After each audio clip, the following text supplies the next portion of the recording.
Hello, everyone. Hello. Hello, Claudia, Tennis Girl, Deb, Melinda. Hello, welcome back. Armand. Make sure I've got everybody. Becky, hello.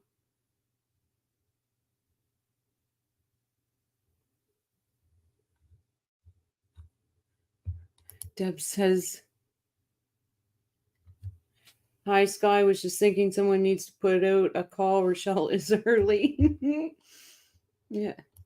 Tennis Girl, you are a good mod. I've seen you on Patty's channel, so I hope you don't mind. Hello, Riverdale. Welcome. Hey, B Rabbit. How are you, my friend? It's going to be a bit different tonight. We're going to do Carl's reasons why Wendi should be arrested. I thought we would look at it and yay or nay to the things, discuss it, and go from there. Hello, Ellen. Welcome. We got some new faces tonight. That's awesome. I've waited all day for you, Rochelle. This channel is the best part of my day. Oh, Deb, you are so sweet. You are so sweet.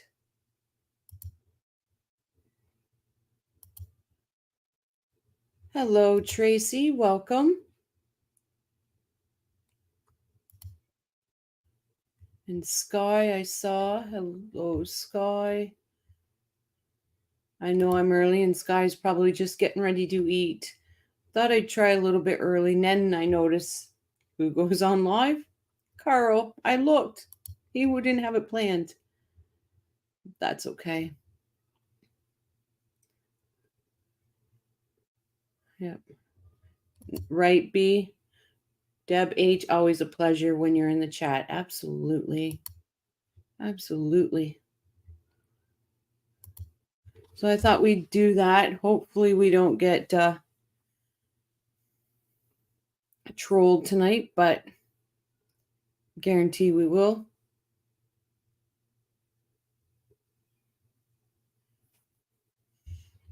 Yeah, Carl, I think Carl's starting at 8:15.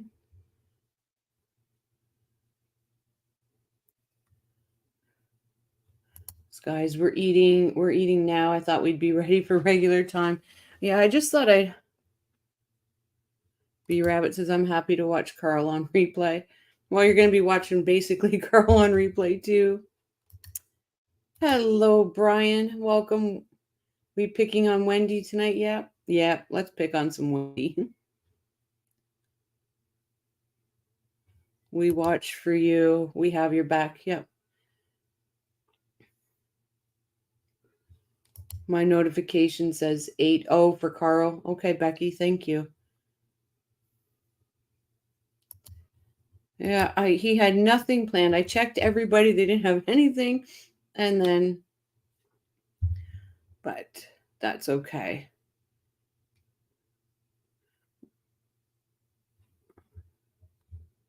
Hello, Leah. Oh, hello, Leah. Where's my chat gone? Hello, everyone. Hope all is well. You are all safe. Hoping all our friends in Florida that have been through this disaster, hopefully everybody's doing okay. Oh, hello, Louise. Testing 1, 2, 3. Thank you so much for your support, Louise. Haha, Carl on replay, and Carl on replay on live with Coffee Crew, right? Hello, Donna. Welcome. Definitely watch Carl on replay. Got to be on here for the live. Oh, thank you, Becky. Thank you so much.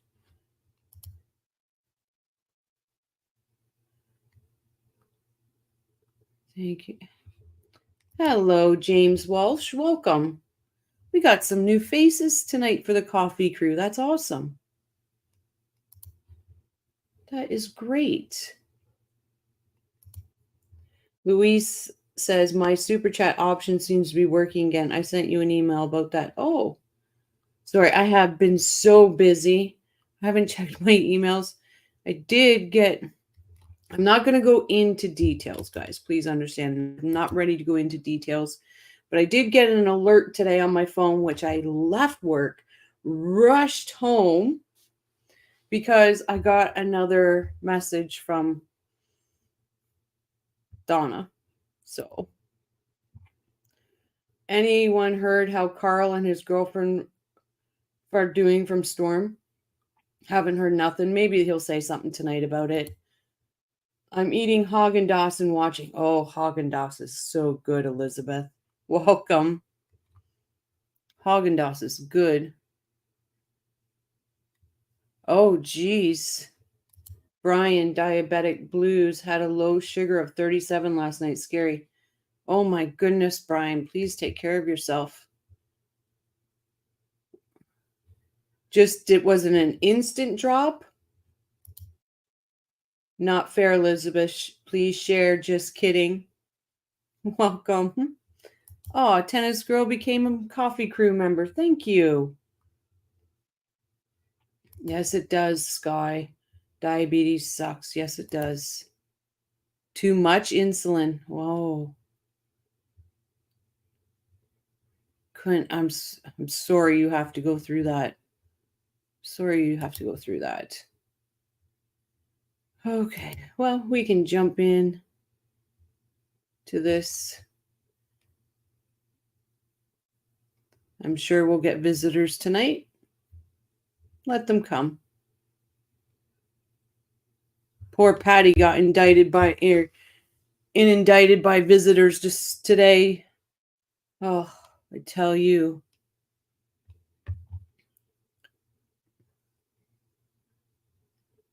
Yep. Oh, you watched that show too, Sky? So did I. Yep. He had to take his quick shots.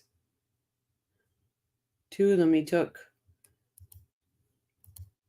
Okay, we're gonna miss his type 1. Oh, geez. Okay, we're gonna jump into Carl. Let me share the screen here.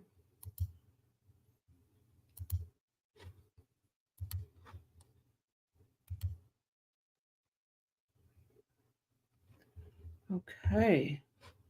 We are going to jump into Carl.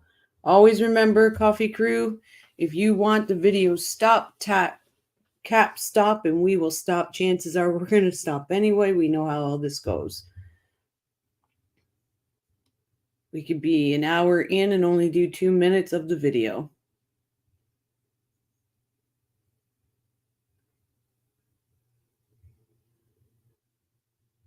Becky Ireland. People must have very boring lives to be able to spend time harassing others. I agree, Becky. I agree 100%. But this channel will stand with Patty on this. It will stand with Patty. Because what they're doing is wrong. And I will call out people who are wrong. Continuous, but it was malfunctioning. Oh my goodness.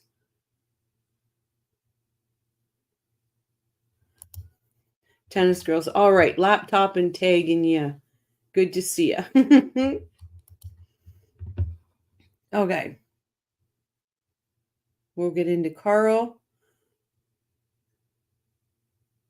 Oh my goodness. It was reading 30 points higher than it was actually.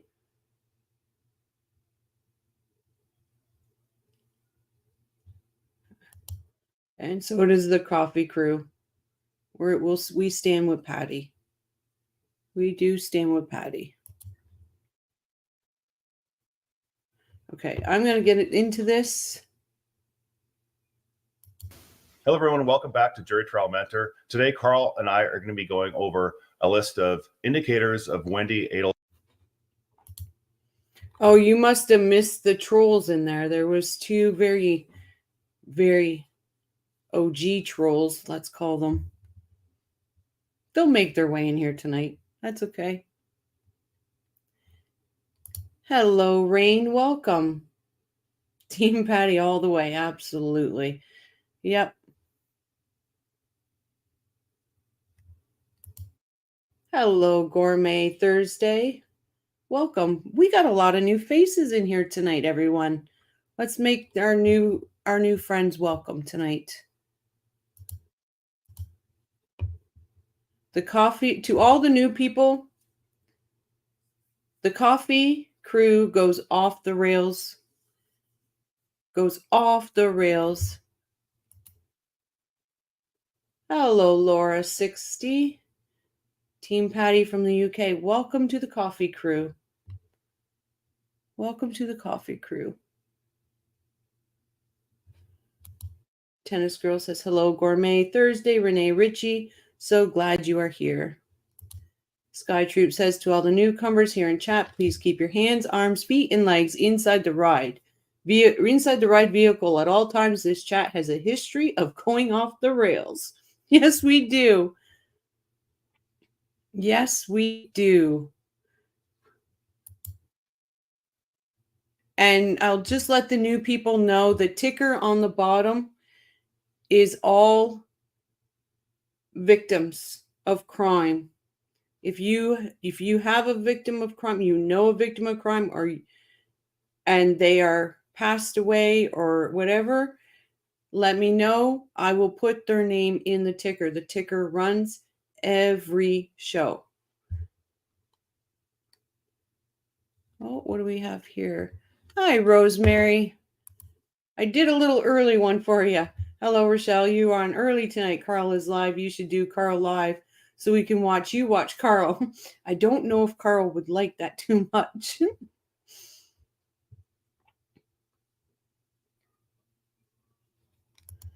Oh, yep. OG trolls, Armand. The same ones we had the other night. Donna Joe, welcome. You watch on a TV, Louise?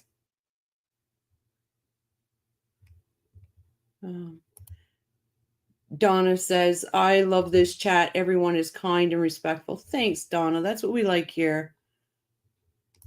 Becky says, welcome to all the newbies. Please hit the button and thank you.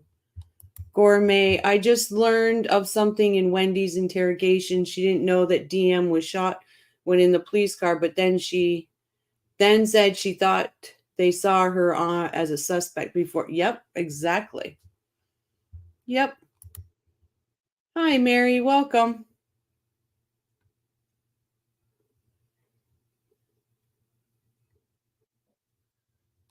I watched your show on the train and everything went well. Thanks, Louise. Just want to make sure.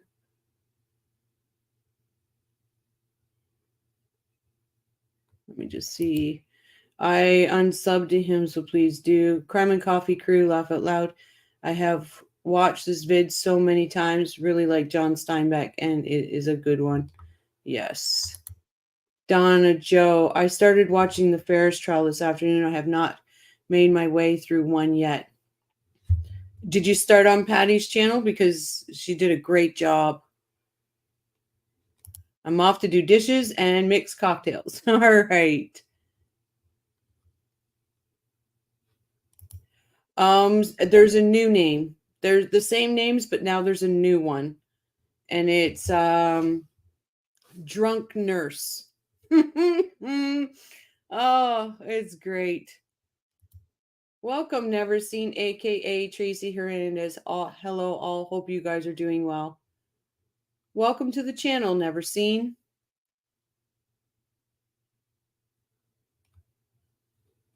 I watched you on YouTube on my TV and my phone, but chat using my phone. I do that a lot of time. Hey, Angie. Hi, everyone. Welcome, all newcomers. Welcome to Off the Rails chat. So much fun, interesting, different options, and respect to all. Absolutely.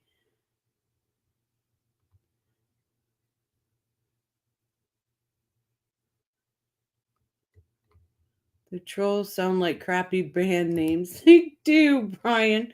They do.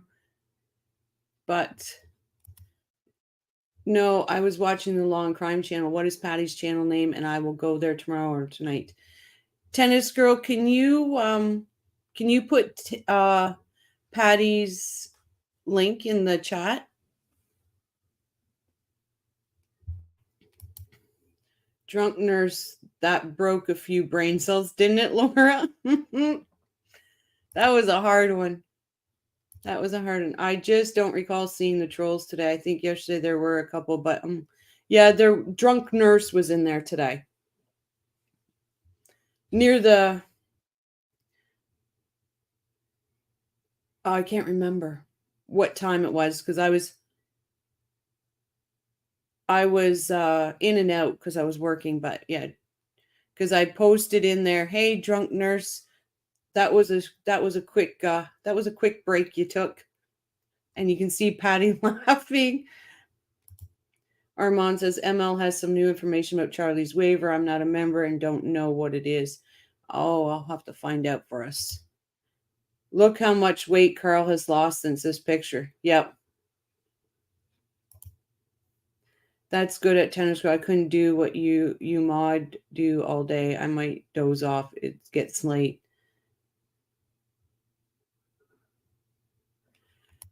Did drunk nurse make an inappropriate comment? I may have let my guard down. Nope. No, they didn't make an appropriate comment. They were just making little Easter egg digs. That's okay. I had Patty's back in her chat on that one. I think I remember seeing her and your message, but mismeaning. Yeah. I just said that was a short break you took. And then Patty started laughing. You could see it. That's all right. I had her back, and I still do. But anyway, we were going to get to Carl. And like I said, anyone new here, if you want to stop and discuss one of the topics, just cap stop. We stop, we chat.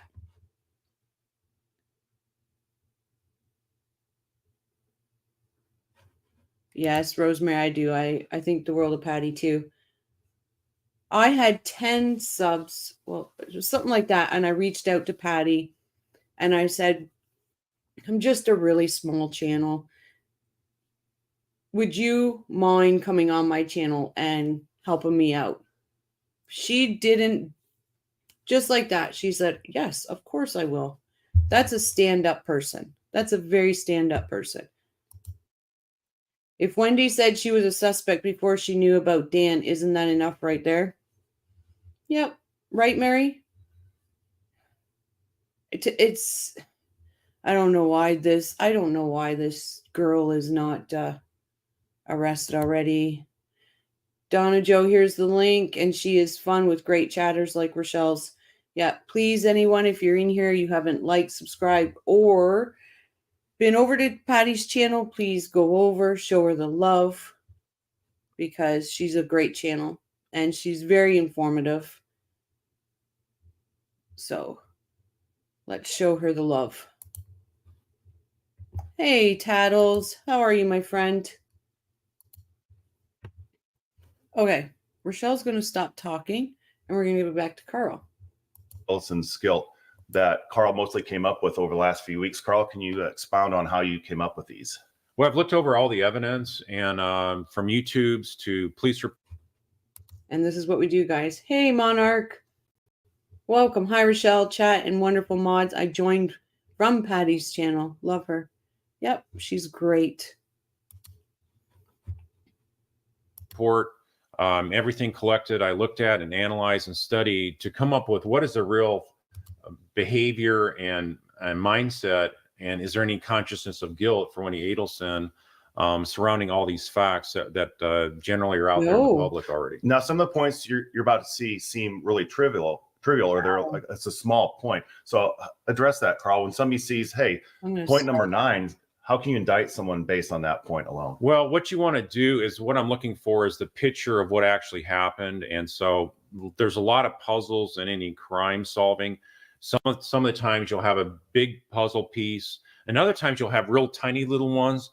But even those tiny little ones help paint the whole picture of the person that did the crime or people that did the crime. And so that's what we have here today. There's a lot of little nuggets, but there's also some big rocks, and together those all create the imagery of Wendi's involvement. Yeah, think of a completed puzzle, but this puzzle, instead of having all the pieces the same size, you have varying sizes of puzzle pieces. All right, let's get into the first one, Carl.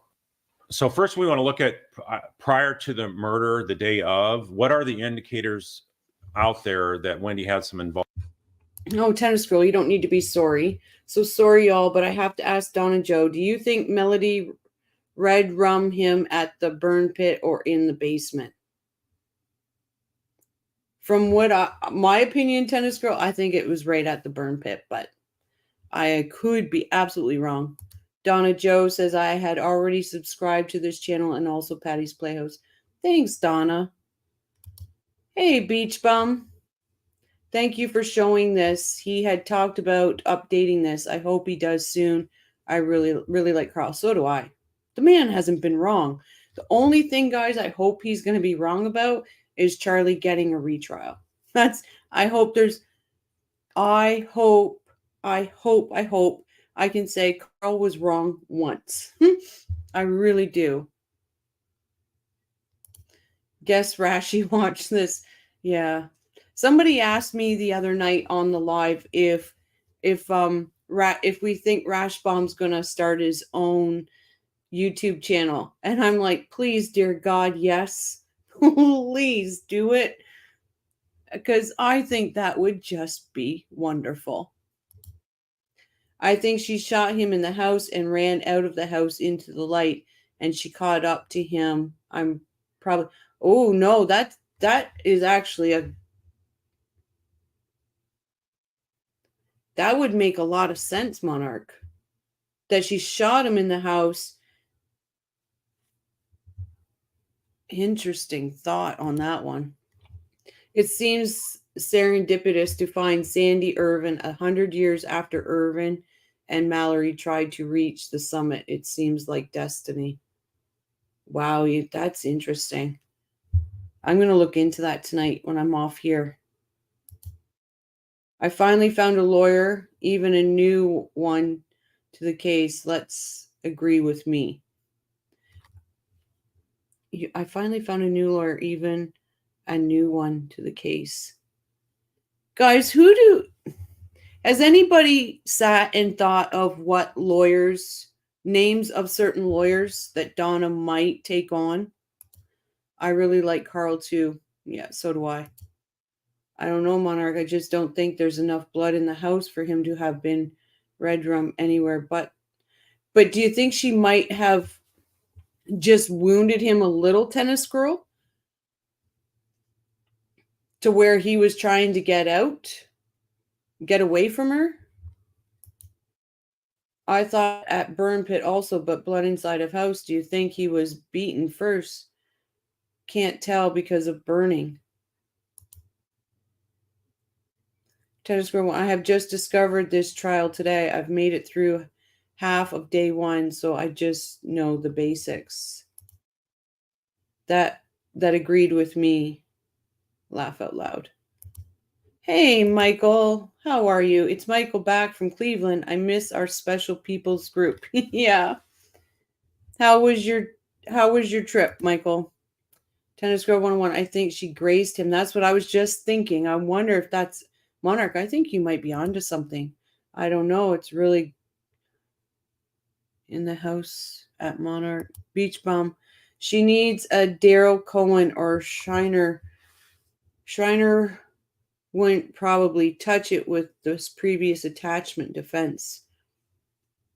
Yeah, because I was trying to think of that today and just think of different names. I was actually going to make a list of names of some criminal attorneys in Miami and Tallahassee and just go over it. Oh, that's awesome. I'm glad it went wonderful.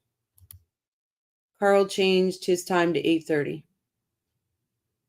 He's like, I'm going to give Crime and Coffee. No, he doesn't even know who Crime and Coffee is. They never found the camera image. Imagine if they found Mallory's camera. It could prove if Mallory and Irvin had been the first to summit Everest. Oh my goodness, wouldn't that be amazing? Oh, Rosemary, that would be amazing. Mary says, silly question. Are we not allowed to say red rum? The backwards word here. So YouTube is cracking down more. I don't censor people. So if you end up saying it, if you say it, you say it. But like I said, I just try to not get any strikes on me as much as possible, but I'm not going to censor people. I refuse to. So if you say it, you say it, but I try to, like the R word, please do not say that, because that gets me in big trouble. But that would be so risky. Pew pew would have a lot of blood in the house. I'm really puzzled. I hate that word now. Rashi ruined it for us. Yeah. I think redrum is okay here. Oh, they don't like. No, they don't mind that. I don't know that. No, they just don't like what it should be. In the last couple weeks, they have gotten so picky. One man's trash. Oops, late. Hi all. No, you're not late. It's crime and coffee. You're not late. Gotcha. Totally understand. Wasn't aware yet. I don't know why they've gotten so freaking picky. It's possible that my super chats do not work on my other phone. I use my two phones interchangeably. Still not sure what is happening. Oh, that's okay, Louise. You're great. Beach bum. She needs to get one out of tally. She needs a higher profile murder defense attorney. The statewide, there is one attorney licensed in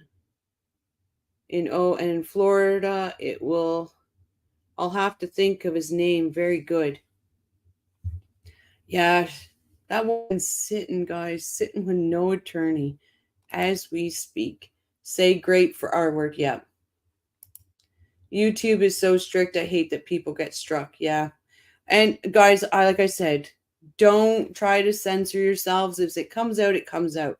I do not censor this channel. I do not.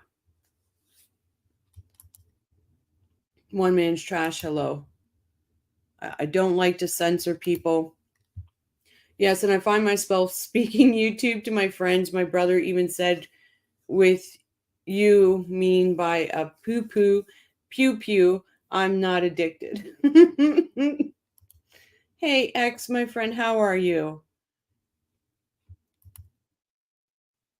Baez is out. He's busy, and she can't afford him. Yeah. I use murder on other channels like STS, and they never said anything but using the word. Or on Patty's show, she never mentioned we can't use it. No, Rosemary. And that's one thing, like you said, I just said it. Maybe a week or so ago, they were giving me shit for it. And the other night we used it, not a problem. So that's why I said, don't censor yourselves. If the only word that really we have to watch is grape. But like I said, don't censor yourselves. I don't know why they picked me and started going at me on it, but that's what one of the most famous criminal defense attorneys is Peter L.Y.K. Father. Yes. Cutie patootie.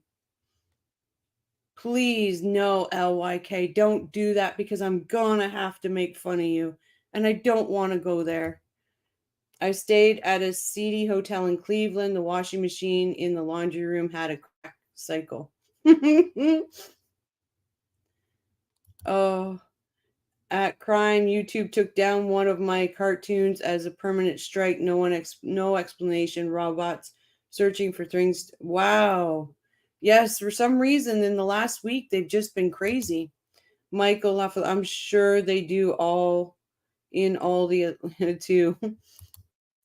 Just learn that you can remove a message. Sometimes I touch and send messages before I'm done.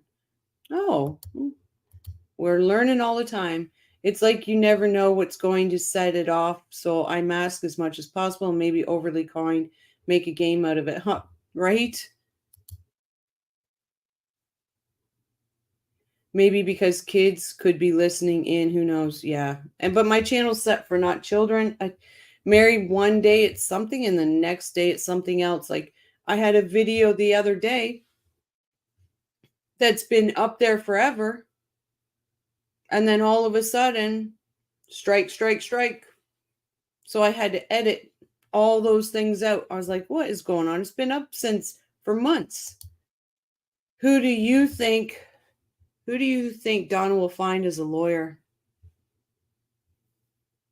I don't, honestly, Rosemary, I have been racking my brains. I was going to try to do a show just on the lawyers because I know for a fact right now she hasn't found one, and she's still looking, and she's sitting in that jail with no representation whatsoever. She does need somebody from either Tallahassee or near Tallahassee. A lawyer from Miami is not going to do her any good. I'd love for someone to come up with a top 10 list, Rosemary. I bet Tim J would have a good one. Yeah. I wanted to come up with a list because I was like, she needs a lawyer. Maybe maybe we can put out a want ad for her. YouTube is considered an all ages platform, so I understand that is why they censor so much. Why don't they just have an adult section? It's crazy for me. Yeah, and it's just random. Part of me thinks she'll go back to Miami lawyers, which is stupid. I think she will too. Because if you think about it, right? It's Harvey going to be finding these lawyers. It's Harvey going to be finding them. So where's he going to look? Miami. Rash and Morris cannot have any communications with the new attorneys. Nope. None. They can't even. The documents, the discovery has to be with no communication. So guess FedEx is going to have the document. I don't know. I wish I could delete some of my messages on chats before they go out. I do a lot of word scramble. Oh, so do I, but we're good at reading word scramble in here. Crime Harvey's so glad he thought to save the last Yellow Pages publication. Yeah, he's Googling that shit. He's Googling it. No, she needs Miami guy? Oh, really, Laura? You think she needs a Miami lawyer? Hello, Ian, my friend. Welcome. Mark O'Mara is pretty decent. Stand your ground, a previous case he had, among others. Mark O'Mara. And there was that girl. Oh, gosh, what was her name? She was on this STS, and she actually raised her hand and said she would represent Donna. I'll have to remember her name, guys. With me. And have we all liked and subbed? You know all the YouTube-y stuff. Thanks.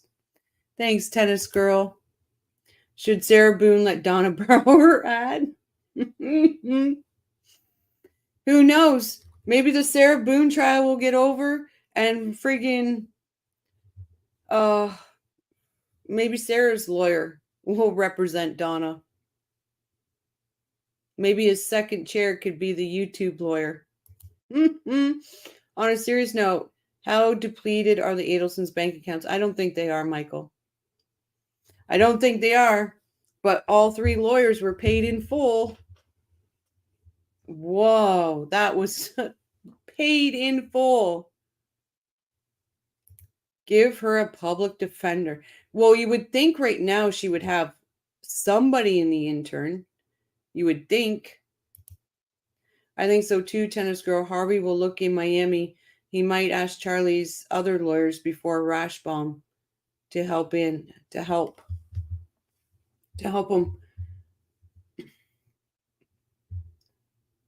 Geez, he'd have to keep that quiet though. Because Judge Everett is going to be on this like flies on you know what to make sure there's no more circus going around.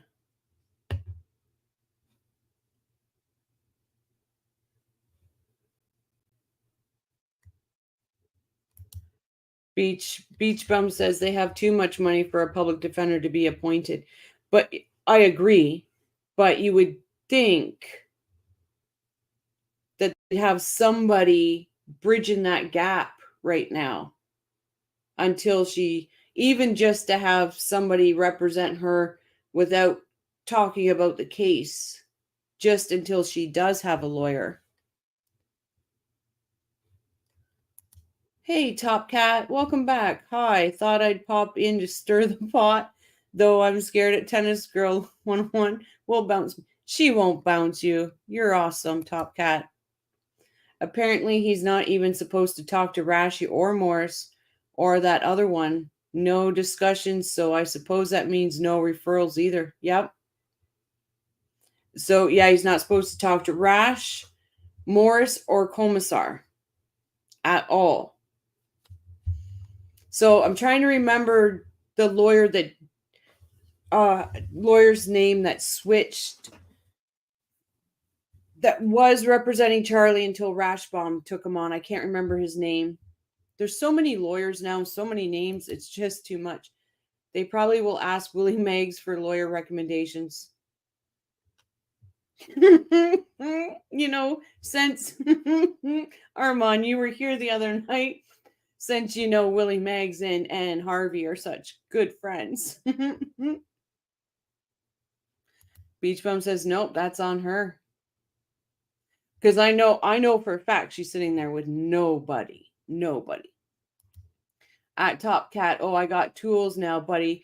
But no worries, I always agree with you. And even if I I wouldn't bounce my buddy. Yeah. Hey, Gerard, welcome back. How are you, my friend? Rosemary says, I think Rochelle was talking about the same thing as Carl is talking about, Donna finding lawyers. Yes, there's got to be, I don't know, because I'm like I said, guys, for the ones that are new here that don't know me, I'm from Canada. I'm from Ontario. I live maybe 2 hours away from the Ruth Markel.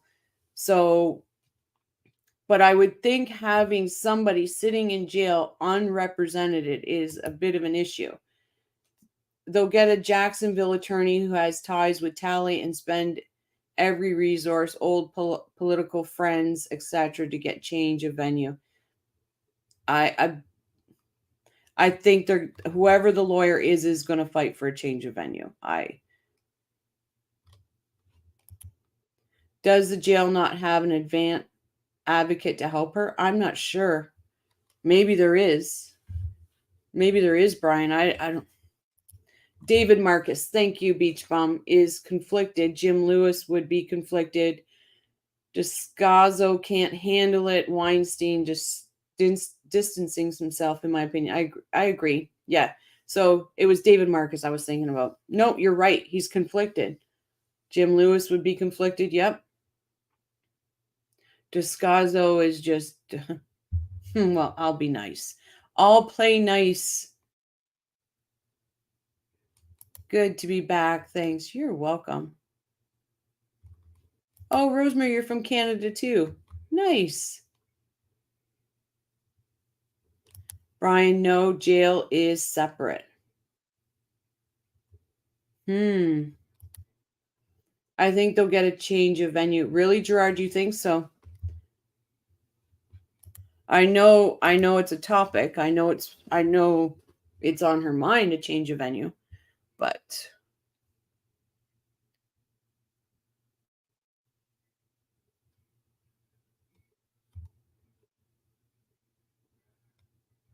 yeah, so I don't know. Like, I honestly, guys, I'm 3.5 hours from Toronto. We are not far apart, Rosemary. We might be able to meet up for coffee, my dear.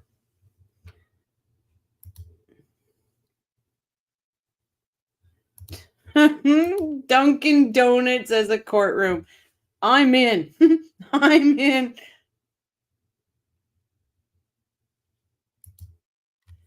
If there were a change of venue, does that change mean different prosecutors? I wouldn't think so. They would just change. It's just the venue. Hi, Grish. Welcome back. Haven't seen you in a while. Great to be here. I like to download and hear your analysts at bed. Oh, thanks. I am so pumped to get back down there. Back down to Tally. Now I'm going to have to go back. Top Cat. Yeah, I'm easily distracted. Oh, if I miss a troll, it's all your fault. Don't worry. You live outside of Windsor. I live near Trenton, Ontario. I go to Toronto often. I like Toronto. Probably not, but one county over wouldn't make a difference, in my opinion. Doubtful for a change of venue. Yeah, it's doubtful. You guarantee whoever the new lawyer is, they're fighting for that. They're going to fight for that, and they're going to fight for recusal of Everett.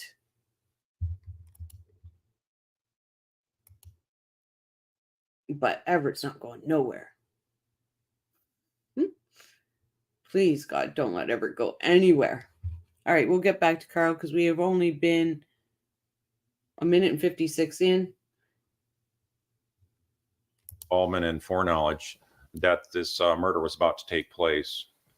What we had is, I think, one of the key focuses of the prosecution of this case against Wendi would be is the legal court filings were going to deal a tremendous blow for Wendi. Dan had alleged that she had failed to disclose numerous assets. She also failed to return a family heirloom. So we don't have to listen to him. We'll just do this. But you're right. Beach bum. Of course, they're going to be flinging everything at the wall to see what sticks. Yeah, good luck. Absolutely. They're going to do everything. Do you think Donna's right to a speedy trial was violated by Rashbaum? Yep, by Rashbaum. He should have known better. But she still wants a speedy trial, guys. She still wants that. Of course you do, Sky Troop. You are king. I was just giving him the business. X. Can someone tell me how close Buffalo is to Toronto? Are they right next to each other? They're not far. Not far. I think it's, well, hold on. Let me tell you. Tell you exactly.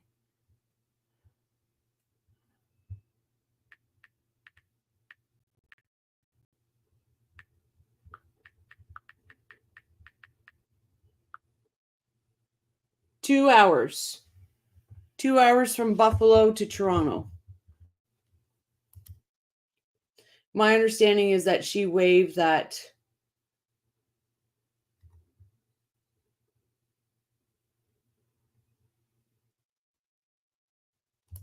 Beach Bum says, Rosemary, no, she chose to waive all that crap and to continue with those lawyers. It'll never fly. There was no option. Judge had to do it. Yeah, judge had to do it. But when she gets new lawyers, she's wanting a speedy trial, guys. But what I don't know is, does it start over now that it's like she was just arrested and now she can, yeah. It's like she starts from day one.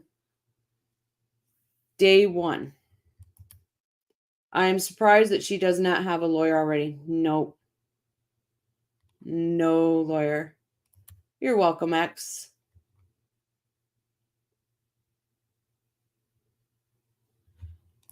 Someone that is sub to that guy, please go post the question and see if he answers.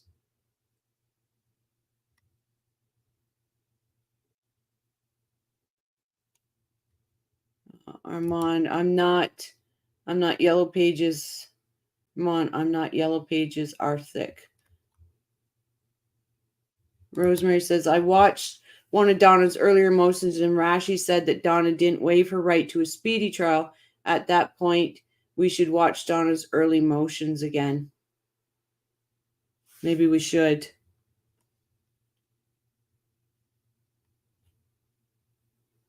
Because, well, some of you know in here that I've been communicating with Donna. Some of you don't know that. So, Beach Bum Rosemary, she forfeited that one with that boneheaded defense. It won't stand. Yeah. My memory is it took several months for them to add Morris. So I can imagine that it will take for a whole new team. So what I have just through looking and stuff, if and listening to other lawyers, if she was to say to a new lawyer that she wanted her right to a speedy trial, they're going to want more of this because they have to shut everything else down and focus on her. So it's going to really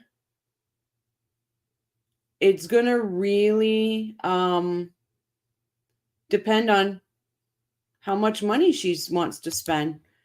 My friend Iggy owns many Tim Hortons in Toronto. God bless that man.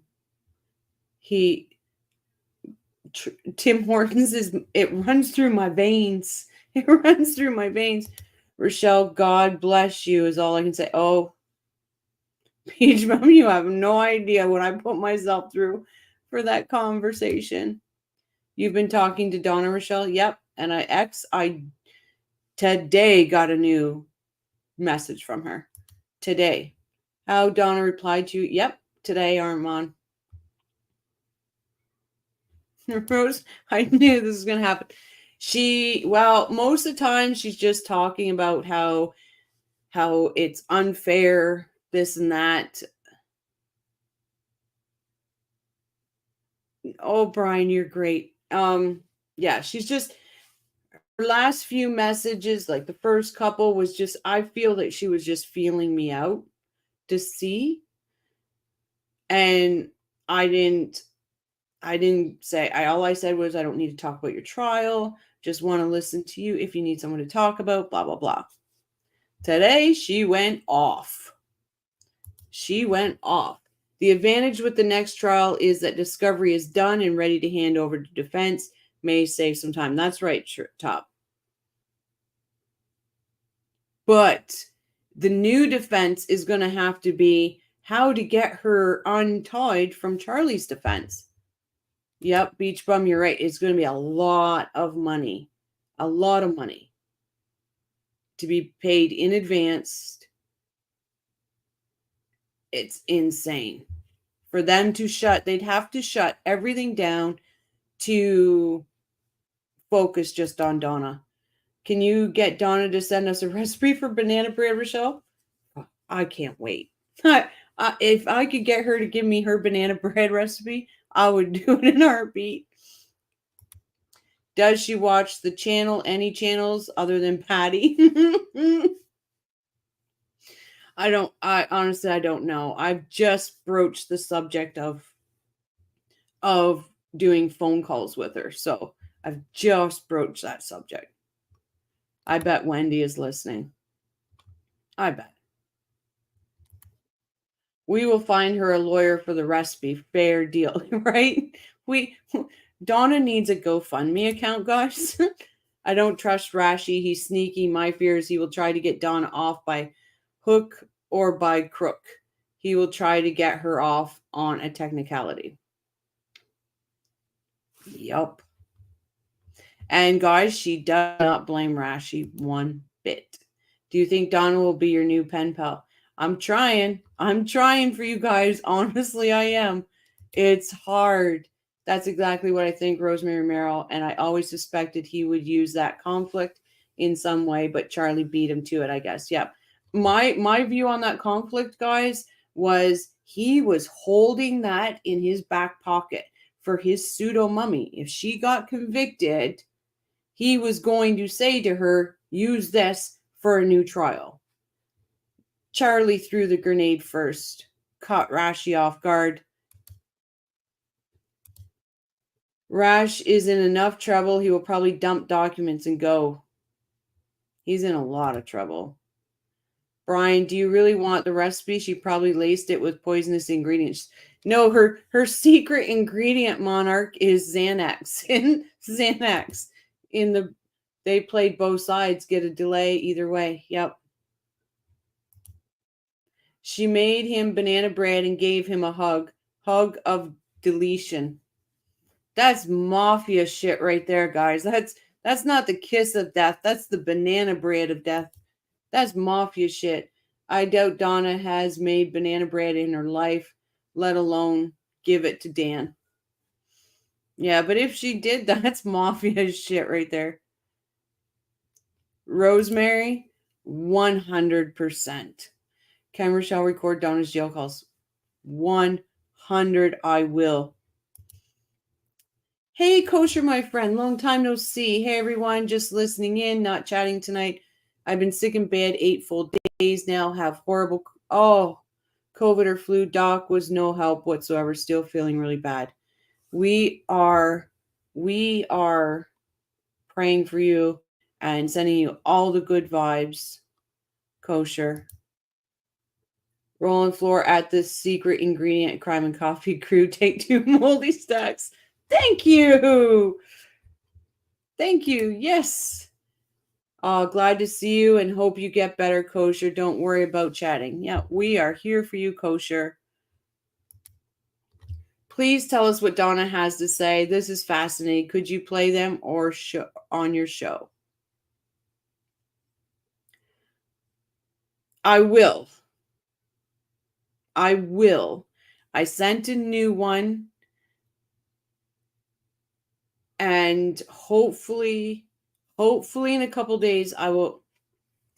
I hate doing this to people. I hate saying I got something and I don't show it. I think it's Securus, guys. The jail tablet in Leon County is Securus. So give me 1 sec. This delay doesn't really help, guys. I mean, she's in jail and no closer to a resolution. Perhaps it stopped Wendy's arrest, but I wonder. I guaranteed it stopped. I guaranteed it stopped Wendy's arrest because, like they said, one at a time. So until Donna is convicted, no arrest for Wendi. Yeah, Monarch, thank you. At Kosher Style, praying for a speedy recovery. Bus bar in jail, no Xanax. Yeah. Yeah. But on the outside, she was in the Xanax. Right. At Tennis Girl 1, I still don't trust Rashi. No, I don't trust him either. Kosher, hope you're feeling better soon. Leah. Just trust yourself. If you need to wait, it's okay. Wait. Wait until after the trial to reveal any of these crime and coffee. I don't care to wait till after. Oh, thank you at Tennis Girl. I thought Rochelle was talking to her by phone or by tablet. I am by tablet. I'm talking to her by tablet, but I'm trying to get those phone calls. I don't. So many people have told me, like even freaking drunk nurse told me, oh, no, you can't say anything until the trial, blah, blah, blah. She's not saying anything that's going to affect. Now, if she said something that I think would affect a trial, I wouldn't repeat it, but she hasn't said anything that would affect a trial or sway anybody. She's just angry right now. I don't blame her, honestly, guys. I'm not sticking up for her, but I'm not effing blaming her for being mad because we're just as mad. Thanks, everyone. I'm trying ditch the scripts from Doc and going herbal. Natural OTC now seems to be helping a little. Good job, Kosher. We are here for you. So, Tennis Girl, so many people have told me that.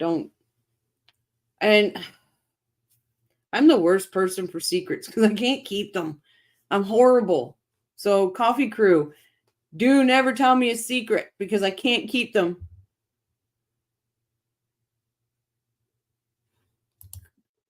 Beach Bum says, I don't either. She needs competent counsel. She chose badly twice. I don't understand why Charlie used Rashi. None of this makes sense because he's a finance lawyer. Sorry I'm late, took a nap. Hey, true crime wife, you deserve naps. She's mad. I'm sure the Markels can tell us all what mad is all. Absolutely, X. 100%. Wow. You will be a hero, Rochelle. People are worried that your conversation could cause a mistrial or something. Or get Rochelle as a freaking witness. I'm trying to avoid that.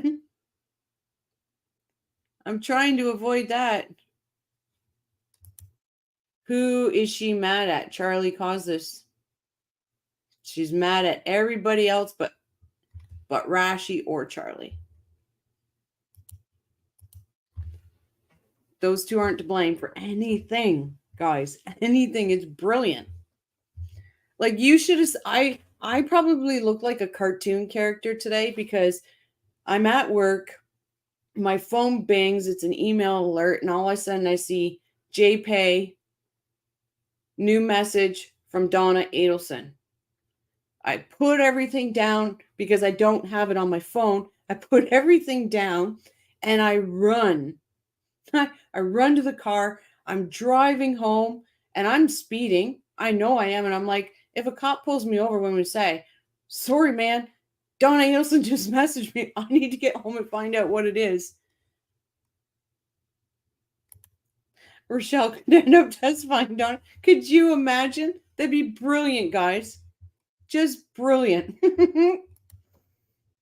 Just remember, Rochelle, who you are talking to. This is a woman who looks down on people like us, including you. Absolutely.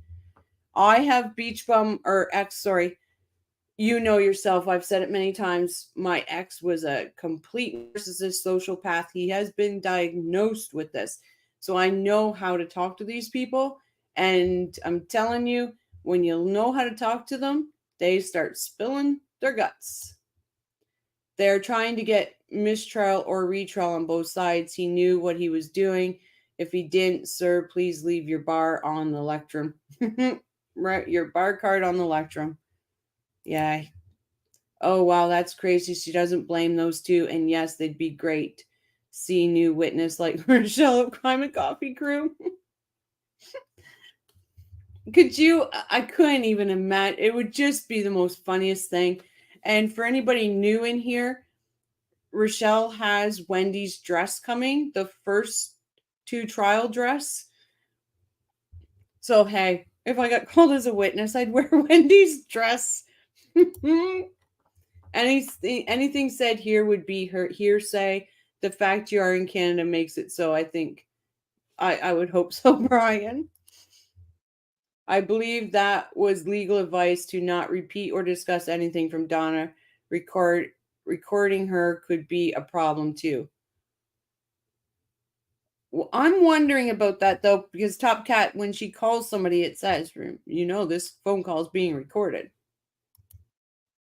Do you think Rashomon will get punished by the bar?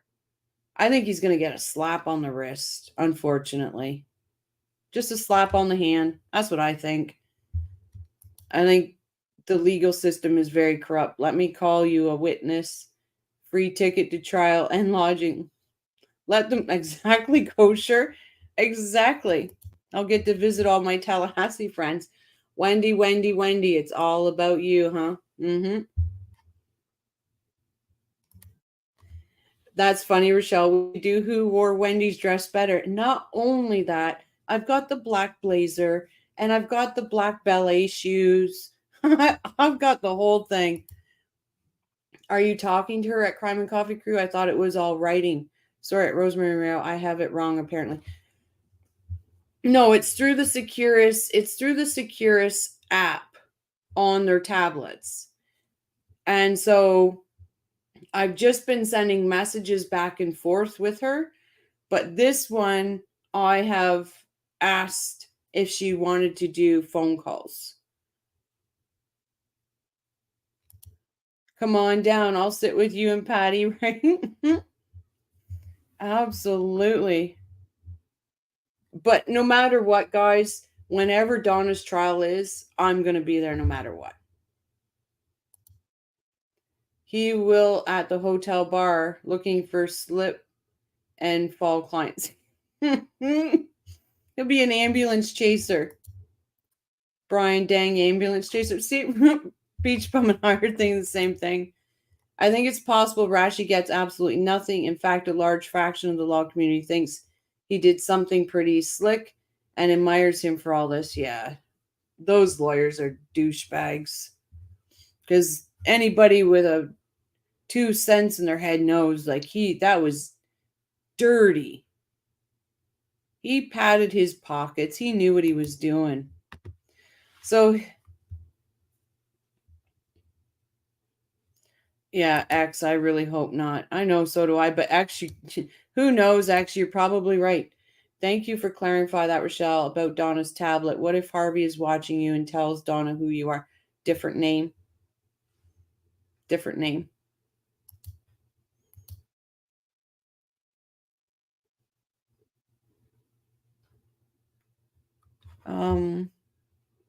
Why is Brian's thing being held? Oh, that's why.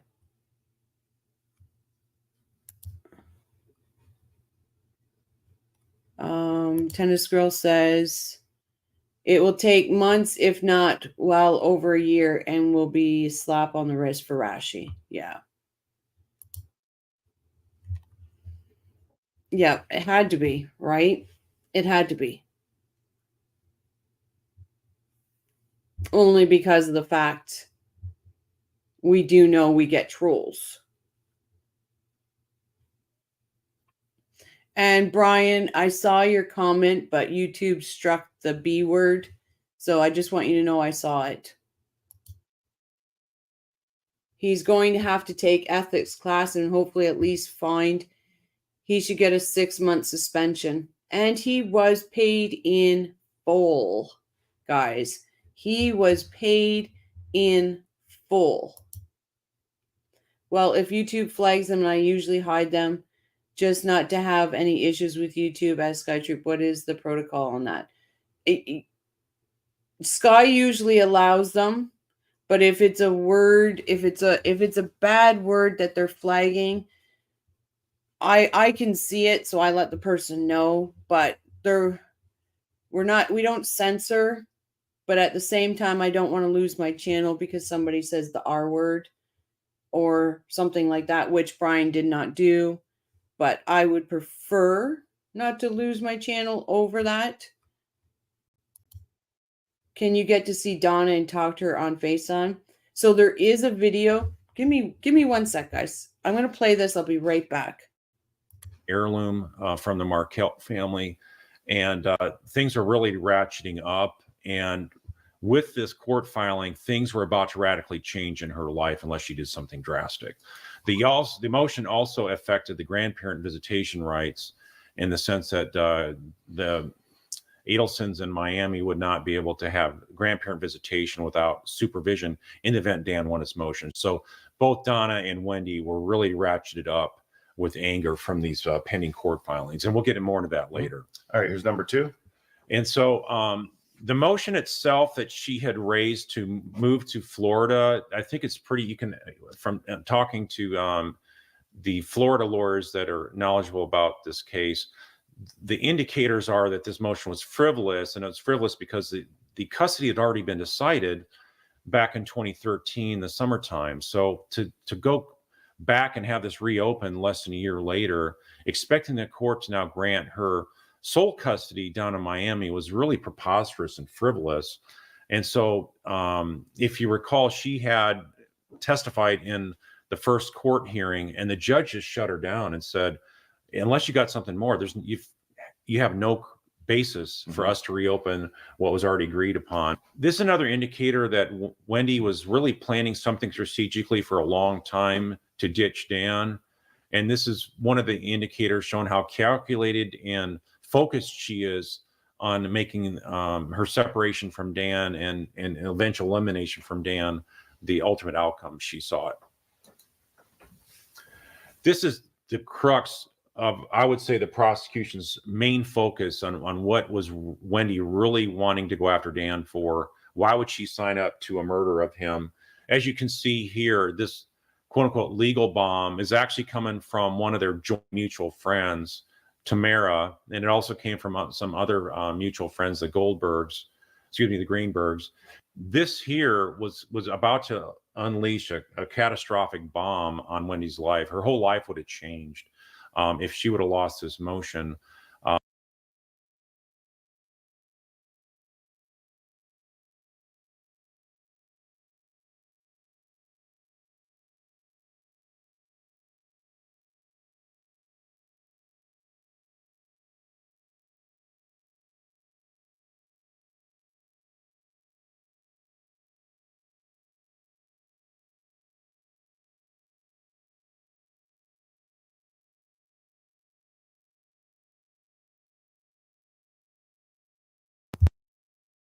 Yep, there we go. Anybody hear me? Okay. Can you hear me now? I think when I triggered my camera, it did something. So this is what Securus looks like. And you can do video connect. So that's a video chat back and forth. Prepaid calling. E-messaging is what I'm doing with her right now. A videogram, so I can send her a video. Is it still muted, or is people just behind? Is it muted? I'm seeing mute. And then our snap and send, so I could send photos back and forth. So those are things you can do on Securus. And I'll just go in so I can. So as you can see, there's, I don't know if you can see it, messages, and they're from Donna. Just so you know, I'm not pulling your leg. I'm not pulling your leg. You are not muted. Okay. Thank you, Rosemary. And I seen Janie. Hey, welcome, Janie. LYK Cutie Patootie said Rashi got paid in full and in advance. All three of them got paid in full and in advance. All three of them.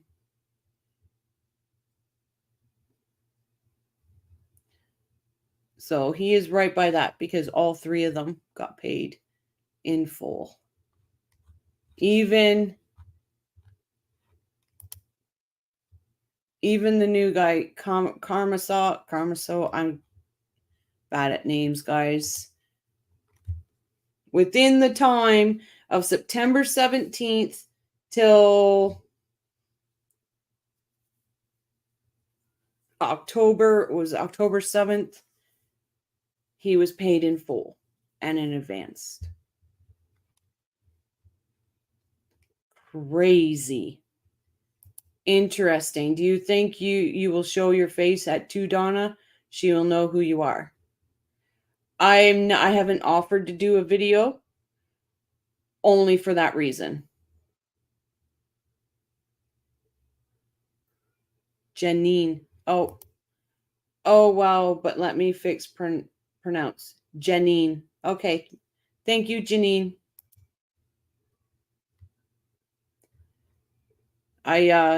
That's why I haven't asked if she would like to do video calls, but I have asked if she'd like to do phone calls. And I haven't asked that, except today was the first day I've asked for that. So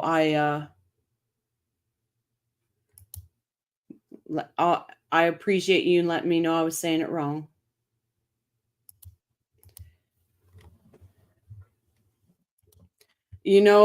X says, it's quite possible Donna reached out because she's lonely and needs someone to talk to. It's possible. I guarantee it, X. She's got no one. No one. How does everyone know Rashbaum was paid in full by Charlie and Donna? Both. I know because she told me. She told me Rashi paid in full, Morris paid in full, and Karma Saw paid in full. I couldn't believe it. I was like, oh, this is, because when I read it, I thought Morris said no money changed hands at the friggin' jury selection day on the 17th. No money had changed hands between Mrs. Adelson and him at that point. So from the 7th, and I got her message today. So from the 7th till today, she paid him in full. Rosemary, wow, that's breaking news, Rochelle. It is. I'm telling you. Holy cow. I know.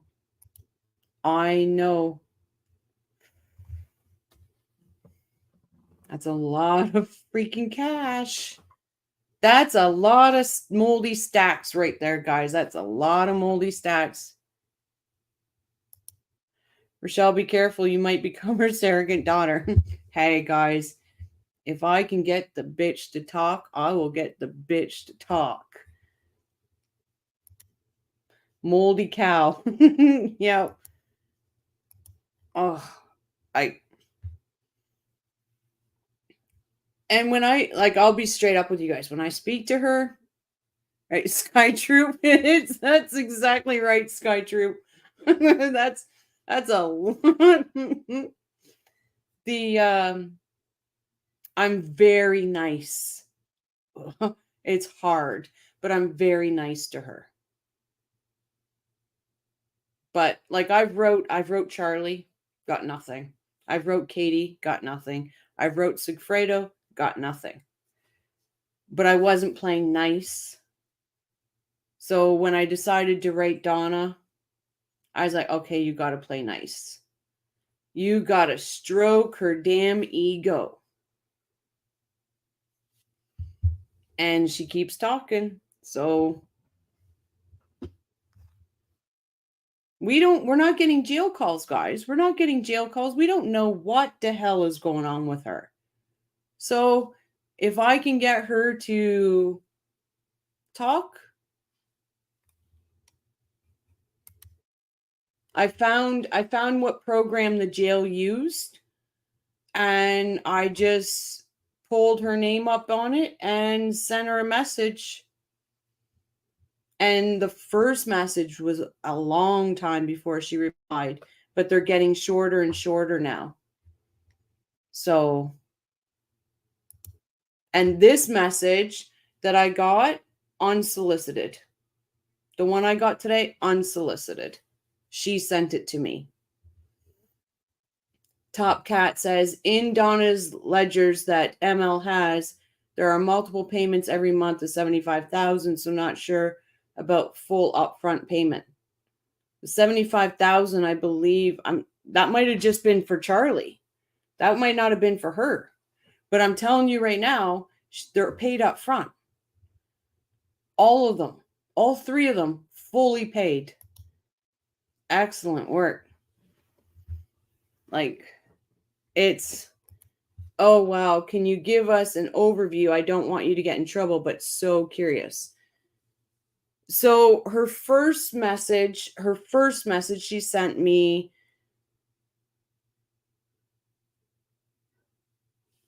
the first message she sent me was just, thank you for being concerned.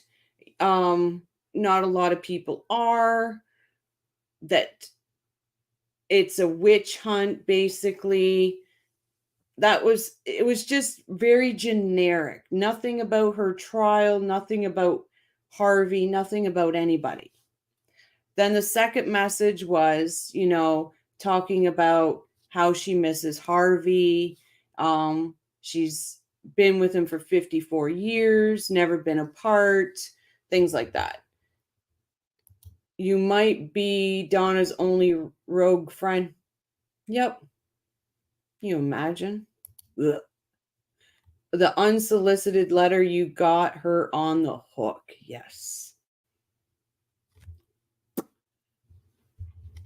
I was going fishing. It must be $2 million worth of lawyer fees. Do you know, Rochelle? So the one I responded to her, it's all that in there. Every question I could think of, I put it in this next one, only because I'm so afraid her new lawyers might tell her to not have any communication with anybody. So everything I want to know is in there. You need to talk about her ungrateful children, kidnapped grands, and daily struggles of dealing with the great unwashed. You need to talk about your ungrateful children. Oh, no, but I am playing the mom card. Oh, yeah, sorry. That would be Charlie's. Yeah. Rosemary says, holy crap, Rochelle, that is amazing. This one really, this is why I got so excited when I was at work, because I didn't send one first. So to have her send one to me without me, I was like, I got to go home. This better be good. 3 of them betting more than 2 million. Yep.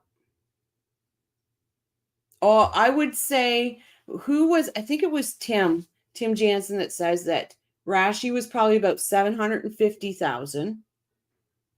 Morris was probably, I think he said somewhere about 300, in the 300 range. And then Commissar, I'm maybe it is Janine, maybe it is like 2 million, a little bit more. Hey, hi, Crimes Untangled. Rosemary, how long does it take to respond to you? So the first one was almost a month before she responded. And then the second one was about a week and a half. And then this one, she sent it either the 9th and I received it on the 10th. Or so this, so what it depends on is my letters, or I call them letters, but it's not, because they call them letters, but they're not. So my messages to her have to be reviewed. So it all depends on how long it takes for the review to happen, to make sure I'm not, trying to cause her to break out or whatever. She is jonesing for someone to talk to, really missing Charlie and Rashi. Yeah, she's got nobody. I'm will to bet that sitting there in the cell is the first time Donna actually stopped and asked herself, why did I do this? Reaching out was done so she didn't have to ponder these reflections. And she, like I said, guys, I have never once made a comment. I told her, the very first letter I told her was that I was from Canada. I was being honest. And that I do follow her trial. I said to her, I want to be straight up and honest with you. I don't want you to think that I'm fishing for information, which I am. But that is a lie that I told her. But the rest I told her was true. And hello, Bumble, my friend. Hi, Rochelle. Get Donna's banana bread recipe, right? But I wonder how Donna would feel if she learned you're from outside of Toronto. Would she freak out learning you're near Dan Markel's birthplace and where Dan is buried? So I told her I was from Ontario, Canada. I was very, very honest as I possibly could be without, you know,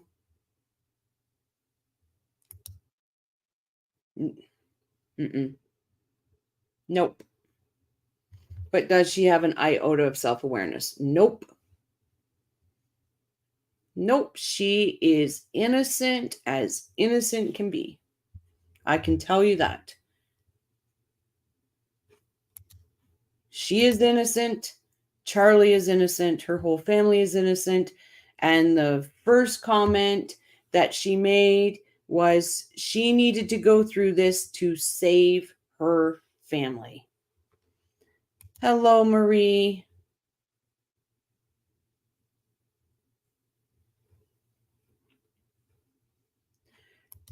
Not yet, but she does mention Harvey.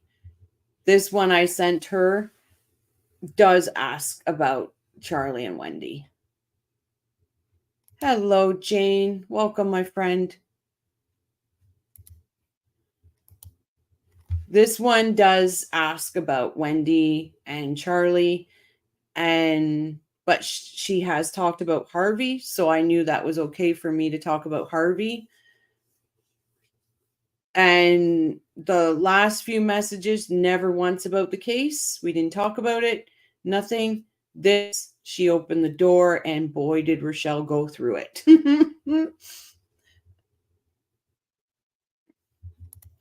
Do you think she will talk about Dan Markel? I hope so. I hope I can get her to trust me enough, Rosemary. Janine, even if she doesn't, she's alone in a cell. That changes things, friend. She knows what actually happened and can't convince anyone of otherwise, just her and the truth. Yeah, but she doesn't own it, guys. She does not own 1 second of it at all. Not 1 second. And it's so hard for me to be nice because of it. Because I'm like, justice for Dan, right? Justice for Dan. Justice for the Markels. Justice for those 2 boys. And she doesn't own a second of it.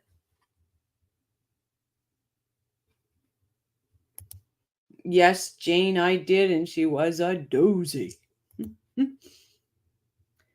And it's hard for me. It's hard for me not to just want to call it out, right? Not to just want to.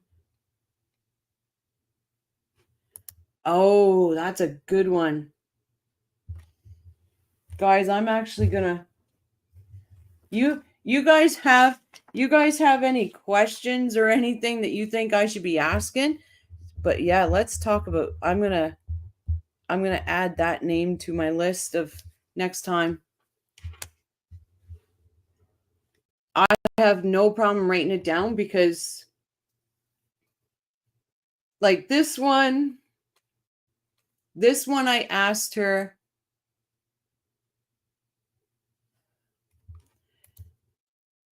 That would be amazing, Rochelle, if she would open up to you and say something crazy about her family. Oh boy, I'm trying, Rosemary, because I'm telling you, if I get something like that, I'm calling Georgia. I'm calling Georgia. I can see it now, Thelma and Louise. You can say she doesn't, Rochelle, but that's my point. When it's just her alone, is there no one to convince of otherwise? It's just her alone with the truth. Oh, absolutely. I know what she's saying to me, but there's no way, and I agree with you, there's no way she can be sitting there. You are giving her an outlet of denial. I'm not giving her that outlet. I'm not telling her to deny. I didn't ask her anything about her trial till just now, till just today. I'm not giving her an outlet to deny. I haven't asked her anything about it. She did that. So I know what she wants people to believe. But there's no way she could honestly, unless she's that gone in the head, to sit in that cell and still believe that she did nothing wrong.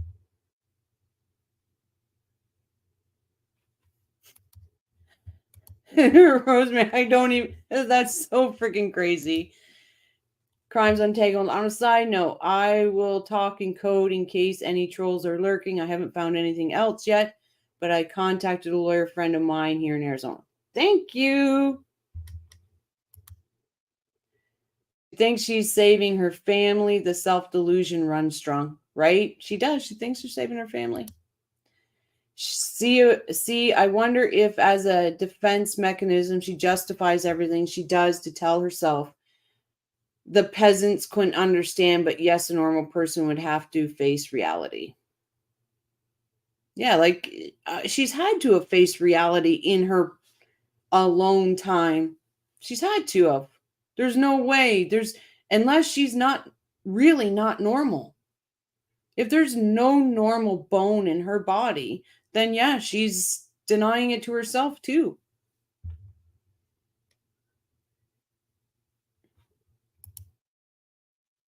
Can you imagine? True crime wifey and I were talking earlier about it, and we were joking about how she was looking for a live-in person for Harvey. And I thought, Jesus, could Crime and Coffee take it that far and really get the dirt? I don't know. You could ask Carl or write Georgia and ask her if you're doing anything wrong by talking to Donna.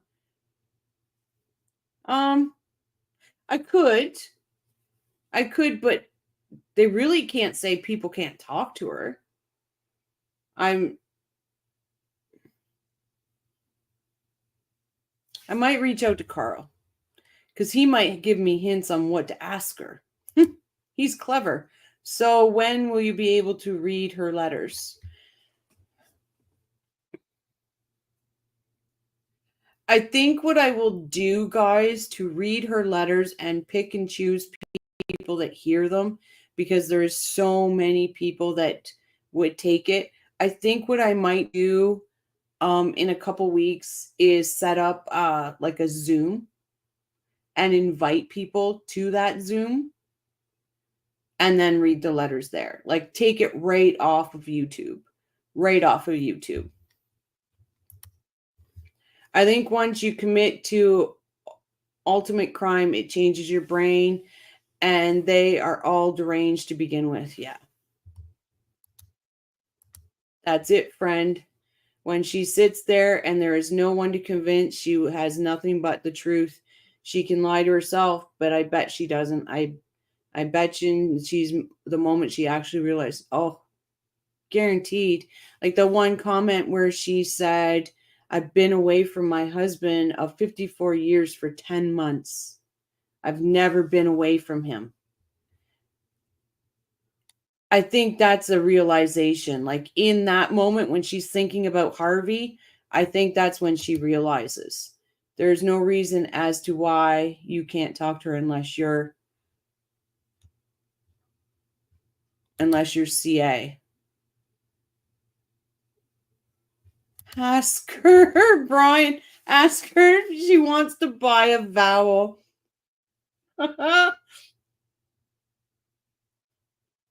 Oh, that's brilliant, Brian. Correct friend. CA cannot talk to her. Guys, what is CA? Am I missing something?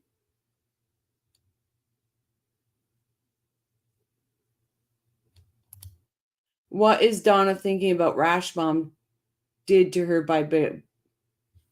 He did nothing wrong. He did nothing wrong. Oh, yeah. I get it now. He did nothing wrong, Rosemary. Maybe she can ask if her and Harvey could be cellmates.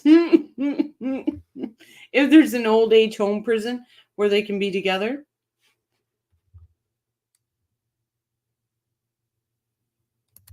No, I tennis girl, that's what I was thinking they were saying, but it's Charlie Adelson.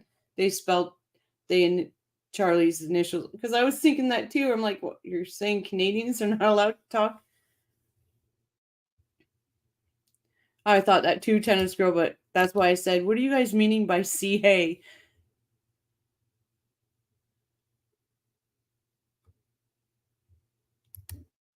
Yeah, she wanted to drag Harvey to jail with her. Yep, Wheel of Justice.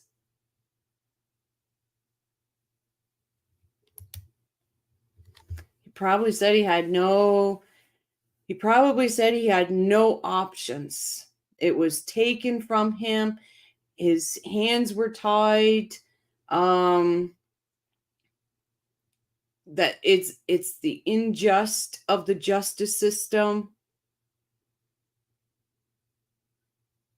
And then he bounces away smiling. Ask her about Vietnam. Oh, I can't wait to get. I know she's starting to trust me because this was unsolicited. This message, it was her sitting there and she reached out to me instead of me reaching out to her and then her responding. So I know she's getting there. Narcissist criminals usually feel the victim, brought it all on themselves, and then themselves are the victims. Exactly. And that's the way my ex is. That's the way my perpetrator is still to this day. He will not admit it. He still says it's my fault he did what he did to me.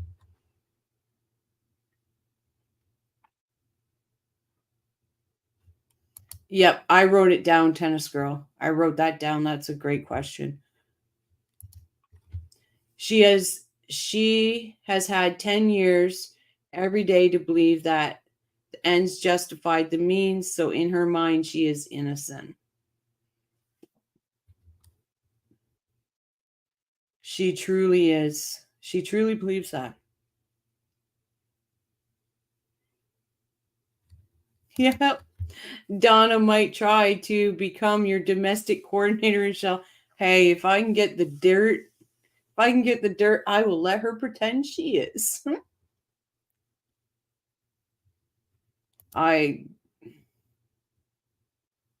You're right on with that.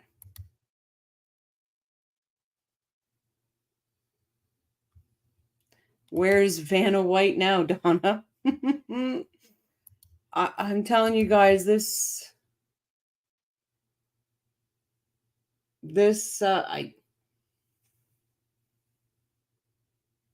woman just makes my head spin.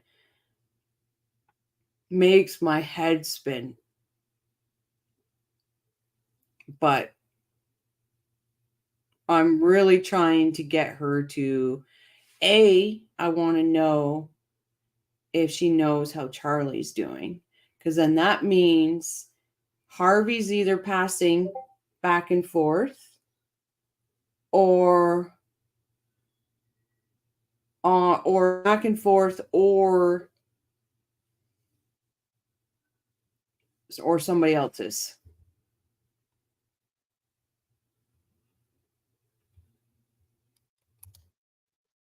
I'm really glad you're doing this on the down low. Be sure to CYA. CYA. Not sure what that is. Remember, she wasn't fleeing because she did it. She was just scared, poor thing. Yep, she was just scared of not getting not a word. Not a word.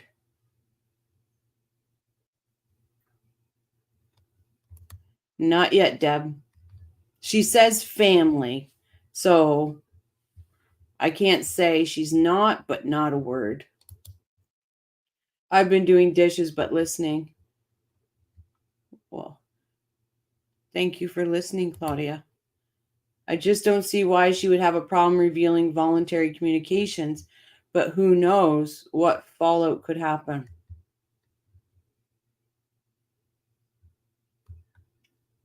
Cover your arse. Yep. Thank you. Now I get it. Hey, peeps. Nice to see you. Hey, Irene. How are you? Check your answers. Check my answers. I'm sorry, Rosemary. I think I'm behind. Don't let the trolls ruin it. Yep. Cell block siblings. Saving her family is code for protecting Wendi. Saving her family because, okay, so the I believe it was the second one where she talks about saving her family, which also means if she got off, she'd be able to get Charlie off. Not yet. Not yet. Because this one was the first one that she really opened up. So, like, let me see.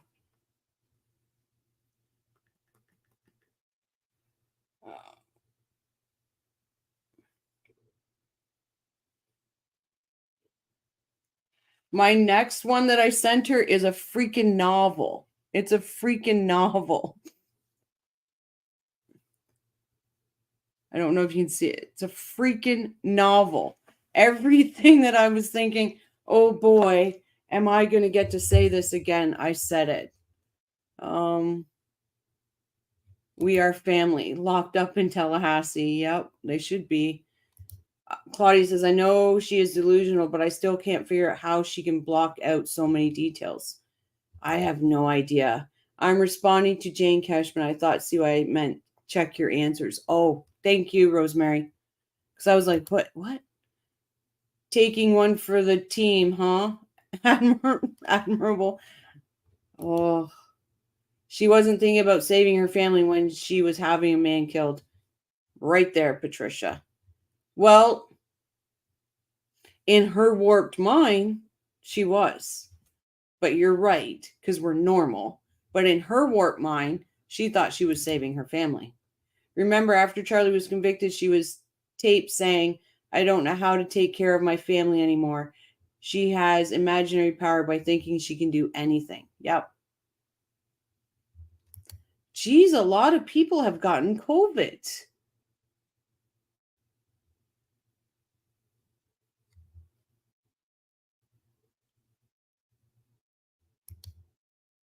For a phone call to jail, will want proof of your identity, I assume. Yeah, I don't know how that works out top. I really don't know how, so I just put it out there, see what happens. Do you think she will ask you to try and start a free Donna campaign, Rochelle?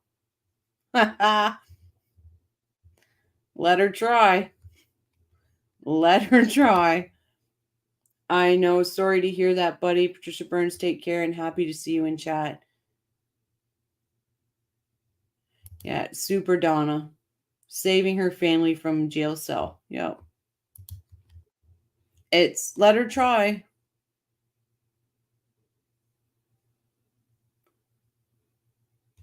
Tennis girl. All right. Knock on wood. I haven't either.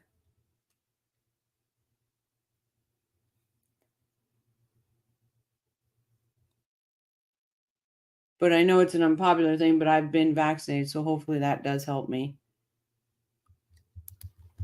Becky Ireland says, I predict that before it's all said and done, all 4 of them will be in prison. I sure hope so, Becky. I honestly think my opinion is Donna gets convicted, Wendi goes to jail, Harvey unalives himself. That's what I think. That's my opinion. I think he's the only Adelson that doesn't stand trial. And it's not because he's not guilty or they won't have enough. I just think he takes it in his own hands. And I bet you probably to this day he's thinking that him and Donna should have done it. That's interesting. Donna would use the word she's trying to save her family from prison. Why is she trying to save her family if they didn't do anything? Because she thinks that it is a media lynch mob. And that's why. For 10 years, it's a media lynch mob on their family. That's my theory. I see that happening. Jane, was Donna's idea. I bet Harvey's too chicken to do it alone. No, I think he will. It was Donna's. It was one of Donna's idea, but they went with column A instead of column B. And I bet you they wish they went with column B. Yes, Rochelle, I also think you have to be very careful just saying, oh, absolutely. Yep, Armand, it's our fault. Irene, that old NY man who had the Ponzi scheme tried a few times to delete himself, but never did. I can't remember his name. His son actually did self-delete. That makes sense. She wants to sue the media for defamation for smearing her family. It's been a lynch mob for 10 years against her family, which doesn't make that much sense because she had, as our friendly neighborhood OG would say, Willie Mags in her pocket for quite a bit of that time. I thought Donna said in the letter it was a witch hunt. Yeah, it was a witch hunt, a media witch hunt against her family. Harvey and Adelson too entitled to unalive himself. He'll leave. He won't be able to leave though, Ange. Because the fact is he knows they tried it. He probably has seen how they're both, him and Wendi, are under surveillance. It's going to be the only option he has. He's either going to face, and the only way that does not happen is if they arrest him and Wendi at the same time.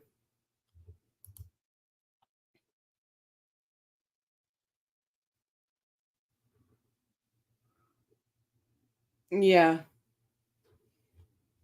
But it was Donna, not which were they hunting? Her or Wendi or Katie? Yeah.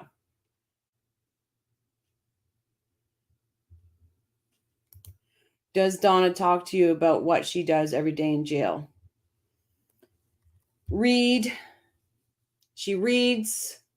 She writes.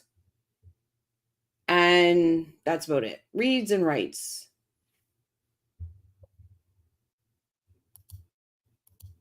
At Claudia, thank you for asking. She and her kids and animals are safe and back home in intact but messy house. Oh, thank goodness. That's good, Irene.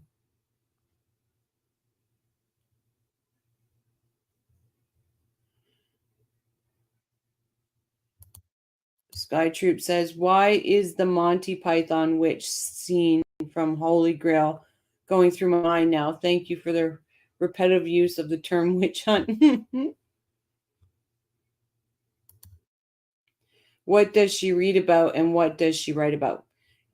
I can't answer because she hasn't said. But hopefully now that door is open for me to ask more direct questions. To ask more direct questions. Oh, I can't wait. I cannot wait. But I am going to look into these phone calls and see if I would be doing anything wrong by when Donna calls in being live for those calls. I am going to look into it. How to get away with offing your son-in-law. Yeah, she's writing her own book.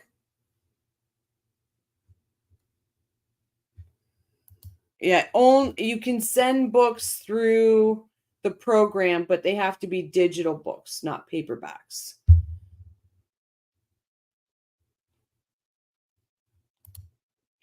At Sky Troop during the holidays, we always love to watch Monty Pythons. Yeah, for dummies. I want to go to the Rochelle Zoo. Oh. The problem with the state asking 10 years, the problem with the state taking 10 years is that the Adelsons believe they are innocent. Otherwise, they will be in a jail years ago. I agree. And it just gives them more reason to think that it's a media hunt. Double extortion for dummies. Oh my God, Jane, that's brilliant. Yep, exactly. You can't even send books through Amazon. Nothing. It should be how to get caught offing your son-in-law, right? I would check with Carl or Georgia too. Rochelle, you could be doing a good thing. Oh, I've wrote Georgia a couple times only because I wanted to get cushions for the Markels for in the courtroom, but I know she's really busy. She never replied to me. But I am going to reach out to Carl, and I may reach out to Georgia and say, "Hey, Georgia, I just wanted to say I'm having communications with Donna. Am I doing anything wrong by doing that, or is there anything you would like me to ask?" Banana bread baking for alibis 101. Yeah. But honestly, any of the communication that I'm doing with Donna, they can get, because it's from the jail, right?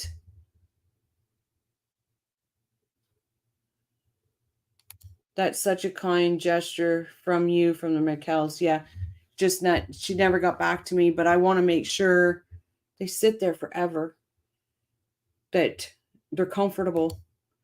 Angie asked Donna if she'd be willing to give a 2020 an interview to help her family without an attorney to tell her to shut up. She'll run her mouth. She would. But wait, no. Why would we do 2020? Why can't she go on Crime and Coffee and do it? Face the people. Answer the people's questions. Yeah, everything she writes or receives is being read. Yeah.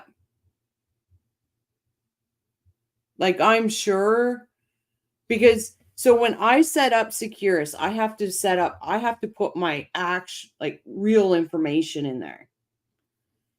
Like, she doesn't see the address, the phone number, any of that stuff. She don't see that, but the jail sees it.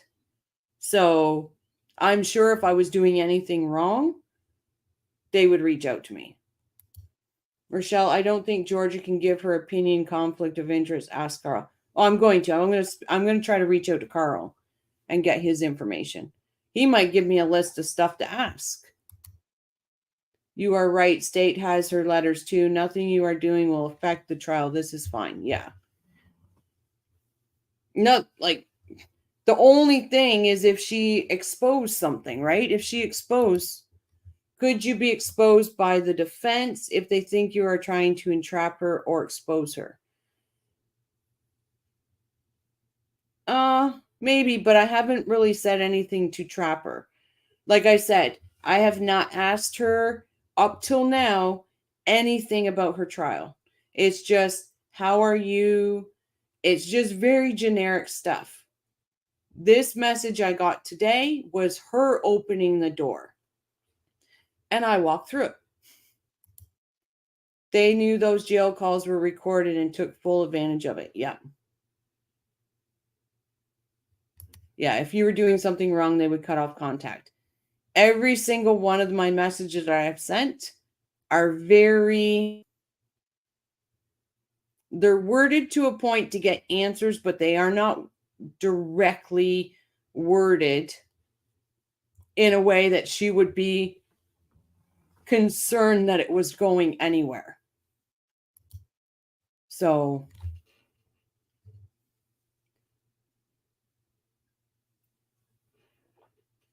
but give me 1 second. We're going to go back to Carl. Yep. An hour and 50 minutes, and we played 4 minutes and 15 seconds of the video. I'll be right back, guys. Because she made an affidavit in court, and Dan was going to say that she had intentionally concealed assets that he discovered later after the divorce decree was signed off on.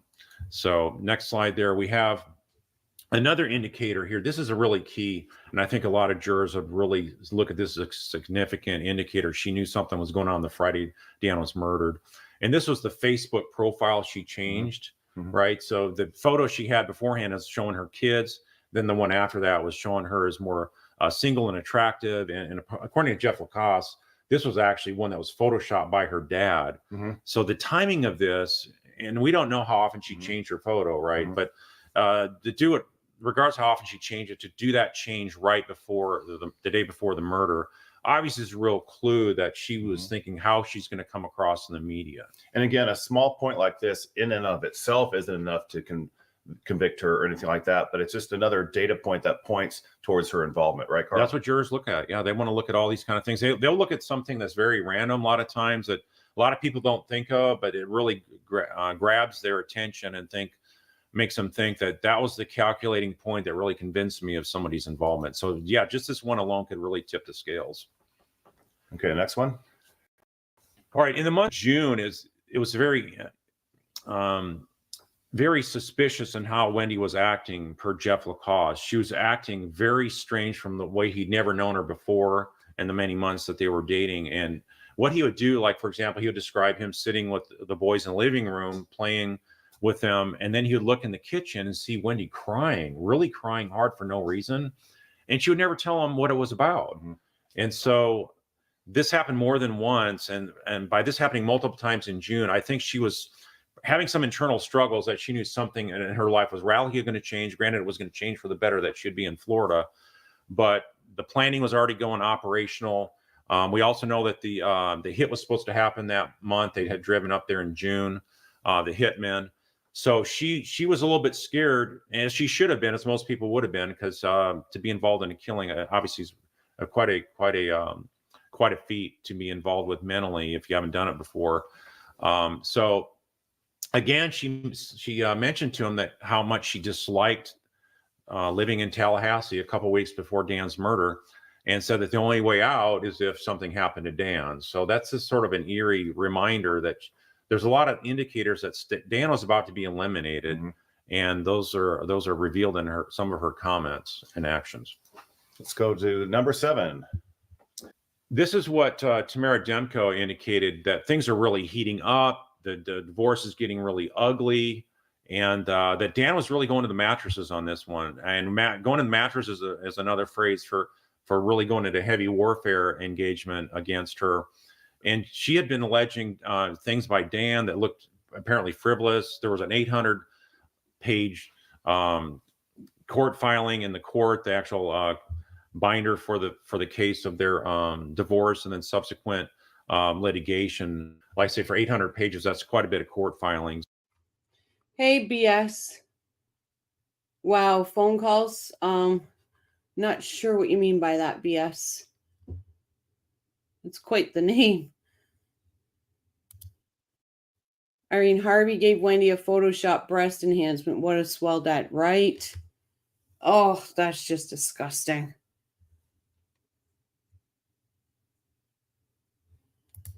This video is great, and there have been more indicators since then. Absolutely, Jane. Right. Creepy weird. Irene, why was Wendi crying? Did she feel bad? I doubt it. I'm curious about the crying. I think that was fake crying. But remember, Jared said she was in drama class and she was good at fake crying. Yeah, the hitmen were too busy hitting the crack pipe. Absolutely.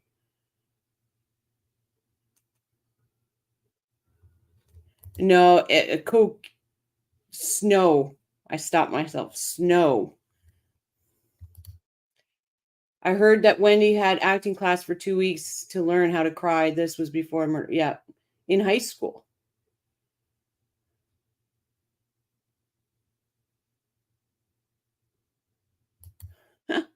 Wendi was crying because her single molecule of decency was acting up, right? I'm just catching up here, guys.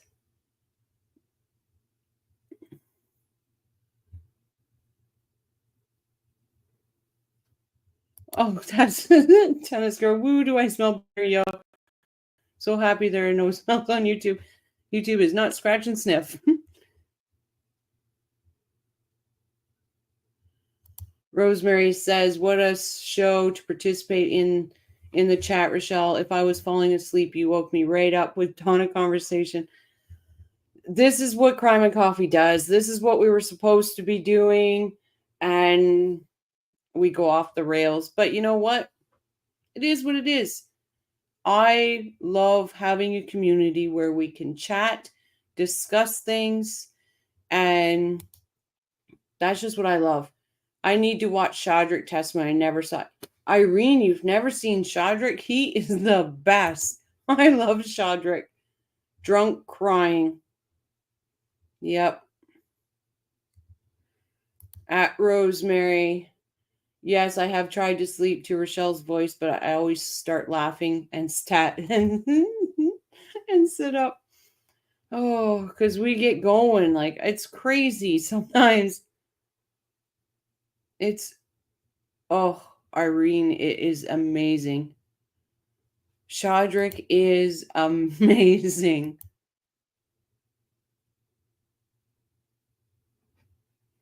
My prediction, Carl will have you share everything with him and advise you to share nothing with us.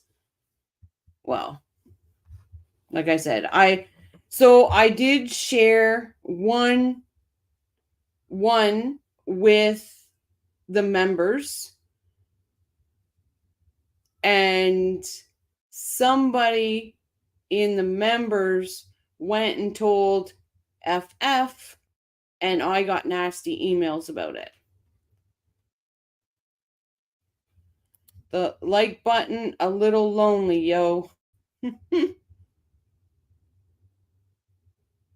I hope Wendy's a little bit better at law than acting, but she didn't know what it meant to be held in contempt of court.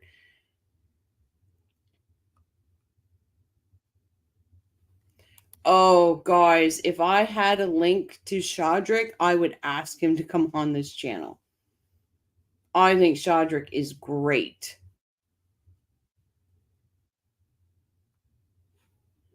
Yeah, I was on that stream. Oh, wow. WTF, does she care? Wow, whatsoever. Because of that, I became a sideshow, a circus freak. Pardon me. I won't mix her words. I became a circus freak. I should be ashamed of myself. It was ridiculous. It was absolutely absurd that she would come after me. Fake crying seems more on par. Yeah. Oh, that was fake. That was so fake. My favorite part of that interview, and like I said, I watched it so many times, is when I heard her say, "What's happening?" Very low. What's happening? I told Rochelle on Patty's show I watched her show but wasn't participating in the chat because she was on too late. I usually go to bed around 11 p.m. I'm usually too tired to type at Tennis Girl. I came on an hour early for you, Rosemary. Yeah, that's crazy. Somebody sounds jealous. Yeah, I'm a circus freak, honestly. One of these days I'm going to come on here, guys, and I'm going to have a clown hair and a clown nose. I will do it. Is ludicrous. It's like this case is hers alone. Yeah. I remember I saw that today. I thought, how can she sleep?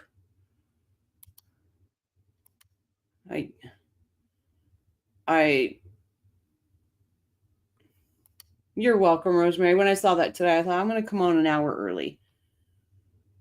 And then I was looking to see if Carl was coming on, and he wasn't, and then he was. A circus freak again. Somebody sounds very jelly. Yeah. I'm like, you could have picked up your tablet and tried. Not my fault.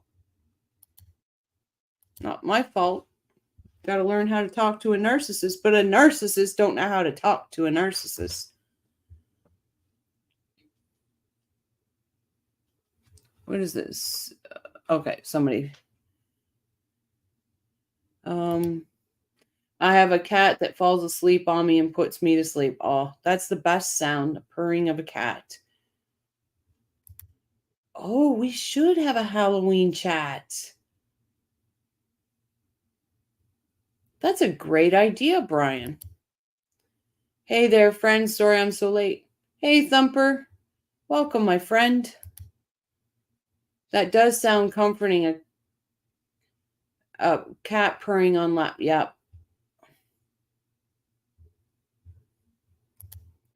I've seen this phenomenon before. People feeling entitled to information on a case happened in my old town when I became an advocate for victims' families. Yep. Oh, that's another thing. I'm horrible for victims. I'm mean to victims. Come on, I am one. I know what it's like. I get it. I support all victims. That's why these names roll at the bottom of the screen. But it is what it is, guys. It is what it is. Okay, we'll get back to Carl. And so Dan was alleging that he had not discovered the fraudulent concealment until after the divorce. Yeah, he's on late too. Yep. My honeybee sleeps on my head and has for 15 years. He doesn't help me fall asleep. It keeps me awake, but I love it. Aw. My Jakey, he takes up the king bed and I have nothing. It's ridiculous. Yep. Victim advocacy is what this channel's about. And laughter and community. That's all it is. Like, honestly, I could sit and just play this, not talk, not answer anybody, do anything like that. That's not what I wanted. Before I started this channel, I would be on other channels and you'd ask a question, you wouldn't get answered unless it was a super chat or you were part of the main group. And I thought, I don't want a channel like that. I want a channel that everybody feels like they belong to. Like, it's not my channel. It's the Coffee Cruise channel. My two cats sleep either on me or tucked up tight to me most nights. Aw, that's awesome. My son and his girlfriend just adopted two cats. They're gorgeous. And they both are desk kitties. So my son sends me pictures of the cats laying on his hand while he's either on the mouse or the keyboard. They're desk kitties. And Tamara indicated some other people had been told by Dan. So apparently Dan was telling a number of people that things are about to really heat up in this litigation. And indications are that Wendi would have known about this as well. In fact, in her last testimony in court, she indicated that Dan had alleged that she had done fraudulent allegations of assets in the court. Number 8. Wendi was pressing Dan for the details of when he was leaving Friday, even after she pretty much had blown him off, and Jeff's perception was it's over. This is one thing I like about Carl.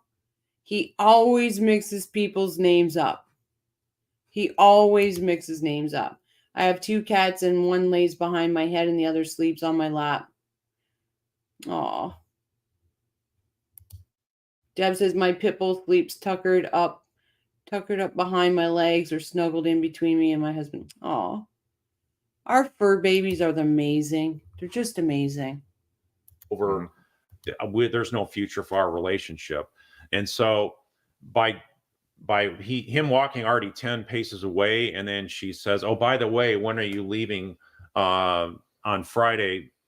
That just is, I think, a really strong indicator, and a jury would really connect with this as being, she knew ahead of time. Dan was next target date was Friday, the 18th of July, as it sure enough happened. And so I think this is a really strong indicator that there was pre-planning by her, and she was part of it. To me, this is one of the top two indicators of guilt. This just stands out in my mind. Imagine walking away from somebody as you broke up with them, and then, oh yeah, by the way, you're leaving when on Friday? It's just so obvious that she was wanting to make sure that he was going to be potentially the fall guy and be gone or traveling by in the vicinity during the time of the murder. Right. And I think they were playing this whole thing out like, hey, lead him on as much as you can, and then suddenly drop him off like a rock from your relationship, and then sort of make it look like he's the angry, jilted victim lover, and make him be inspired to go and attack. Has anybody here been over to John Steinbeck's channel? It's amazing. I can't drink more than one coffee anymore because of stomach issues, and I get tired early and go to bed early. Oh, I'm sorry about that. I'm about to go make another coffee. She was totally trying to loop Jeff in on this crime. You think she was trying to loop, but she was trying to, because they've had the arguments about all this. Friends knew, obviously, because she told them that he was jealous, things like this. Do you think she was trying to loop him in, or she was actually trying to set him up? I have it really good. I wish John would post more. He's excellent. Yeah. If anybody can, any of the mods can post John Steinbeck's channel in the chat. It's a very good channel. Wendi got Jeffrey insanely angry at her lies about Dan. I think she wanted to make him crazy enough to, oh, no, I don't think that. I think that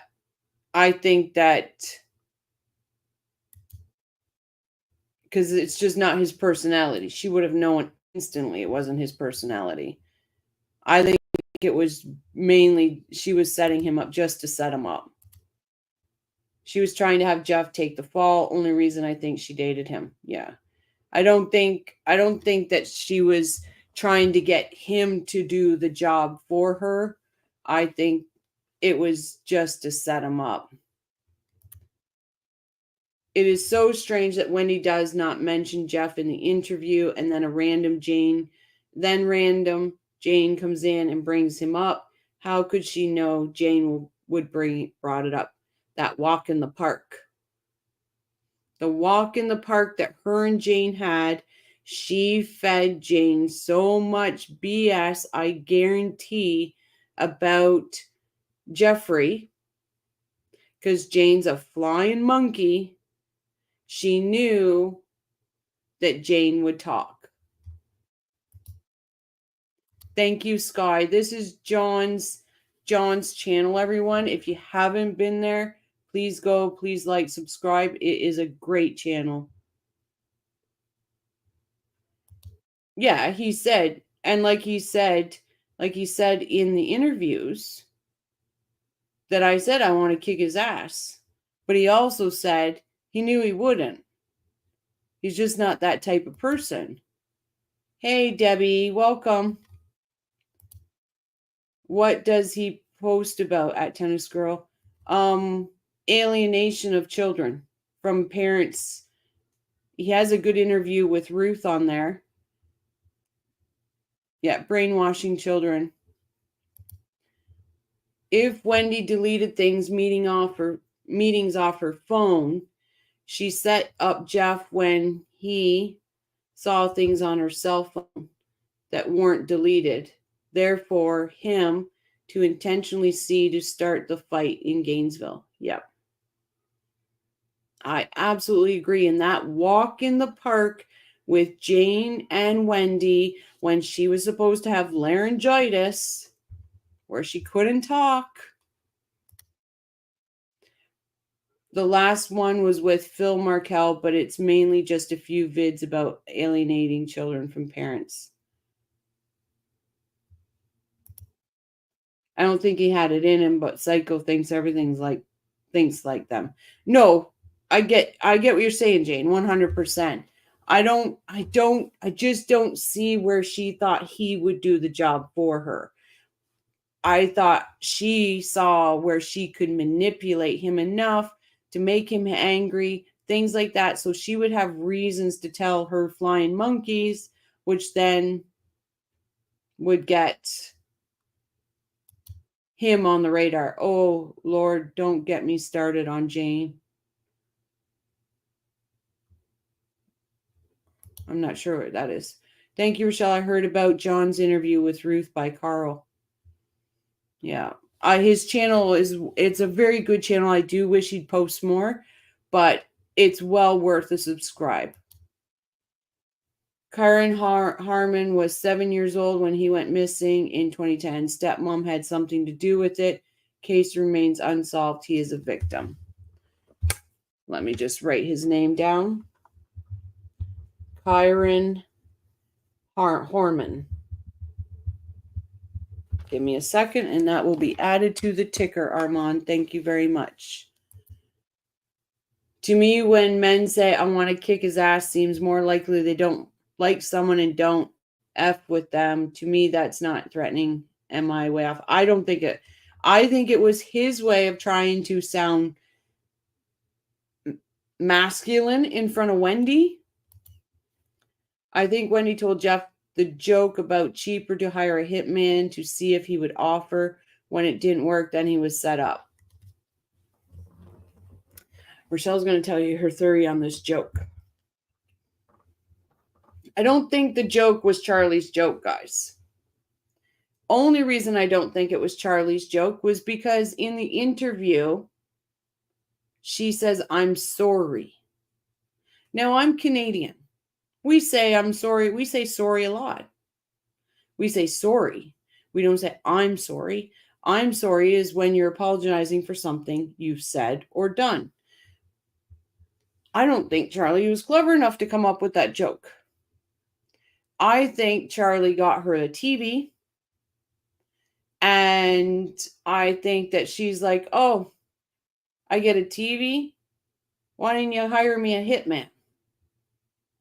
So then Mr. Adelson decides to go around telling everybody, I got my sister a TV because it was cheaper than a hitman. I think it was Wendy's joke.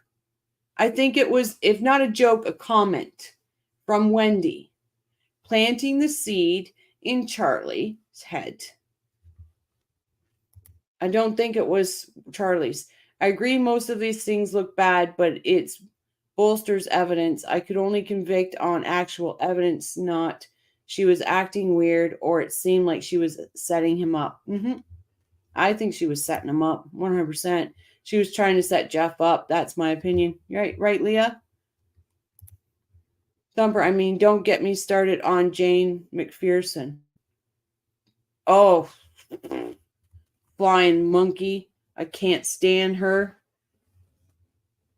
I would like to have 5 minutes with that crazy bitch. Thank you at Tennis Girl. I will check it out right now. Just kidding. Wonder if her friend Jane is still in her corner. I don't think so. I don't think so. That other Jane seemed intoxicated at the cop shop with Wendi. Birds of a feather. Yeah. She wanted to be Wendy's. She wanted to be Wendy's everything. She wanted, like, in Ruth's book, she was a bodyguard at the memorial. It's ridiculous. I remember when FF was getting bullied, she only did Patreon. Then when newer streamers came along, she She back bullying. Wonder how many people she bullies. A lot. A lot. Interesting, Claudia. He was saving for a house, drove a crummy car, and she knew that. Yep. She did. I know what tennis girl. I think it's funny when YouTube creators tell their subscribers to check out other YouTubers. That means they have to leave their show to check out the show. Oh, yeah, I guess it does sound funny, doesn't it? But I just like to support everybody. I think it was Wendy's joke too on the stand when asked if she repeated it. She said no, Charlie repeated it. Yeah. I think it's her joke. Oh yeah, she tried to hit man first, then set up was second, in my opinion. Yep. That's another thing I want to ask. But I know that will never get answered. I want to know of that $15 or $50,000. Remember that there supposedly was this other hit team that ripped them off. The important thing is that Jeff believes she. Jeff is an amazing human being. Wow, setting him up. I think she planted the seed in Charlie's head, knowing that he was this, oh, I'm the man, I'm the macho.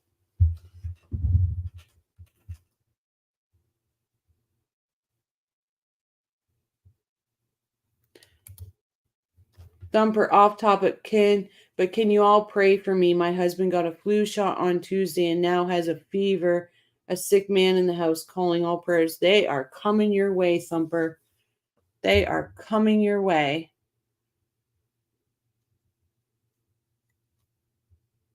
$100%.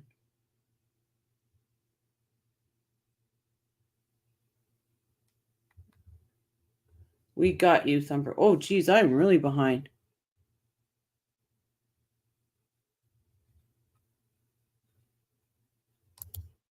Me. Call me a circus freak. I should be ashamed of myself. Oh, yeah, she's lovely. I wonder if Donna would tell you, Rochelle, if Wendi has moved to Austin, or talk about the Markel Act and that why Wendi moved. So in the one that I sent, Rosemary, I'm hinting towards that to see if I can get an answer. Rochelle, am I not seeing Kareen's name on ticker? Do you see it? I haven't got there yet. I'm going to get it on there and as soon as I can. Yep. Jane was giddy AF like it was her 15 minutes of fame. Absolutely.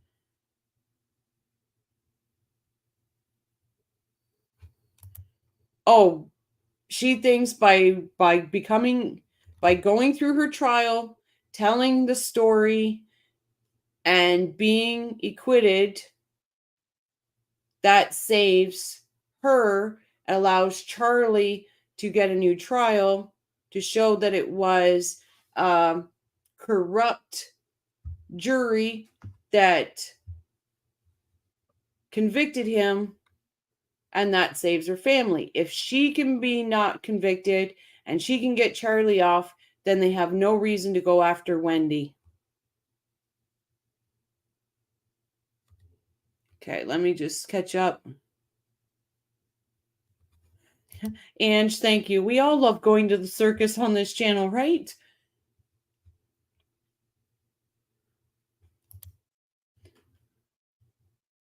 She's going to. She's going to. She told me that in her second one that they needed to hear from her. Names like circus freak can hurt, especially you have low self-esteem. Luckily, Rochelle is a warrior. Yep. I'll own it. I don't have to go around calling people names to make myself feel better. That's all. All right, guys. I'm going to put Carl back on, and I'm going to add Chiron to the ticker. Give me 1 sec. The person that had been victimizing her, is there maybe a chance to win her back? You know, so that's what looks like was going on here. Next one. This is really telling also that she tells of Charlie's 2013 plot to her boyfriend, Jeff Lacoste, just around 5 days before the actual murder. So for her to say this, first of all, that this had been going on for almost a year now, and then for her to mention this out of the blue, no context, and why would you say this? Did FF say that, or someone in her chat? That's a horrible thing to say. No, she said it to me. She said it to me. Yes, Armand fans FF lives by the blog and dies by the blog. Yeah. And you mean blonde? Wow, Rochelle, that is breaking news. Donna said she will take the stand in her own trial. Yes. People need to hear from me. I need to set it straight. And I need to save my family. She will take the stand. Becky Ireland FF and others called Rochelle that. So unprofessional, mean, and anti-woman. Yes. Yep. Now, will I ask her again that question, Rosemary? Absolutely. For the fact is, these new lawyers, whoever they are, will they let her take the stand? I don't know.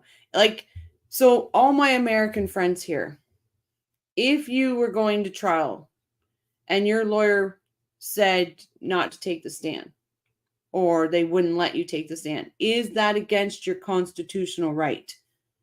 I only ask because I'm Canadian and I don't know the answers. Thank you for a great answer, Rochelle.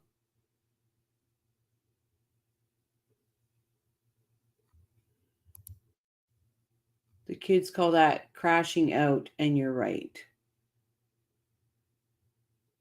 Okay, right on, Jane. Okay, they cannot stop her. Okay. I don't know, Rosemary. I honestly don't know. I wish I had an answer. They cannot force her to take the stand nor not to take the stand. Okay, then she'll be taking the stand. You have the right to take the stand regardless of lawyer's advice. Yes, you can have the right over your lawyers. Okay. They advise you not to, but you get to decide. Okay, because I wasn't sure. Because I've heard a couple lawyers say, well, that dodo brain on STS the other night, oh, she pissed me off. Anyway, she's like, I wouldn't let her, and she would do what I say.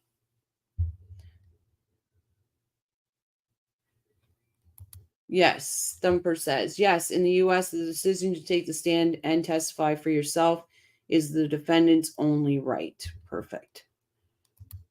I've heard that she thinks she owns the Markel story. Yeah, she does. She truly does.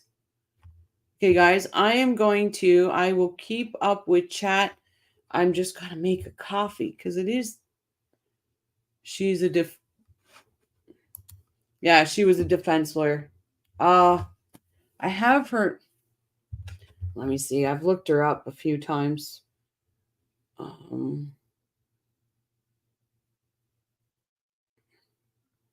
Her last name is Shelly. Oh, I did not like her. I did not like her. I did not like her. She was defending Diddy last night. Yeah. And the thing that really set me off with her, guys, and I'll be honest, it really set me off, was out of one sentence she says, I feel sorry for the Markels and how justice, blah, blah, blah, and all this. And then the next sentence, the bitch is raising her hand saying, I'll defend Donna. So what did Rochelle do? I put in chat, of course she will. It's a paycheck. It's a big paycheck. The chance of getting any appeal after you testify is very slim, though it's not just an inadequate counsel issue at that point. It's a defendant was directly judged by the jury thing. And that's the problem Charlie's going to have, right? Oh, never mind. I've been drinking. Okay, Irene. I hope you're enjoying your drinks. Defense lawyer likes to defend the guilty. Yeah, of course. And listen, I had people saying to me, she deserves a defense. Of course she does. I'm not saying that. But I am saying I hope if she's so self-assured that she can get Donna off and that all this, like, go for it, chick. She does think she has a singular right to the Adelson saga. Yes. Especially defendants who have money. And if Donna wants her speedy trial, it's going to be a lot of money. Have another one, Irene. Exactly. It's Friday night. Enjoy. Right, Sky? Friday night. She is an oof. She is an oof.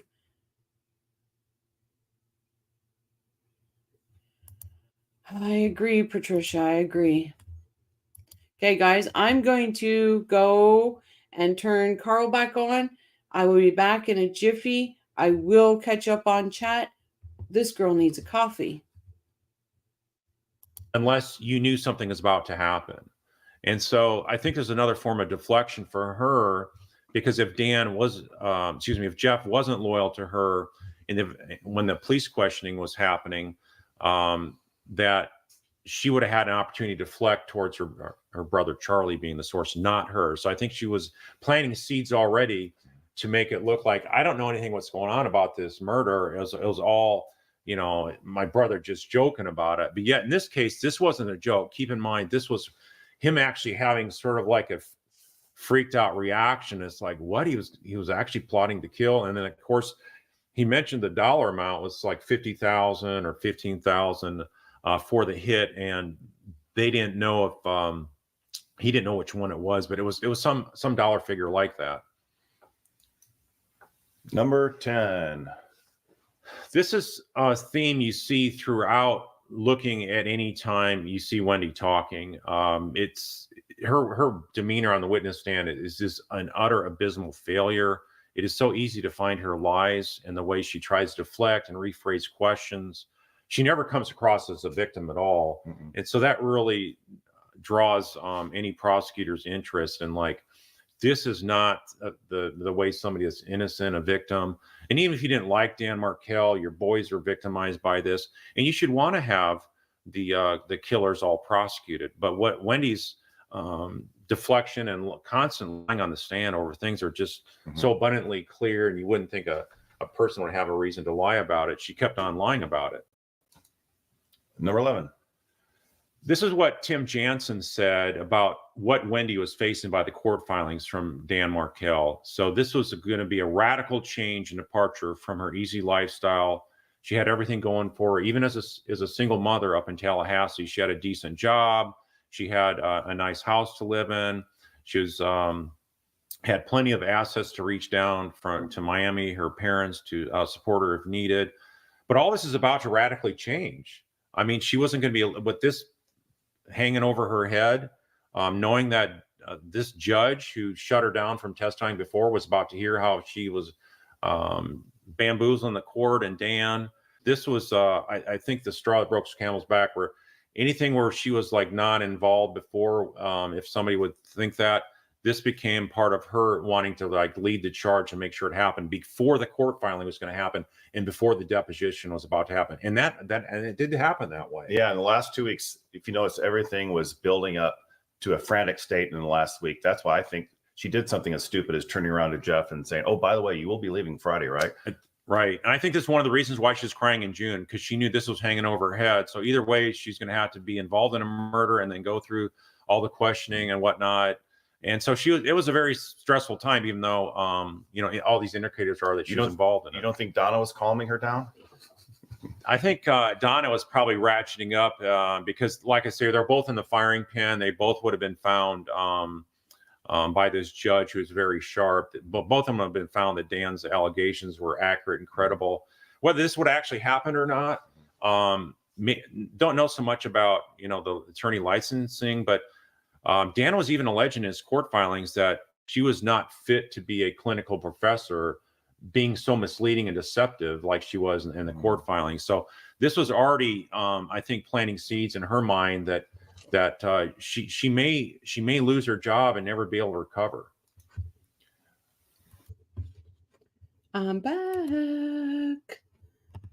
Thank you, Rosemary. Jessica, I was concerned when the trial blew up that YouTube would feel the law will make them irrelevant. Boy, it happened fast, though. I hope all the content creators work out the differences. I agree. I absolutely agree with that.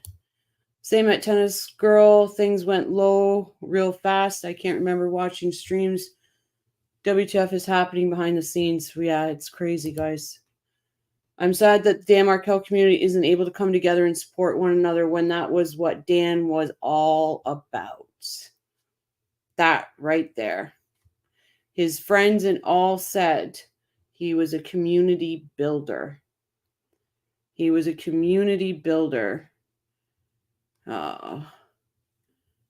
Exactly, Rosemary. We're all here because of a man violently ripped from his family and community.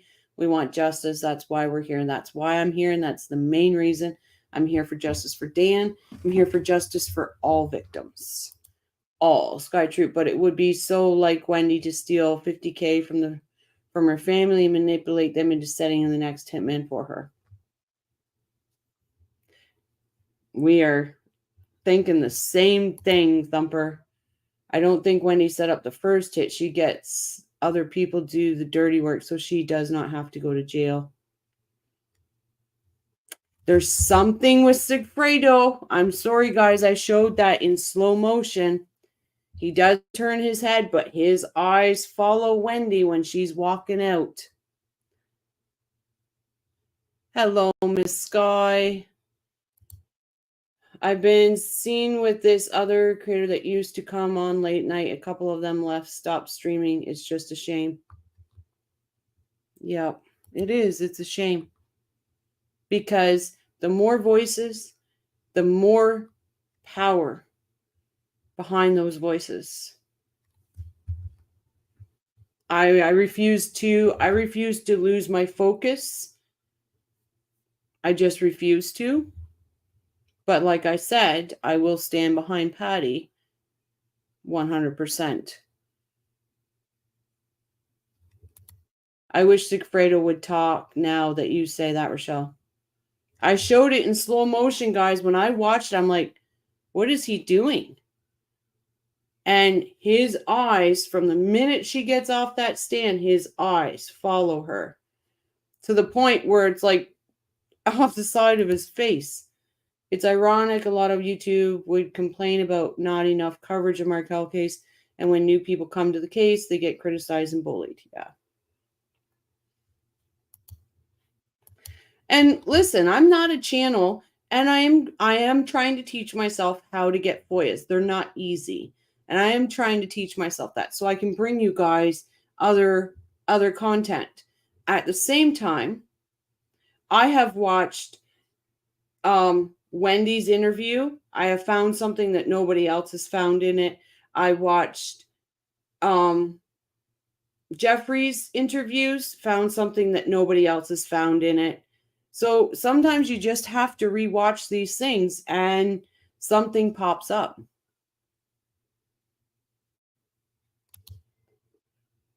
I mean, I love this community because we care about justice for Dan Markel and Ruth, Phil, and Shelly, and the Markel damn boys.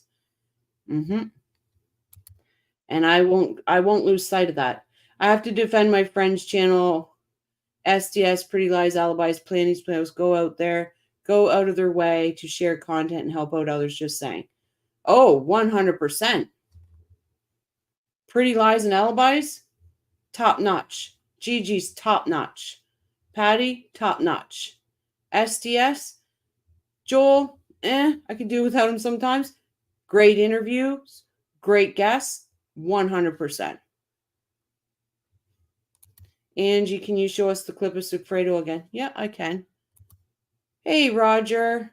Hi, I'm back. Wendi is walking free and she's is the most evil of all. She is the greatest mastermind. She definitely is a mastermind. I misunderstood. I believe Wendi set up the first hit but did not have direct contact with the hitmen. I think there's something with Sigfredo. I wish that man would talk. But he won't. He's thug life now. He won't. It's hard to find good creators that just want to focus on getting out good content. It is. I agree. It's like he wanted to memorize her description, maybe to share with the gang. I think it was a look because she would not look at him. She did not look in his direction at all. It was just very odd. It was just very odd. I watch Plunder. That lady gets foyas like no one I've ever seen. Ooh, I'm going to have to check that out. Yeah, Sigfredo has those crazy eyes. You remember that, Miss Sky? I know. Please like and sub. Getting close to 3K, guys. We're getting there. Certain creators want to blast other reasons for discussing this case only because they want other subs. They prove they're grifting for themselves. Yeah. Listen, I review other things. I find things. And when I learn how to do FOIAs, I will do those. Rosemary, that is exactly right. We should be able to agree to disagree. We can't give up on each other. And that's what we do in this channel. We agree to disagree, and then we laugh and joke. Thank you, Sky, for pasting the plunder true crime. I'll be able to go back and I do love the interaction with Joel and Carm. It makes me giggle. My friend's mom reminds me of Carm, sweet Jewish lady from England with a mouth like a sailor. That's so. No, like I said, I watch STS. I subscribe to STS.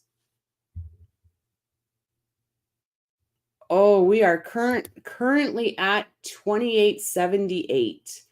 Nice. Lewis did the same thing when Wendi testified. Lewis did the same thing. He wasn't in the courtroom. I really like Plunder Rochelle. She carried me through the Gabby Bituto case. I'm going to look into I've never came across her, but I will now. Doesn't like creators using her content and not giving her credit for content. I have never used hers, but I have gave her credit. Even when I didn't use hers, I love Joel and the guests. I think he's entertaining. Oh, I do. I like I said, guys, don't get me wrong. I like STS. I usually watch it.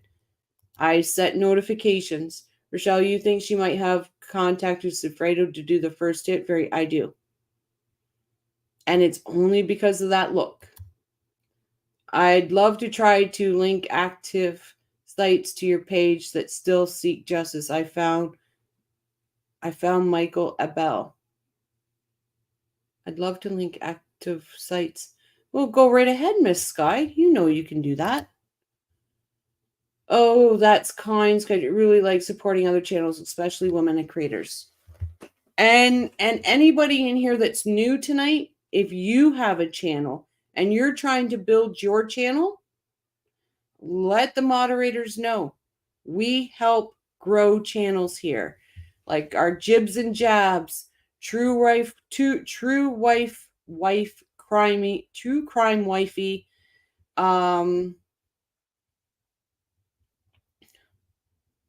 a lot of the coffee crew. Some of them have channels, and we support them and we try to build them up to get them their subs. That's what we do here. We are a community builder. We are taking a page out of Dan Markel's book, and that's what we're trying to do. Why are they waiting for Wendi to be arrested after Donna's trial? Do they really need her on the witness stand? I don't think so. Roger, because like I said the other night, If they need Wendi to get those damn emails in, then what that says to me is they don't have anything else on Donna but those emails. Come on. I just, one for one. That's how they're playing this. I love Joel, Cole, and Carm, or COE and Carm, and his community and his chatters. He has a great community, great guest. Yes, he does, Rosemary. Absolutely. Wendi would not have used a person so easily traceable back to Charlie. You think?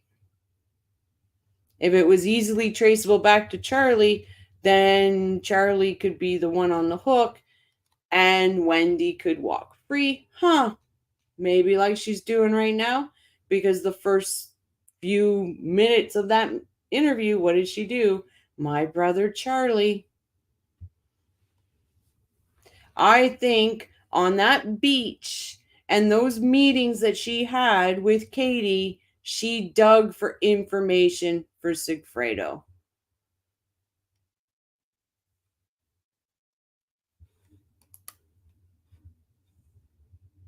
The biggest evidence against Wendi that can pin her down, the motive, I'll say the motive was Dan going after her bar license and her stealing money. That's the motive for Wendi. And the evidence would be the drive to the Trescott. Drive to Trescott. First of all content on YouTube belongs solely to YouTube, so you can use, copy anything and everything you want. Yeah, you just got to be decent enough. Not everything. You got to be careful that the person has not copyrighted their material. If they've copyrighted their material, Rochelle has found out, you can get in trouble.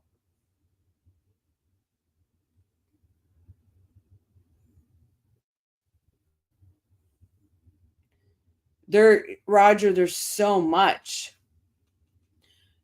There's so much.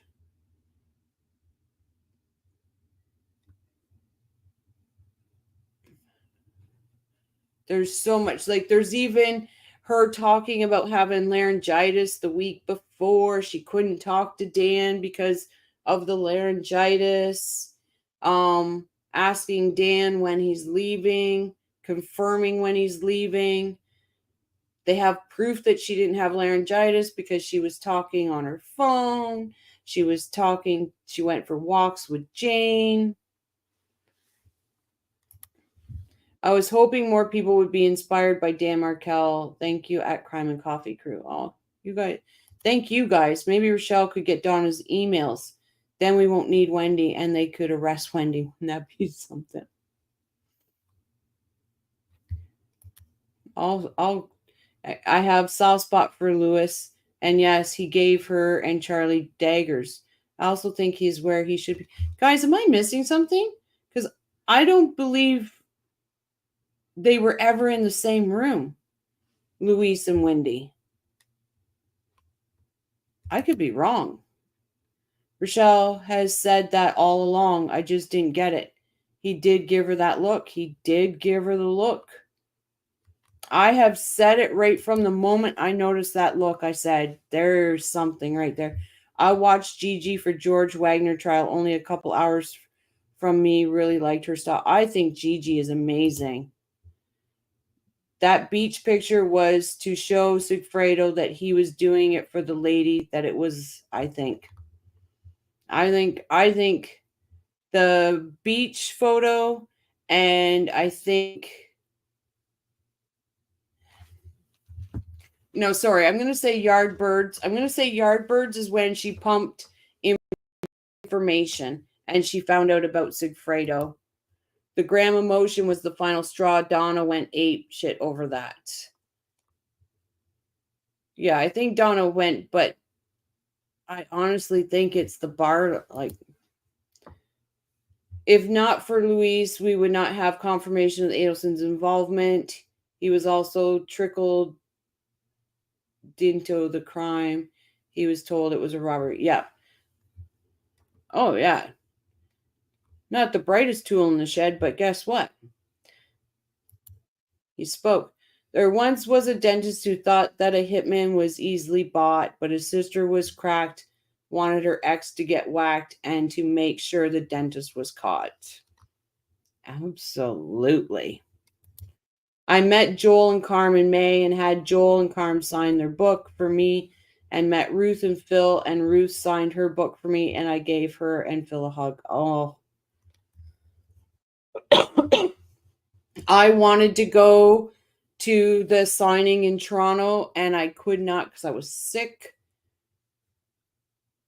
But someday I would love to meet Ruth, but not by email, not by reaching out. It needs to be organic for me. It needs to be organic.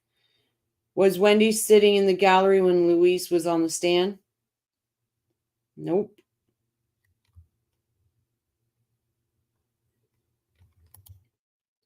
I just don't understand why Sig not talking, Katie passing on 2 deals. Gotta be money. There's got to be money. Why do you think all those lawyers were going to be on the witness list? There's a trail. There's a trail, guys. And that's on COVID. Wow. Yeah, Patricia's amazing with those limericks. How awesome. Would love to meet the Markels and Carm. Yes. Yardberg, I think, is where Wendi gave Katie money for the second attempt because that was in March. No, Charlie gave Katie money for the trips up and down for the second attempt.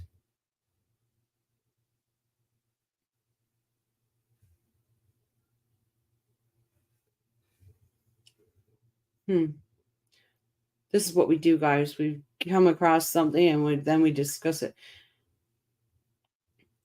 But I believe there was a lot of questions for Katie and Wendi pumping her for answers. And then there was the time at the pool. Her one brother's taking care of her children. Katie's brother is taking care of her children. Hello, Sunshine. Welcome. Did they have a forensic audit? I can't answer that. I don't know for sure. So I try not to say something I don't know because then I get said that she's giving out misinformation. That is, her children's welfare was important to her. Katie's kids are with her. I believe it's her older brother, not the brother that did the interview, not the brother that the wife is in jail, her other brother.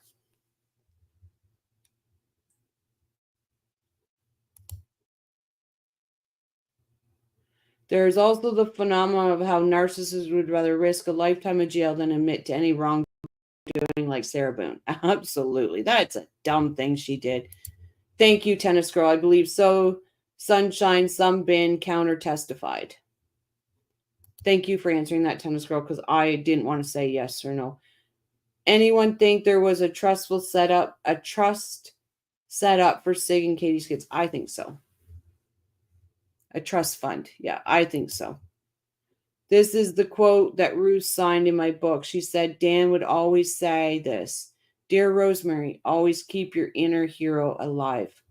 Oh, that is amazing.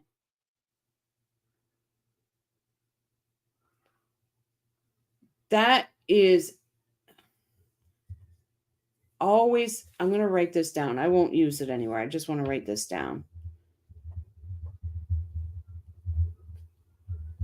I don't want to forget it.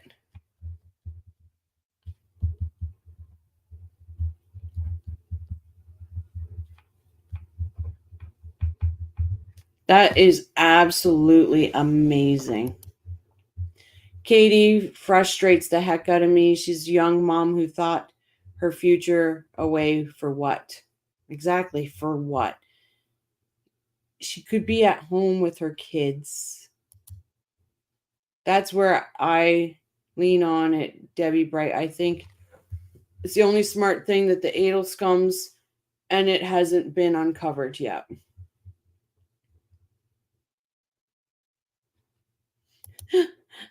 Right, Miss Guy, Katie has security now, doesn't she? Yes, she does. Yeah, guys, I think Donna's trial was going to answer a lot of bloody questions. I think it was going to answer a lot of questions. And I think maybe, just maybe, that's why Charlie threw the grenade. Because he has an appeal pending. He didn't want his mom's trial to go forward because he knew it was going to open a lot of doors, and he needed those doors to stay shut till his appeal. I think that's why the grenade was thrown. They all living in a gated and guarded community now. Yep. Is there any truth to Sig trying to get word to Katie to give up the Adelsons? Yes. And Yindra was in chat one night and she confirmed it too. Yes, he asked Katie to give them up. He told Katie to give them up and him up. Take the deal. Charlie has an actual lawyer now. Yep, Ufferman, who also is Wade Wilson's appellate lawyer. Huh. Think if they talk too much, they lose the trustful. Oh, they would lose the trust if they talk too much. Well, Katie talked enough, didn't she, on the stand? I think the state has got one or two fact patterns wrong, which gave the Adelson confidence that they won't stand trial. Boy, they were wrong. I agree, Armand. Why is Sig telling Katie to do it? Why doesn't he do it? Because he didn't have a deal. So this was when Katie got the deal offer. They supposedly, what is said is, and I believe it was Chris DeCoste that actually spoke to Sig's lawyer, got the message, and Sig said to turn on him and she wouldn't. She wouldn't because he was facing the death penalty. Somebody should have told her that he wasn't going to get the death penalty. But it was on the first trial, and he said to turn on him because he wasn't getting a deal. He was the shooter. But to save herself and be with their kids and rat on him, rat on Charlie. Do you think Wendi is nervous now? No. In my opinion, no, she's not nervous because everybody has went so public saying that they do one for one. So now she's looking at what? She's got a year, 2 years. I don't think she's nervous at all. Donna's delay helped us cope with the Sarah Boone delay. Will we see action on Monday? I believe so. Yep. Because their mayor was on saying that they have hydro, this and that. So I think it'll be on Monday. Charlie banking on an appeal and getting out is beyond delusional. Right, Irene? Nobody said they weren't delusional. I like to think she's not sleeping and looking over her shoulder. I would like to think that too, Tennis Girl, but I just don't see it. I went to the book signing in Toronto. It was awesome to meet them. I got a hug from Joel and Carm, and I put the video of Ruth talking on YouTube. I offered to give it to STS. Nice. I would have met you there, Rosemary, because I wanted to go, but I was so sick. Katie got the deal twice. Yep. Why did she turn down the deal? Why did Seattle pass the ball? I would think the only reason she turned down the deal was because there was money. There was something there. Phil took a selfie with me. He held my phone and took a picture of the both of us together. That is awesome. Oh, fancy meeting you here. How many Booney takes a plea on a Monday? How does she not take that damn plea? This bitch is crazy. This bitch is crazy. I think no way she takes the deal. Armand's fence. She would be out of headlines immediately, and I think Boone can't stand the thought of it.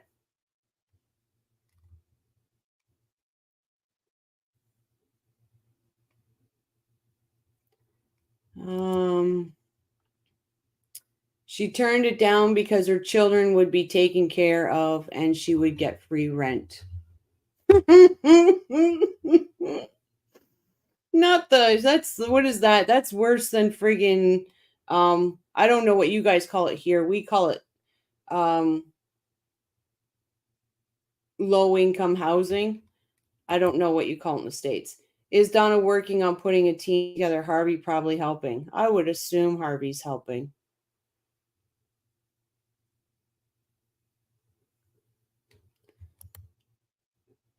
That would have been awesome to meet you, Rochelle, at the book signing. You could have got a hug. Yeah. That woman is an angel. She is an angel. That's all I say. She is an absolute angel. Okay, thank you, because woof, right over my head, tennis girl. Boom will get life. Yeah.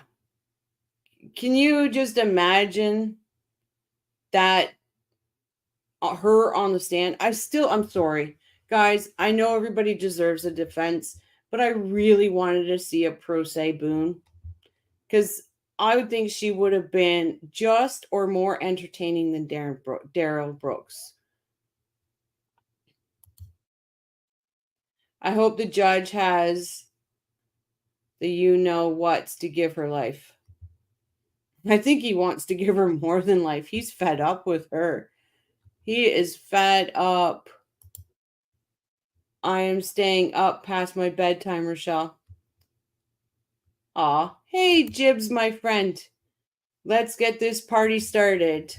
Absolutely. We have a special visitor in chat tonight. Very fancy visitor.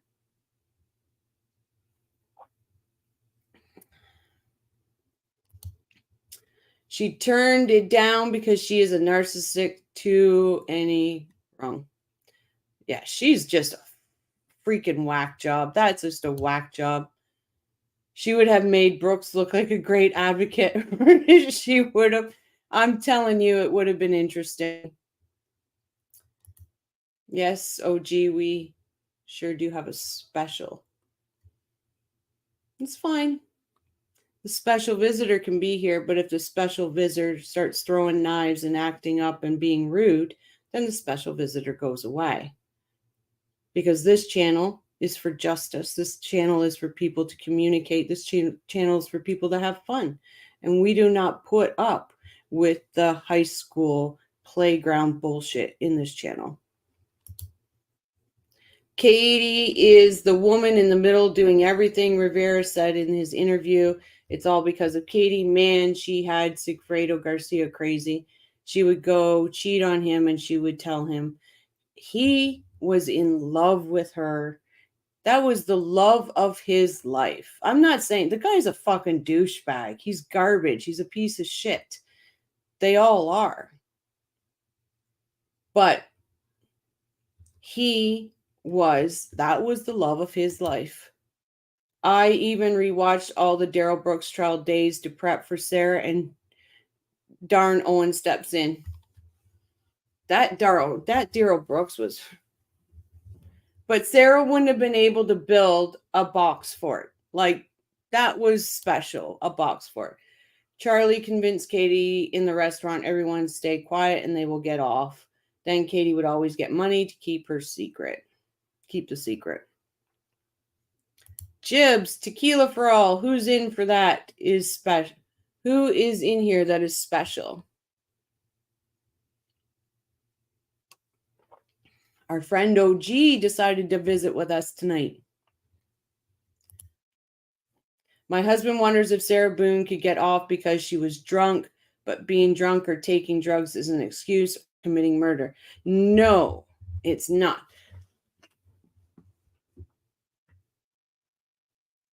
If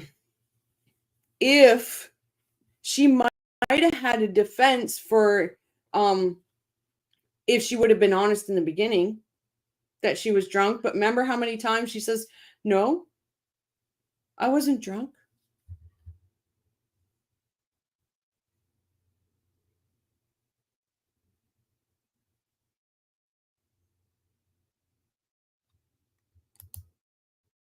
Did Chuckle file his appeal? Upperman's taking care of that. I know that there was a delay for family illness or something from Upperman, I believe, but there was a postponement.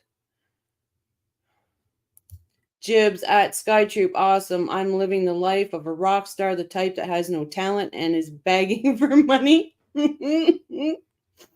Oh, Jibs, you are awesome.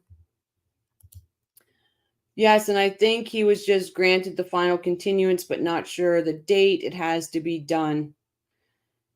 The guy, it just needs to be done.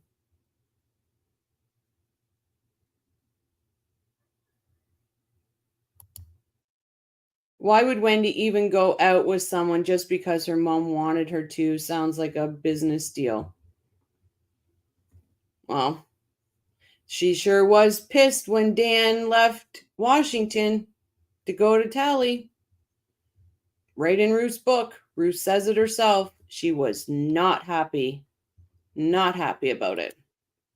Thanks at Skytroop. I thought I was writing Rochelle. I must be getting tired. My spelling gets worse as I get some more tired. We are great at reading that type of language here, Rosemary. Oh. At her disastrous motion hearing, she said she was still hungover and intoxicated. Jury will have 200 different stories from her. Oh.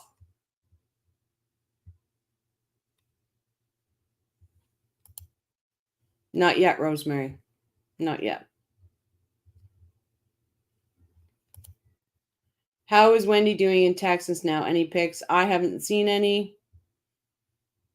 I have not seen any. That is weird. It just every Adelsons relationship is transactional. Yep. What can they get from each other? It's the weirdest thing, right? It's a family that looks like it is so tight. But it's not really that tight. It's tight when they need it to be tight. And like, prime example, Wendi. Everybody's fallen. And she's just off living her best life.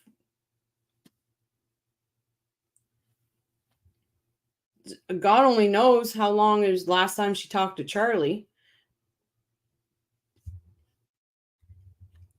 She doesn't care. I've been caught and woke up in some places while drunk. Never woke up with anyone in a suitcase. I did wake up at a concert in another state, though.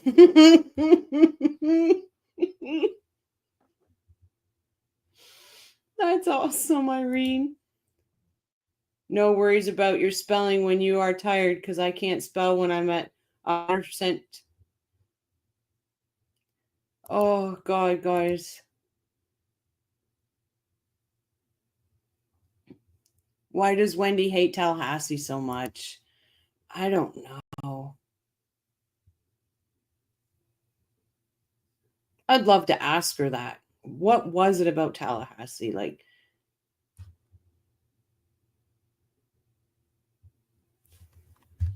small town, but it's not really small. Compared to where I live, it's not that small. It's not like there wasn't big men there with like names that she could latch herself to. It's not like that wasn't there. It's the Capitol, for God's sakes. Do you think Donna will get Miami defense lawyers again as it's more convenient for Harvey? I'm sure Harvey has... Oh, he doesn't have a girlfriend by now. But that's funny. Because most people say, is June helping him? I do think... I think it's stupid. I think they need Tallahassee or surrounding community lawyers. But who knows? He's got an outdated Yellow Pages book, so who knows? Nope. Nope. Judge Everett. It's all his fault. I think you can scrap the Carl talk on evidence convicting Wendi. We just want to pick your brain about Donna, right? But we're actually coming up with ideas why Wendi and all that. It's easier to hate your surroundings than look inward. Yep. She wasn't right. She was not number one in Tallahassee. Exactly. Dan was loved in Tallahassee. She did not like that. Jib says, what? I guess you aren't living life if you haven't been trapped and pushed down a flight of stairs while you're in a suit.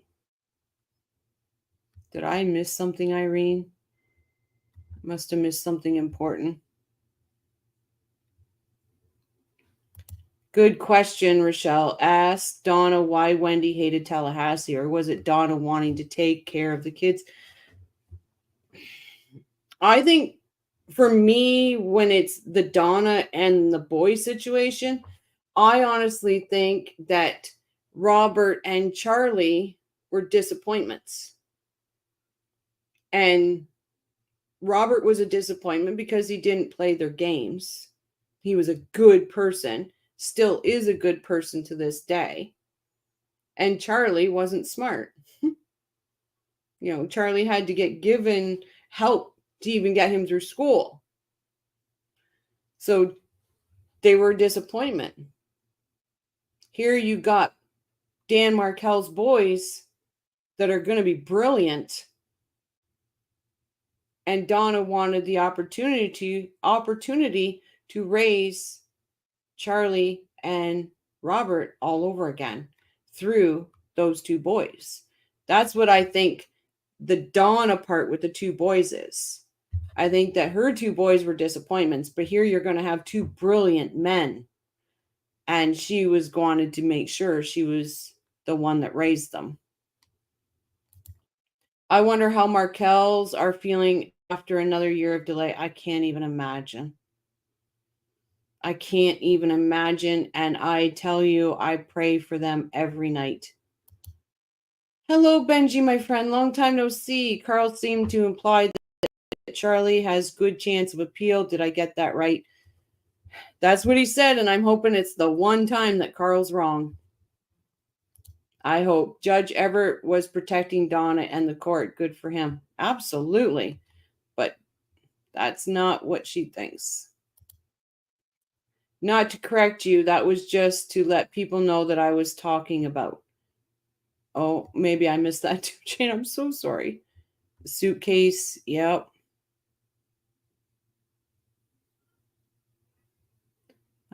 Suitcase, but I bounced down some stairs.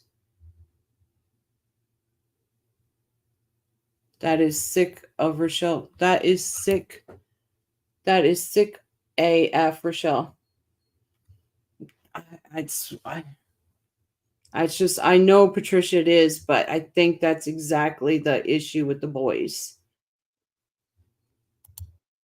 Donald Adelson is the Jewish Goldilocks. One bowl is too Jewish and the other isn't Jewish enough. You should ask Donna what she thought of Wendi's book and if the book was based on Wendi's life. A good one.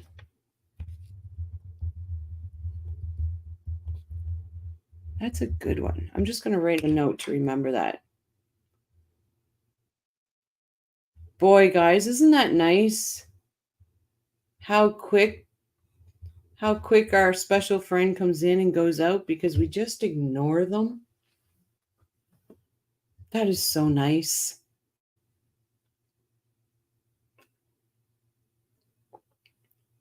Or did somebody get rid of them? I'm not too sure. I better ask that first.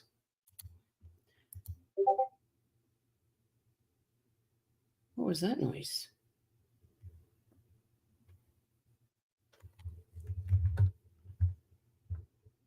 I think I just...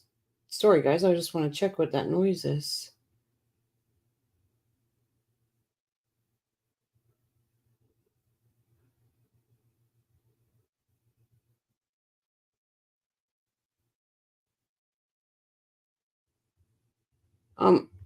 Miss Sky, if you have the link, just go right ahead and share it. Or Mr. Sky, please go ahead and share that link. The Hale reference with Donna and Charlie made me want to vomit. That's disgusting. That is disgusting. Thank you, Miss Sky. Anytime you feel like you found something that you want to share with the community, go right ahead. You don't need any permission. Thanks. I thought it was the story of Damba. Still here, Shell. So far, okay. We are pretty tolerant as long as not speaking hate against anyone here or speaking nasty about those two boys, because I will not take that. Case do not solve themselves. We need to be vigilant. Absolutely. We will, I will definitely look into that too. And we will see what we can do. Ask Donna if she knew about Charlie visiting third world countries and being with underage girls. I don't think she trusts me that much yet. Hopefully we'll get there. Hopefully we'll get there. How long will she have to find a lawyer and pick a jury? December 10th is the next court date. So hopefully, my God, she will have lawyers by then.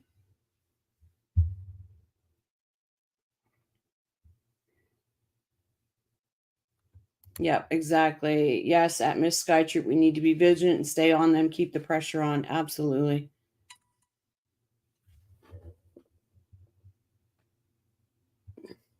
Yeah, I see that.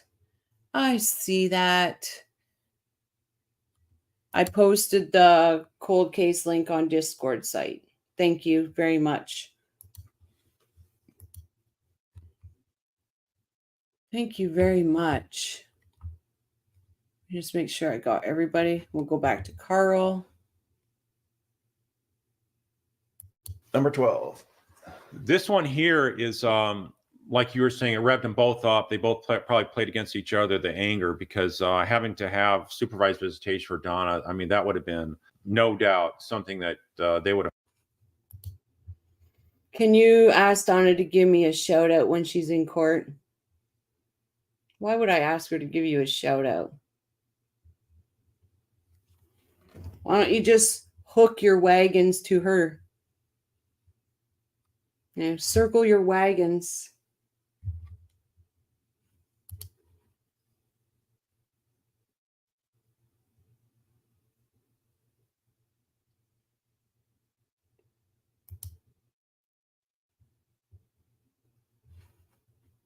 Have fought tooth nail over. And I think with Donna constantly browbeating her, I think that was the point of no return. Once Donna was now on the firing line legally, I think that's possibly the point where Wendi realized, okay, we are having to go through with this. There's no backing down. Right. Trying, guys. It became more of a family joint operation to take him out. But Wendi, from these indicators, it looks like she was totally on board, and we're not done yet. So next slide, please. You notice that she said hitman to 3 different people in the last week of Dan's life, leading up to including the day of the murder. So she mentions it to Lacoste, TV repairman, and Detective Issam.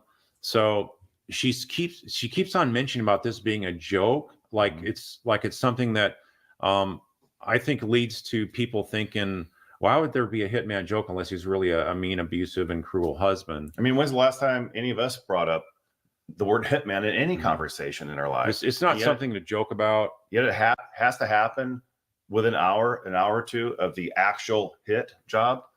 Right. The timing of this is all indicating there's something wrong amiss, and there's some planning involved. And if you look at the way she jerked around Jeff Lacoste in their relationship, and this is right before the 10 Steps Away, where she was asking, what are you doing about Friday going up to Tennessee? So this is what Jeff described, that they had lunch on Monday, and they were together up until 3:00 in conversation, whatnot.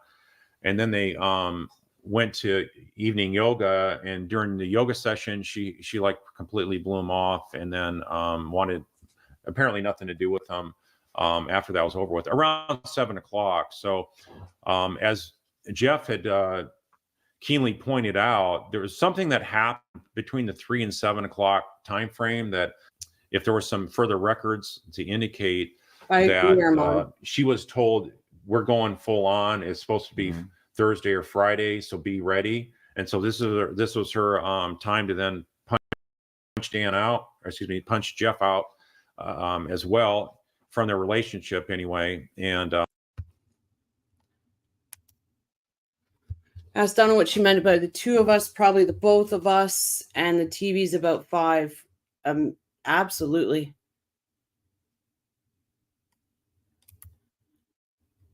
Yep.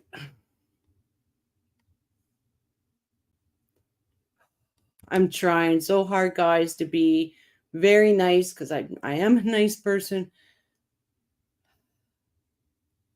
Can only go so far, though.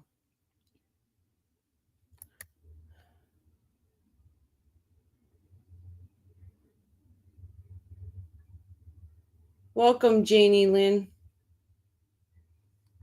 And thank you. You must have heard me ask that, because I was like, what does that mean? Miss Sky said something. Miss Sky says, at Marie, yes, children is expensive, dear Wendy, costs you one way or the other. Yep. And she won't be able to. Like I said, I'm happy with just the communication, and Miss Sky, I'm sorry, you're wrong on that one. You are wrong on that one.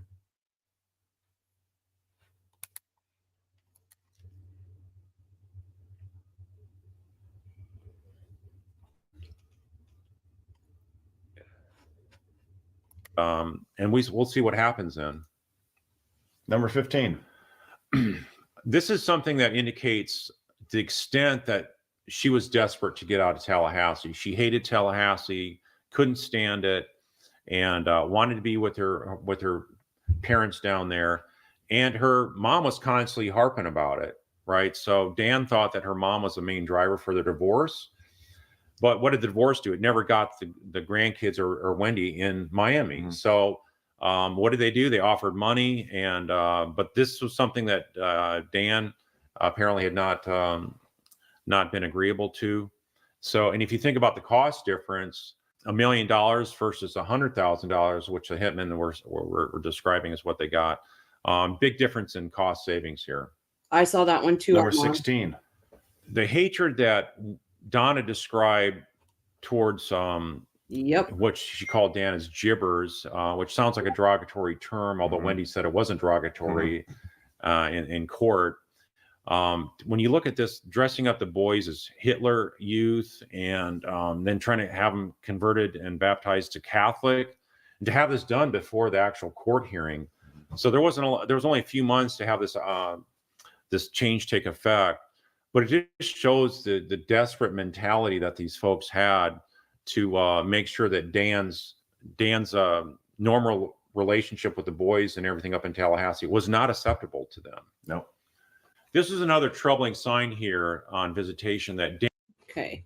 Angie, no doubt. I believe Wendy is involved, but I'm so leery of jurors that want cold, hard facts linking her as opposed to suspicious behaviors and nefarious conversations with Jeff. She worries me.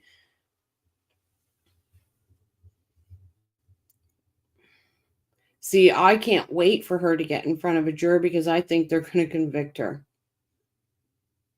I don't worry about the jurors and her. I think her trying to tell a Tallahassee jury that Trescott is a shortcut is going to be brilliant.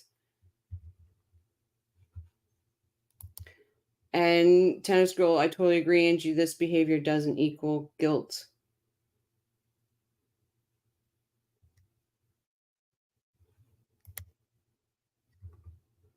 $84 more to go. People are counting down.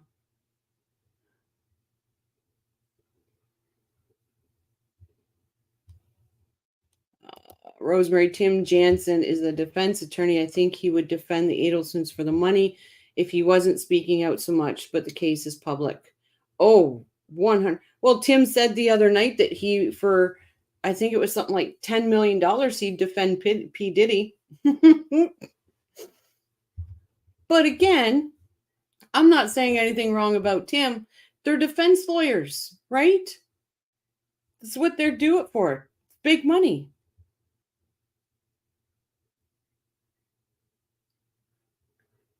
Yeah, the drive to the scene reeks of guilt.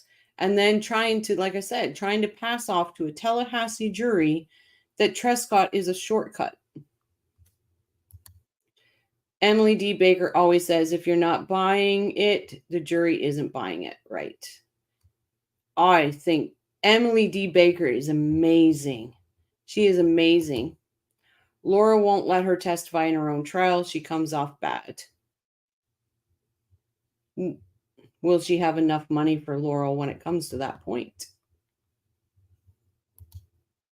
How evil do you have to be to go drive by? Sunshine isn't right? But it's like the fires, people that start fires or things like that, and they go back to the scene and watch. That's exactly what Wendi was doing. Who is next in the public defender's office? I don't think she could get a public defender. Too much money. But that being said, and I will ask my American friends, that being said, if a lot of their money is in trust, does that go against her? Tim also said that he would never defend Donna or Wendi. Yes, he did. He wouldn't be able to now, though. He's been too vocal. If I were a defense attorney, I would take the case probably, but I would be honest with them, so probably not be hired, right? I would say you got no hope in hell. You got no hope in hell, right? Tim Jansen makes his money defending rich clients. That's how Tim makes his living. Exactly. Can't hold it against a defense attorney. Just cannot. Crying for Dan at the cop shop was insane. She hated him. Normal people would ask questions before bursting into tears. If it was just the drive, it would be okay, but the accumulation of coincidences is too much. Yep. Just like George just said.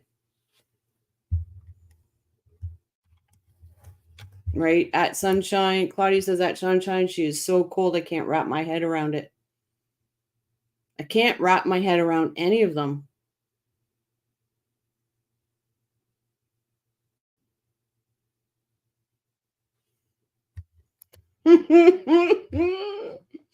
I would answer your question at Crime and Coffee, but not wanting to incriminate myself, I'm going to plead the fifth. I'm curious. I'm just curious. I am with you.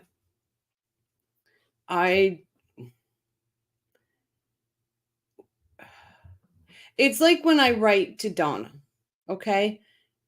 When I write to her, because of living so many years with a narcissist sociopath who has been diagnosed now as that, I had to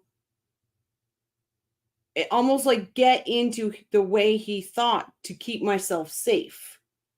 So it's like when I write to Donna, I recognize the narcissist. I recognize the sociopath in her.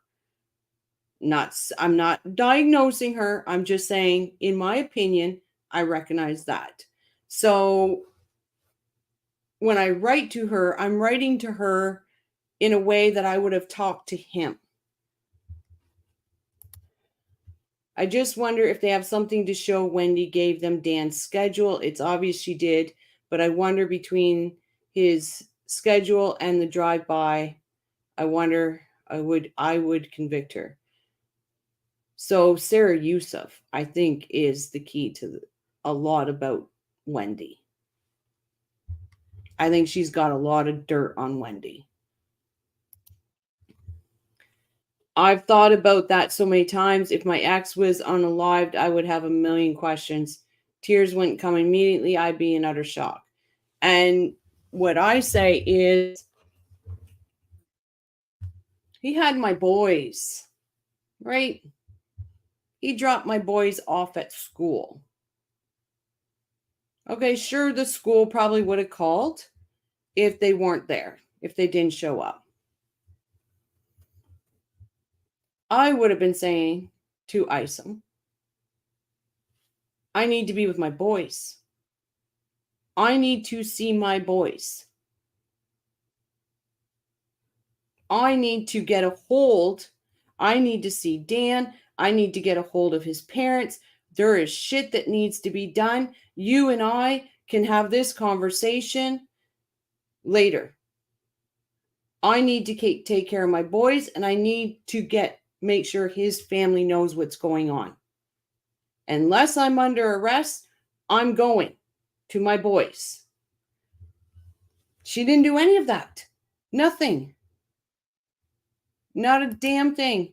How were these two idiots brazen enough to delete Dan in a driveway? They knew there was no cameras in the house. Who told them? And somebody tried to say that Sigfredo was a professional hitman. Bullshit. If Sigfredo was a professional hitman, he would have had a silencer. He would have had a silencer. That's just that. Janine, jibs and jabs, coincidence only goes so far. And her family has dirt on her. Yep.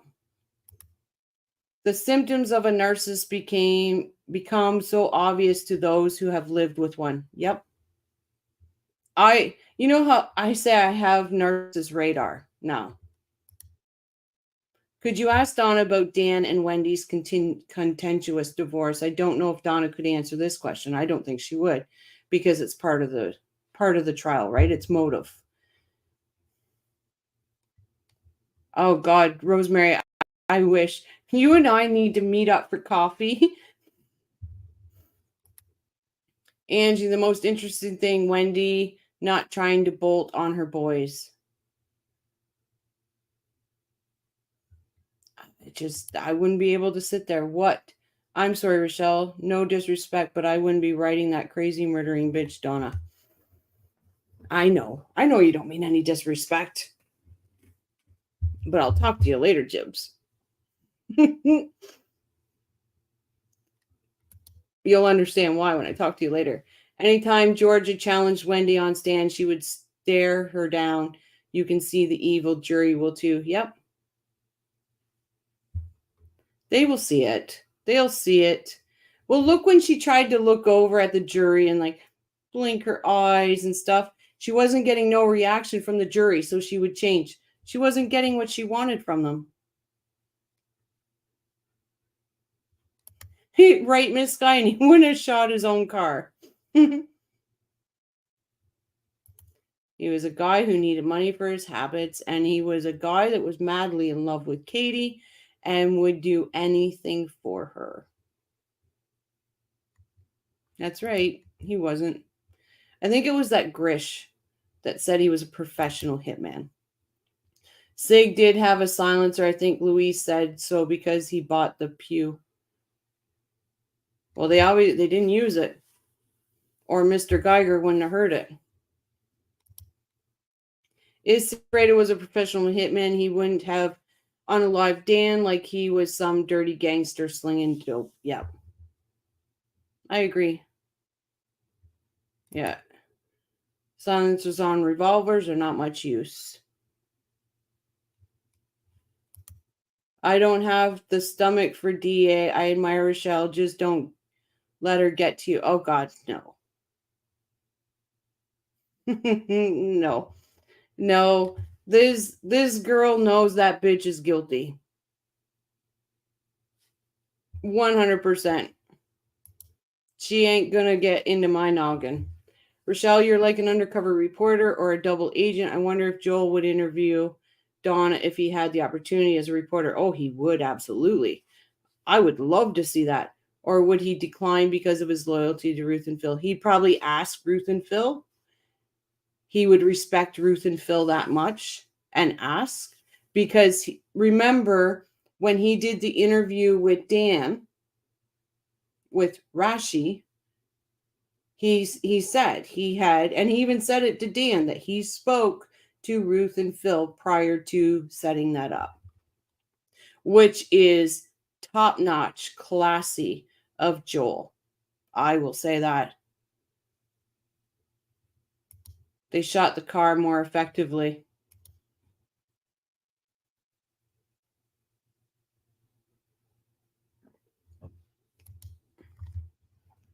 Silences aren't really silent, especially not at 11 a.m. with neighbors close by. And see, I know Jibs, you're probably absolutely right. I'm just saying, but it was a revolver that they used. Sunshine says, what kind of evidence could they convict Wendi?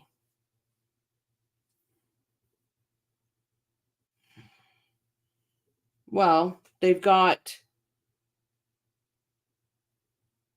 her trying to set up Jeff. They got her asking about making sure when he was leaving. They got the week before she would not speak to him because she said she had laryngitis, which she did not because she was out with Jane walking and talking.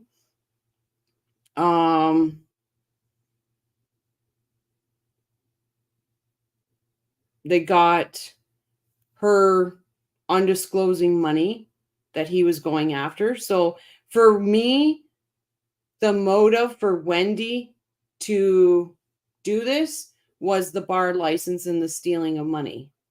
That's Wendy's motive, in my opinion. Gosh, Sunshine, there's so much. And like, it is a very circumstantial case. Oh, is Claudia?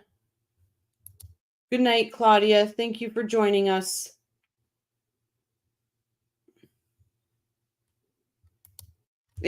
Her case is very circumstantial as of right now. I think Donna's trial would have opened up more doors, would have gave us more to see for Wendi. Jibs and jabs. Silences are useless with a neighbor like me. I'm a curtain peeker like Gladys. I'm just a nosy lady. We need to watch Carl's clip on the evidence to convict Wendi. The show we are not watching because we keep asking Rochelle questions. She called Dan back at 11:54 when she knew he was already shot.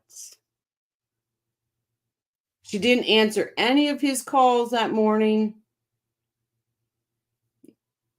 She turned her phone on silent, she said.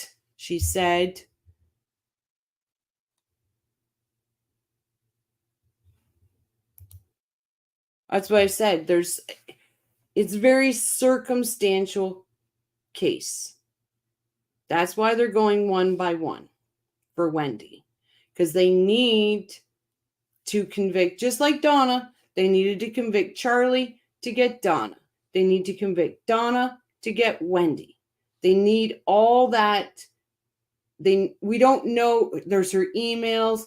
We got the email dump. We got the email dump that's coming in with Donna from the new devices that they got. Yeah, I know, damn, I know.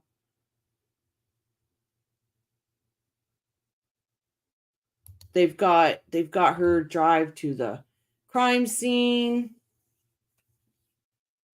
I believe they can get her. I believe it would be a very... I think it'll be... Now, do I think the verdict would be as quick as Charlie's? No, I don't.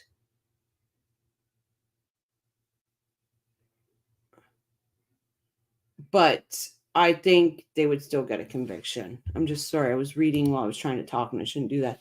No good revolver ones because, well, it's kind of pointless. That is suspicious of Wendi. She kept avoiding Dan all morning until after the time Dan was shot. Then she was calling him back. That smells fishy. Yep. And remember when he was sitting there, forgive me, I can't remember the name of the place, and she was walking with the boy. She saw him sitting there working on his laptop, and she quickly went to the burger place instead because he would see her and he would know she could talk. He would know she didn't lose her voice. How many people are convicted on circumstantial evidence? Yep. I really want to hear from the Geek Squad guy. Oh, so do I. So do I. But when jury studies all the coincidences, they will conclude guilty. Yep. And guys, my opinion, and this is my opinion, no proof, no nothing. It's just my opinion. I think she went to Trescott to find Dan. I think she went to find him. I think she went in her scruffy clothes because she didn't want to wreck. Nobody like her that has to be the best, needs to be center of attention, is going to go to lunch with her girlfriends looking like she just crawled out from underneath a gutter. It just ain't happening. She wouldn't do it. I think she went to Trescott to find Dan. She had old clothes on because she knew they were going to get wrecked. I think she wanted to find him. I think she wanted to make sure he was gone. Because in that interview, she says he wanted every measure taken to save his life. That they had that conversation.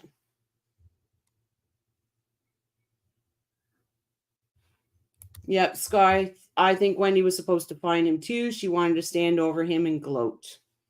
100% I think that.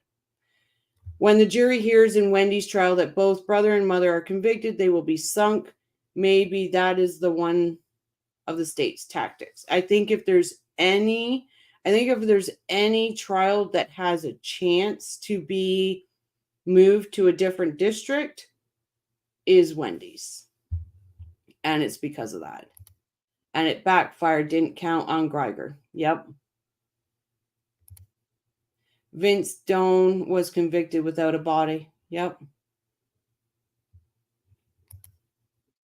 I think so as well. Wendi wanted to be poor wife who found her ex unalived. And she was using the text message. She was using that message from him. We will meet later to talk about the boys' schooling. And that's why she went. That's why she was going to go there. She wanted to say something nasty, I guarantee. Becky Ireland, good night, coffee crew. Enjoy your weekend. Good night, Becky. Jibs and Jabbershell, I think you may not have considered that Wendi wanted to look tore up. Yeah, but If she wanted to look tore up, for what reason? If she didn't know something was happening, she had no reason to look tore up. Right? I can agree to disagree with you, Rochelle. I think Wendi is too much of a coward. She didn't want to find Dan. She might be forced to save his life. Wendi wanted Dan dead. I think she wanted to make sure he was dead. I think she wanted to see him take his last breath. I think she's that evil of a human being. But I agree. That's what I like about this channel. We can agree to disagree. I agree she was supposed to find him, just can't figure out how. She was quick enough to come up with the bourbon alibi when the plan was derailed. And she still had that party to go to. But if she would have found Dan, she wouldn't have went and got the bourbon. Right? And she didn't buy bourbon anyway. The invitation said bourbon and she bought rye. It's two different things. Jane, you agree with Rosemary? Yep, see, that's what I like about this channel. We can agree. I'm with you, Rosemary Romero. I don't think she wanted to find him. She was just making sure it happened. The interview and the pictures. Yeah, but again, that's what I mean. If she didn't know something was going to happen, why was she planning on the interview and the pictures to look tore up? Right? She would have to admit that she knew something was going to happen for her to look that way. That's what I'm trying to say. Tomato, tomato. Yep. Your makeup can't look smeared if you can't cry. Yep. No, I agree with that. But that would say if that was her plan, then she knew something was going to happen.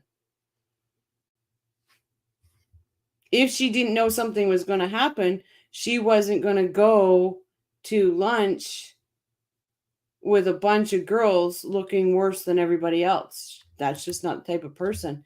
Don't be in the neighborhood when an H-man takes out your litigious ex. Yeah. She also may have wanted him to know that she did it. Yep. You haven't beaten the Adelsons yet. They thought the career criminals would take him out. The Adelsons confused career criminals with professionals. Yeah. I agree at Tennis Girl 101. Wendi wanted to make sure the deed was done because Donna was waiting to pay Katie before she came up to Tallahassee and had to make sure. And yep, I agree. That I 100% agree about. Absolutely. Wendi absolutely knew Dan was getting murdered. Yeah, that's right. That's what I'm saying. But if she didn't know he was getting unalived, right? She wouldn't have been dressed like that. So that's what I'm trying to say is she obviously knew. She obviously knew it was going on. Yeah, what an actor. I know. Would she have known the hit was in the driveway and not in the house? Just some things that don't add up. I don't know. Really, right? Was it supposed to be in the house? Was it supposed to be set up to be like a robbery?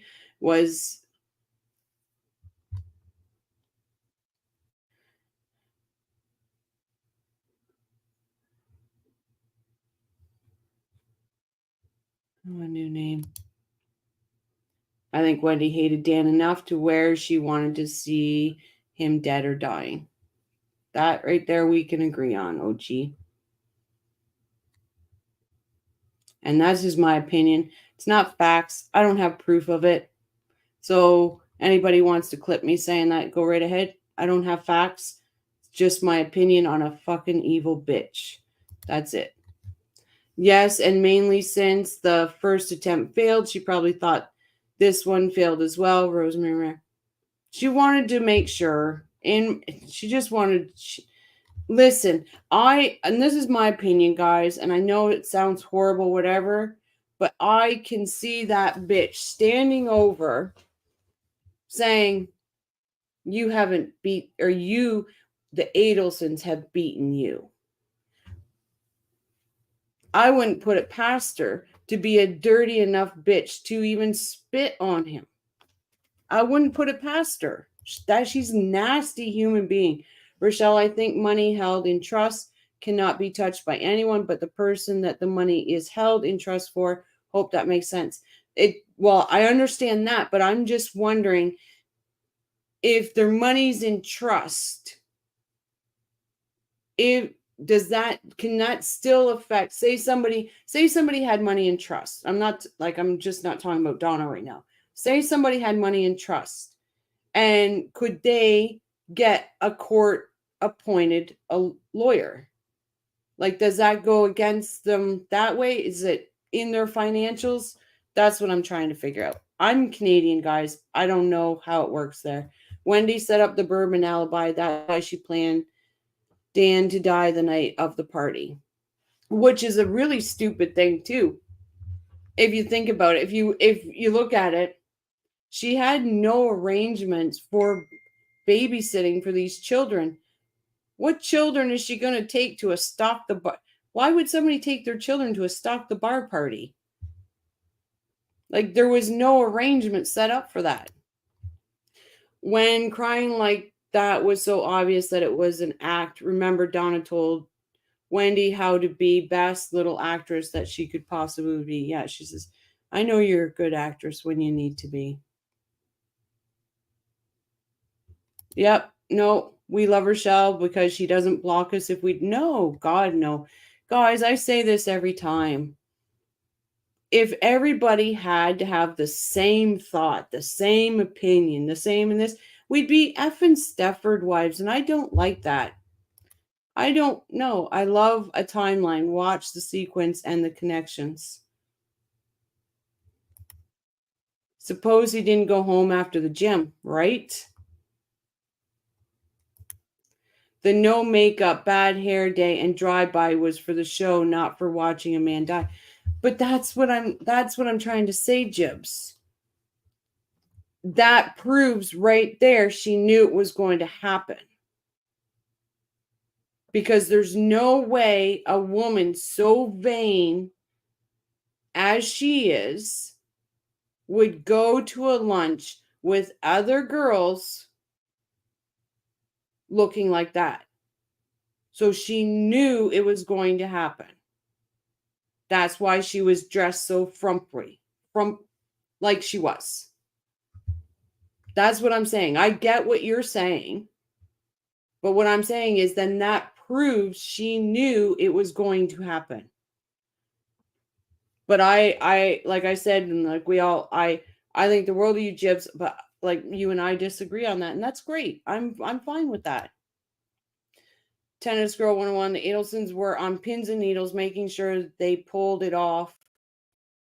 Wendi couldn't go through another case of Pepto-Bismol. Wendi wouldn't have survived that lawsuit or the court hearing. She wouldn't have survived that court hearing. If Wendi has an excellent high-winning defense attorney, I still think attorney can explain things away. I really hope there's at least one hard fact to link her, Donna and Charlie, or Katie, and turn on her. Listen, I don't see Donna turning on her. Don't see Harvey turning on her. But Charlie's appeal is denied. I see Charlie turning on her. I don't know who's setting my phone off. Oh, sorry. If Wendi... Oh, we already read that. Wake up, Rochelle. Lewis testified that he saw her on the trip to make sure she got what she paid for. Yeah, he said he saw the blonde and 2 kids, but that timeline can be debunked. That timeline can be debunked. I think he saw a woman with 2 kids and Sigfredo told him that was her, I agree to that. But for Wendi to be on that street, the timeline can be debunked. Jeffrey's testimony. Yep. I think if Adelsons are in control of the trust, it would be considered their money. And if they set it up after arrest, it could be broken as a preferred transfer to hide their money. Luis, I'm still here. Yes, I am. Oh, what do we got? Sorry. What's this? Oh, Luis, one sec. I gotta go. Thank you so much, Luis. Thank you for your support. It's greatly appreciated.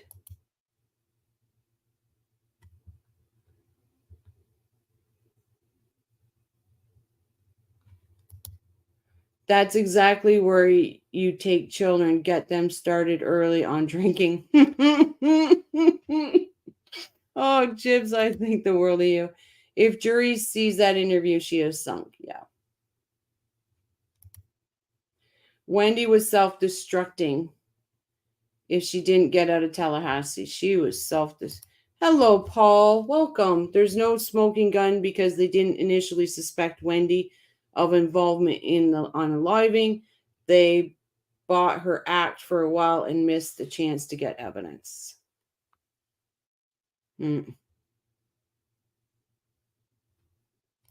But she knew she wasn't going to the party that night. Absolutely. That's why there was no babysitter set up. There's just the little things, right, that just don't make sense. And the jury are smart. They're going to catch on this stuff if the lawyer can make that point. Oh, gee, why'd you change your name? Best of luck to you explaining things away. I have nothing to explain away. These are my opinions. Best of luck to you. Remember, OG, I'm just a circus freak. Remember? Why don't you just piss off and leave people alone? Why can't you just go and leave people alone?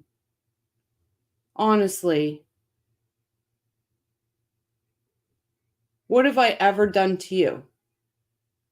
I have never once disparaged you or anything. So why don't you just leave people alone? Most of these indicators can be explained away, but that drive-by and Dan's schedule really show her guilt. Yep.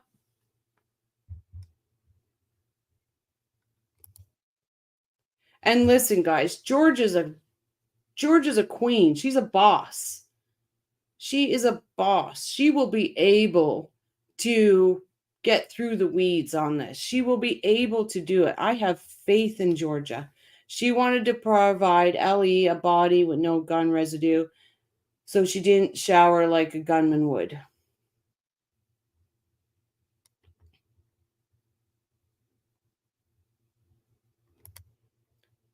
I think Wendi's nerves got the best of her. She ran out of time showering. She couldn't stand waiting around. She had to drive to the crime scene. Wendi was falling apart. She couldn't handle it. Was she falling apart because she was sad, or was she falling apart because she was so excited? I hope the state can weave together all the circumstances. I think Georgia can. If anybody can, Georgia can. Pepto doesn't work. Nexium works better. I hear there's something better. Yeah, they believed in Xanax. Actually, I wish Wendi could see the Adelsons' handiwork. If I could have it my way, I would show all the pictures of the autopsy. I would tape their damn heads to that screen and not let them look away. I would make sure their eyes couldn't close. I would make... Jibs, you and I are right on that one. Look at this, you stupid bitch. That's what I'd be saying. Don't look away. Dan's sister controls the trust. They can't spend a penny without her approval. Yeah, no, and I understand about that, Paul. I was talking about the Adelsons' money that they put in trust. That's what I was talking about.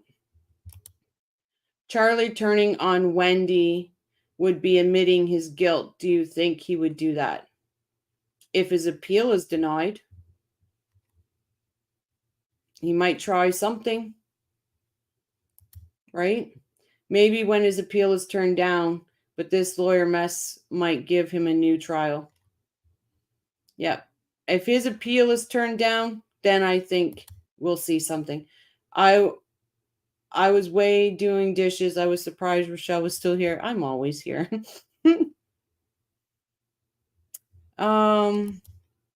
What did that mean? Good luck explaining things. I don't get it. Oh, because I must have said something that they're going to clip and then post it saying I'm putting misinformation. That's what that meant. Silly me, all these years I thought Wendi was a bad liar. Hey, Kat. Also, W.A. told Isom she thought she was a suspect during the car drive from the restaurant to the police station. Right? W.A. was not told by Isom what happened. Sorry, guys. To Dan until after she arrived to the station. Yep. I have a message for OG. You are not an investigator. Requesting police reports through FOIA doesn't make you an investigator. Thanks, Jibs. Look how bad Wendi did in her police interview. She wasn't convincing. She gave the police the motive for the reason why someone would want Dan dead. She said someone killed Dan for her. Not only that, when my favorite part of that whole interview is when Isom said about owing money. And she said, well, to me. And he goes, you? And she's like, no, not me. That's my favorite part. My favorite part in that whole interview. What a stupid. Now I believe that her testimony was meant to incriminate Charlie, and she looks good. Oh, she was ready for Charlie to go down the minute she got into that interview room. I'm just curious about this. Did they have Jane on the witness list for Donna's trial? That would be interesting. I don't believe Jane was on the witness list. So I don't. I'll have to look it up, guys. Dr. G noticed that. No, and that is Kat. That's a perfect example. She does say it. She says it right away.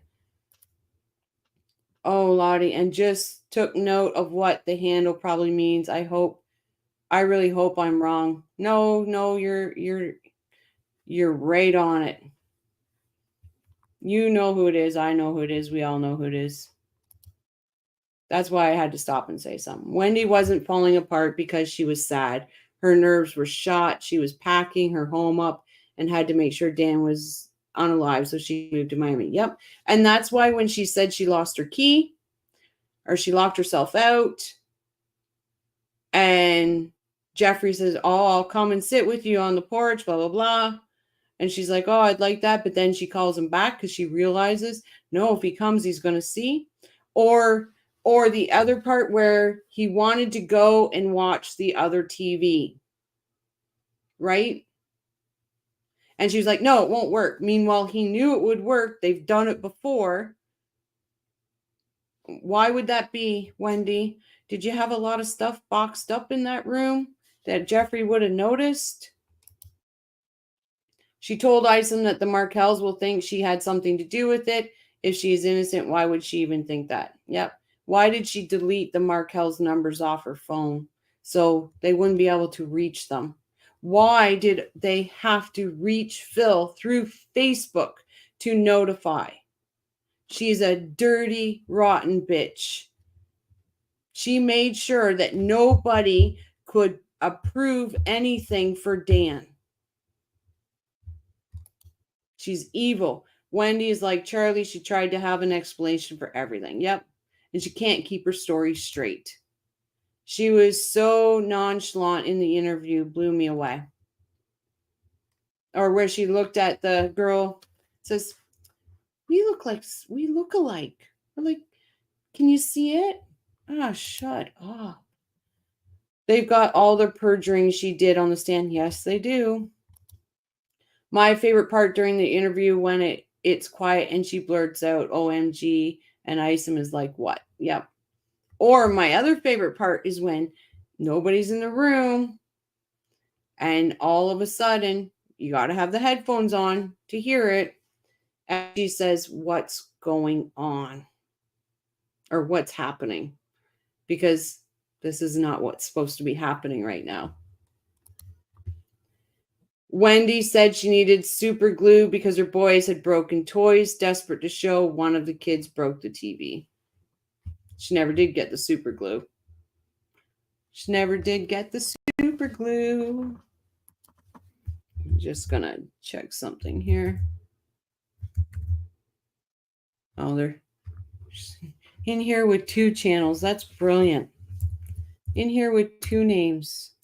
Oh, my favorite part of the interview is she was busy making oatmeal, the type that takes a long time to make.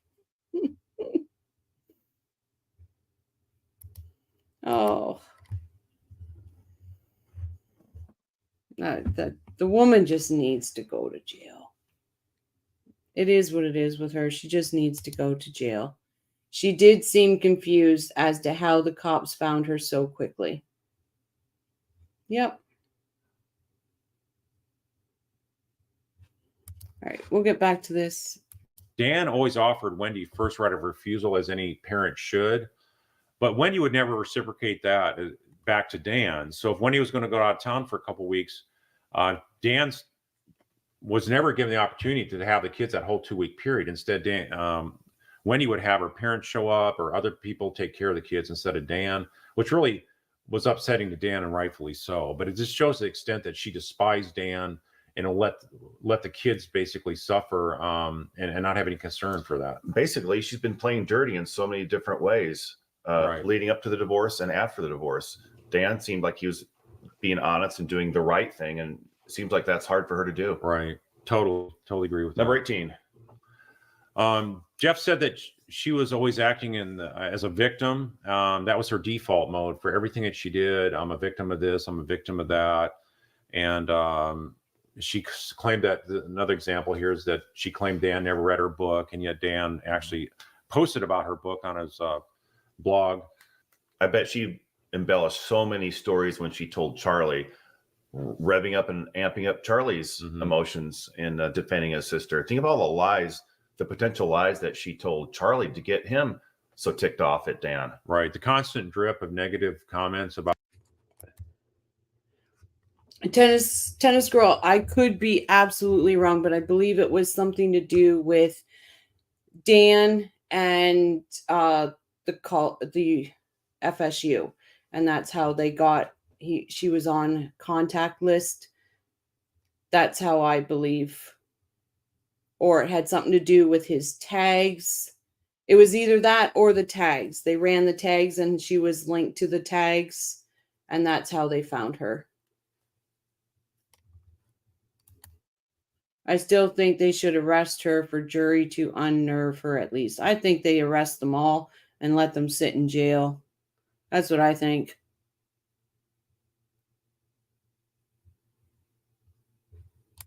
Well, there you go, Jane. There you go. But how did they know she was at Mosaic?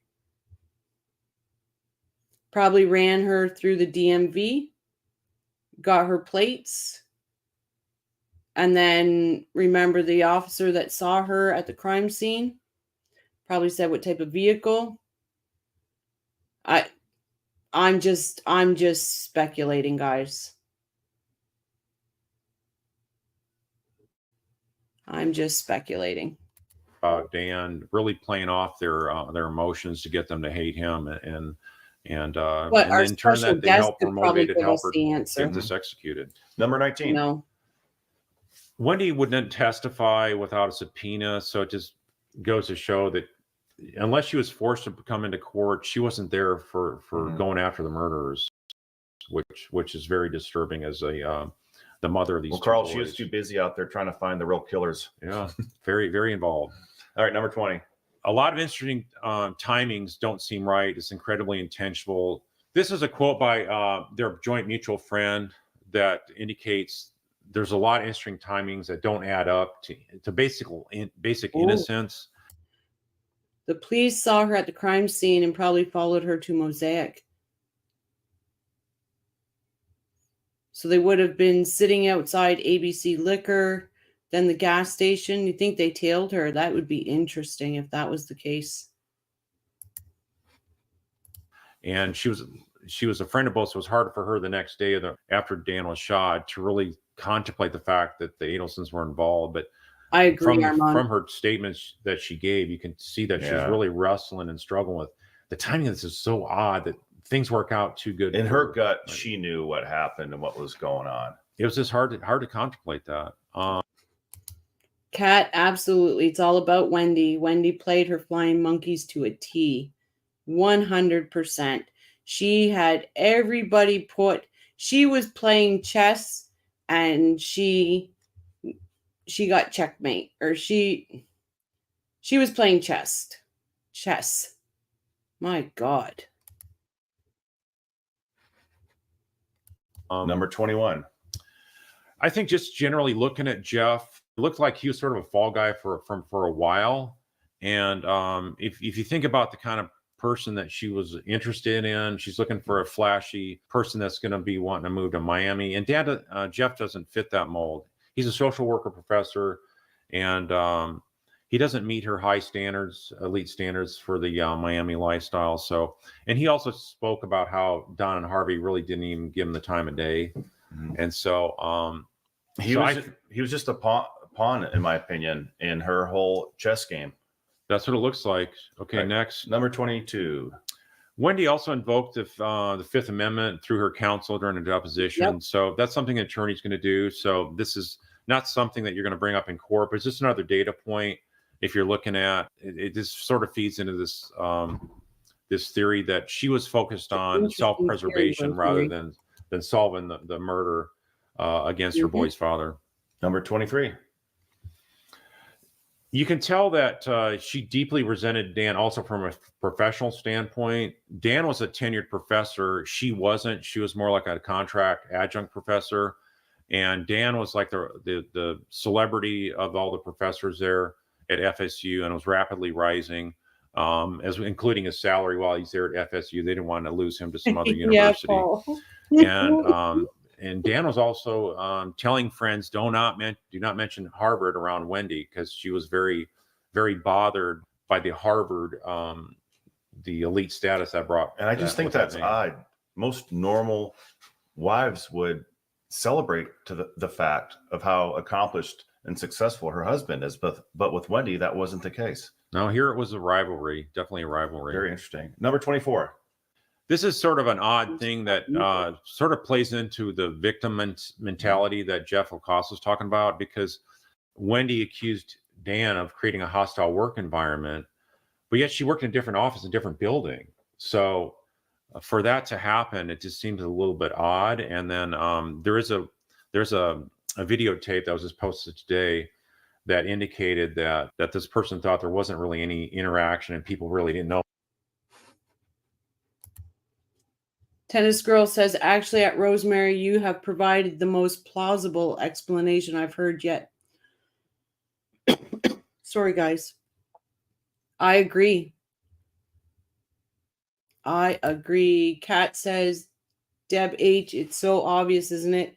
It's travesty of justice. She is still walking around free. It's disgusting. She's still walking around free. Ange, welcome to the coffee crew. Oh, there was a legal fight and battle from the general office co-workers at the law school there. And if you think about this as being an opportunity for her to skip town as well, if she described this as a hostile work environment, well, a murder would quickly solve that. For sure. Number 25. If you think about how the real tell was you went to a last minute lunch and she interrupted him last minute. Yep. There's so many little nuggets, and you put them all together, and she's guilty as sin. She's guilty as sin, that one. Wendi fought aggressively to get the boys relocated and to get sole custody to Miami. And then you look at how she described it in court later. So this sort of ties in before the murder. Louise. And then Thank you, Louise. You're amazing. I love Carl. He gave me this personal advice. Do not send any super chats. You are exceptional. Love. He's hot stuff. You don't have to have super chats to talk in here. I greatly appreciate it. Thank you so much. Days and weeks after, to describe it as being relieved that the court made an order that denied the very thing she's requesting, just belies any common sense. Number 31. This thing about the hitman was not just said like that the day of and the weeks of that murder, but this also was something that was mentioned a lot in the time since she got the TV, instead of hiring a hitman for her as her divorce present. So I think it also, by her mentioning this, it helps her victimhood status be projected, and it makes Dan look like an abusive spouse, and wrongfully. I think one other point, Carl, I think that she really did not care if the down the line that the fingers of justice would be pointed at her own brother. I don't think she cared too much about if one day she was so very concerned about how they found her, probably suspected her at first, followed her, like you said. Rosemary is, I believe it. That was incredible. Thank you. Because you make us think. That's what I like about this. People bring up ideas, we think about it, we discuss it, and that was great. I'm thinking they followed her because it was suspicious, then ran her plate and went in and got her. Wow, Rosemary, I think you really got it. I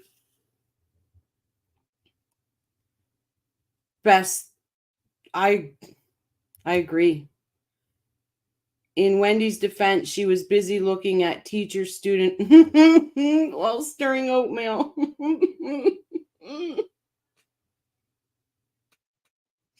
Oh, Jibs, you're great.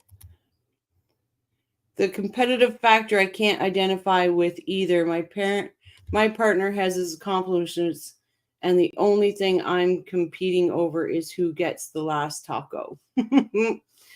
Like, would you not be so proud of your partner? Like, you would want to, I don't want to say brag, but you would want people to know. But if you're a narcissist, you would not. Oh, thank you, Louise. You're awesome too. Wendi is despicable on the stand when during Katie's second trial, when Chris DeCoste tells Wendi that Dan loved his children, and Wendi snaps back, and his job. Oh, she was always so quick to throw in little digs at Dan. But I'm telling you, Chris DeCoste was amazing. I loved that. I could watch that over and over again. That's the stupidest thing Wendi says on the stand, that she was relieved that she lost her own effing motion to leave for Miami, like they were going to force her to move against her will, right? It was disgusting.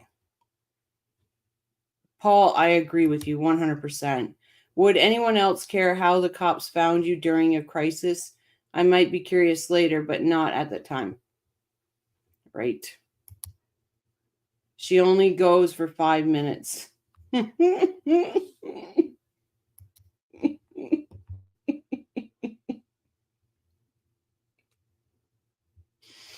Oh, she's no Energizer bunny. Oh, God.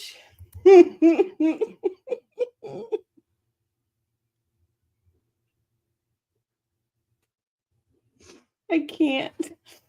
Oh. The law enforcement or prosecutors go after Charlie. I think in her heart of hearts, she really didn't care. That's why she was so willing to lay this out there so many times. Yes, that's absolutely right. 32. This conversation that Tamara, I may be saying that name wrong, but Tamara Demko was saying in her interview with the detectives that. Oh, I think I'd be curious. I kind of always assumed they got her phone number and called her and asked where she was. But at Rosemary Romero, I've got smoke coming out of my ears thinking about that. Oh, wondering, does she have some immunity when questioned by defense? I believe it's anything she says on the stand. I agree at Tennis Girl 101. How did they find Wendi so fast? Maybe Ellie was suspicious of Wendi not stopping at the crime scene and going to Dan's house. They knew Wendi and Dan were divorced. Yeah. Rosemary, I think you hit the nail on the head right there. Honestly, I do. She's a pillow princess. Yes, Rosemary Romero, but it begs the question why, if weren't they more suspicious of her at the time?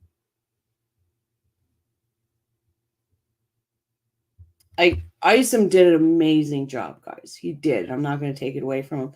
But I always say, for a little bit there, he was drinking the Kool-Aid. For a little bit there, he was drinking the Kool-Aid. Absolutely. Does anyone know Jeff got married and got to have his family? That's all he wanted. I felt sorry for him. I believe I heard he did get married. Please don't quote me on it, but I believe he did. And I hope the very best for that man. I hope that he gets everything that this world has to offer.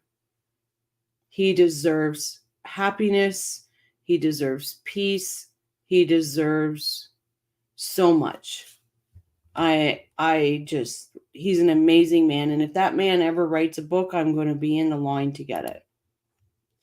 But I definitely think you are correct. It just makes me mad Ellie was so easy on her. Drank the Kool-Aid.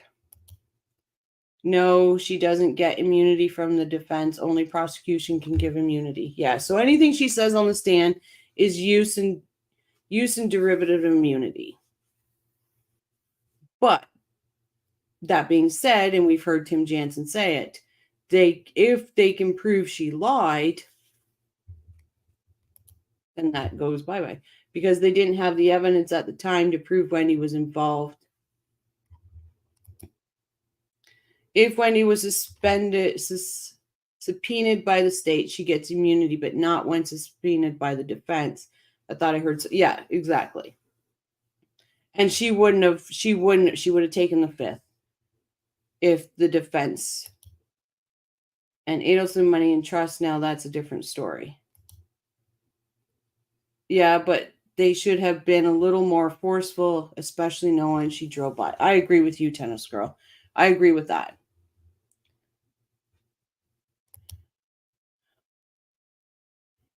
I do think Isom had googly eyes for a minute, then the mist faded and he realized, yeah, that's why I say he drank the Kool-Aid for a little bit. Use and derivative use immunity is what Wendi got. Yeah. Anyway, at Rosemary Romero, mind blowing. And I didn't think that possible after this much time. Wow. That's what I mean. Like, you can go over these things over and over and over, and you're going to just, like, in here, we discuss it. So people, we bring stuff up to people discuss, we turn it around, talk about it, and new things just pop up all the time. Charlie's defense was a surprise and a shocker. What will Donna cook up? I can't see Donna going with anything else other than she knew after the fact. But that may change with new lawyers. But if it changes, then she's got to throw Charlie under the bus. So I can only see her going with, she was trying to help and protect, hope and protect her baby boy. I'm trying to find it, Jibs. I'm going back. Jane, in Wendi's defense, she was busy looking at teacher. I did read that one. I did read that one, Jibs. Did you miss it?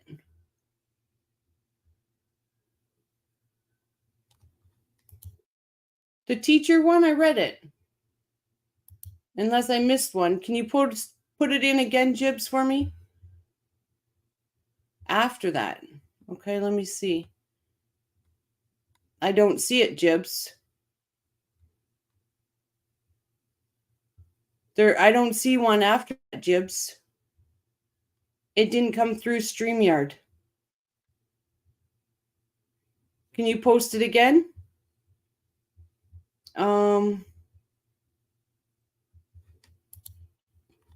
I watched Wendy's examination numerous times.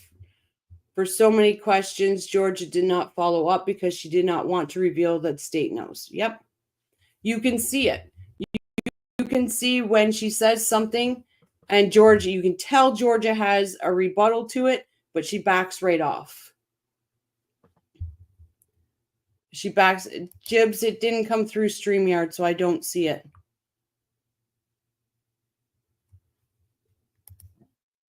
Leah says, I'm wondering how come Isom didn't clue in on that. He said he didn't want to tell her until it got down to the station. So how would she even know she's a suspect? Makes no sense. Yep, it doesn't. Rosemary says, John Laurel said that before the first trial, before she testified, that Wendi would plead the fifth if the defense called her as a witness because she couldn't get a deal from the defense. Yep. And that's why Donna and Harvey didn't. But I've asked so many times how they found her at Mosaic so quickly. No one ever gave a good answer. Yeah.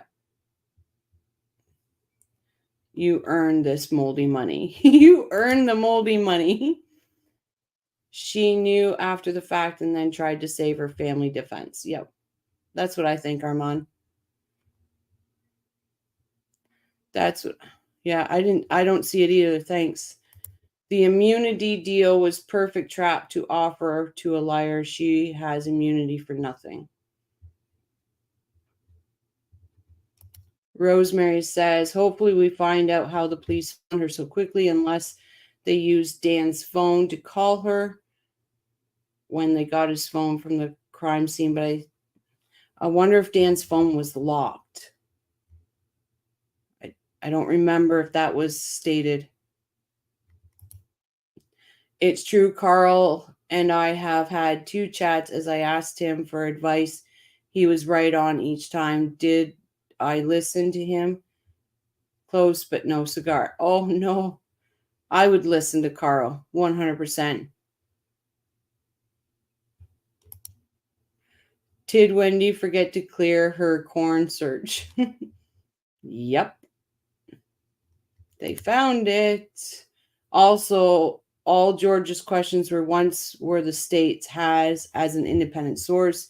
Immunity did not matter to the state, right? She only asked things she already knew the answer to. Like she clapped back. She clapped back twice on her, right? She clapped back on the spelling of gibbers, and she clapped back on the 12 emails. I thought that for a while, Rosemary, but I think you really onto something. I'll be curious. I'll be curious. I think you got it, girl. I agree. Yes, Irene, it should be more like, oh, thank you for finding me.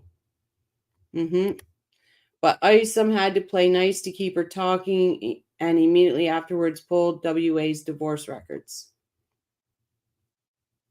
And I know, because honestly, it was like, why did he do that? But it's his job, so I can't come down on him.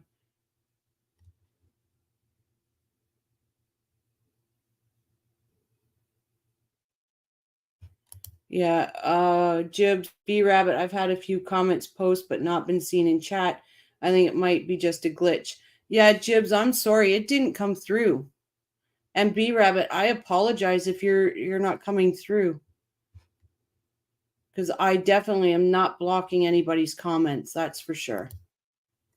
She clapped back on the Cellbrite download of her phone dating sites. Oh, so 3. Thank you, Armand.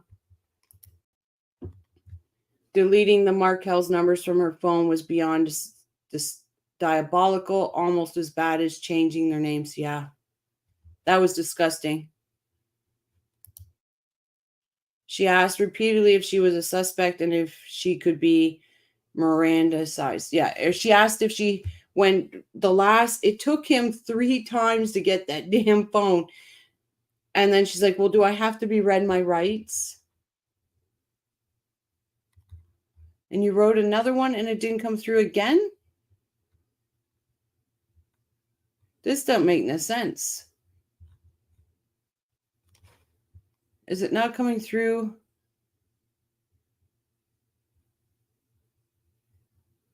I'm checking YouTube for it too, Jibs. No, it didn't come through in there either.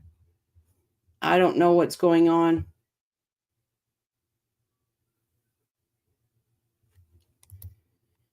YouTube does that and it won't even be a chat that has anything bad in it, glitches. It's above B Rabbit.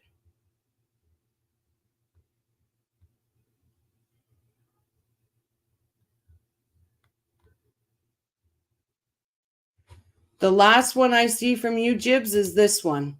After that, that's the last one I see.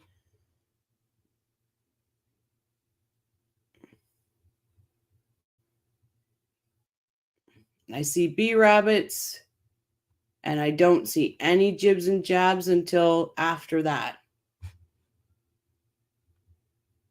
That makes no sense.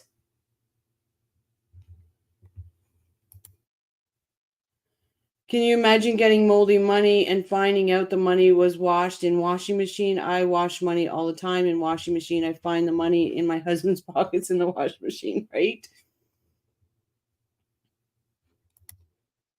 She kept asking, should I read my rights? She was looking for any reason to stop talking. Isom did good job. Yeah. And that's what I said. I can't. I'm only sitting here watching. And you know what? I'm sitting here watching after the fact. So when you know what we know and you see that, it's like, come on. I hope Wendi was bursting with spontaneous tears in front of Jeffrey because she realized that her soul is going to hell. I think she was practicing. I think she was practicing in front of Jeffrey to see if she would be believed. No one was asked to delete or block messages as far as mods yet. No, I don't know why. B Rabbit's coming through now. Yeah, Miss Sky says, when at first you don't succeed, Jibs has never had messages not come through. Yeah, YouTube has glitches all the time. My account doesn't always work on the chats. It's weird.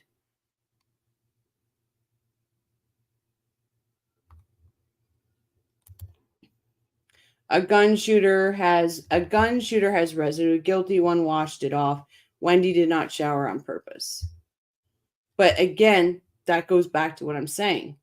No narcissistic woman that needs to be the center of attention is going to go to a luncheon with other women that are washed and cleaned and makeup looking better than her. She just wouldn't do it. So that's what I'm saying. I agree with you 100%. But what I'm saying is that proves to me she knew what was going to happen. She was preparing for the picture. She was preparing for the show, is what I'm saying. Wendi, the method actor.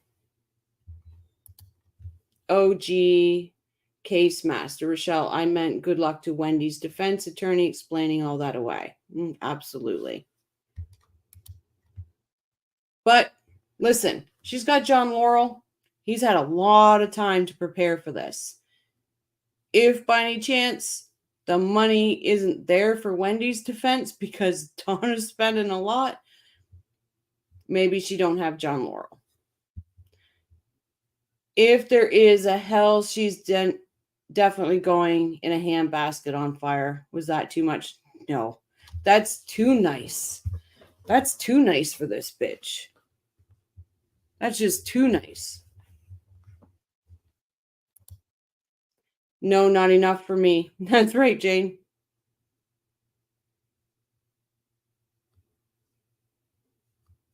Yep, Sky. I can't believe she wants to a she restaurant in shorts. Exactly. That right there, if I knew nothing else, Jane, if I knew nothing else of this case, but I knew that this woman is a narcissistic bitch, I would know she's guilty with just that. I know she was guilty with just that. I find bills and coins in the wash all the time, and then they come out clean and shiny. They do. But Rosemary, don't put our Canadian money in the damn dryer. Don't do it. Her lunch patterns must have noticed something. She would have been on edge and distracted. Yeah. But like I said, that alone tells me she's guilty. Because like Jeffrey said, guys, before this happened, right? This is why he left early, because he was so upset and angry because he noticed her profile picture was changed. She made sure there was a good profile picture of her because it was going to go on the media. She was playing.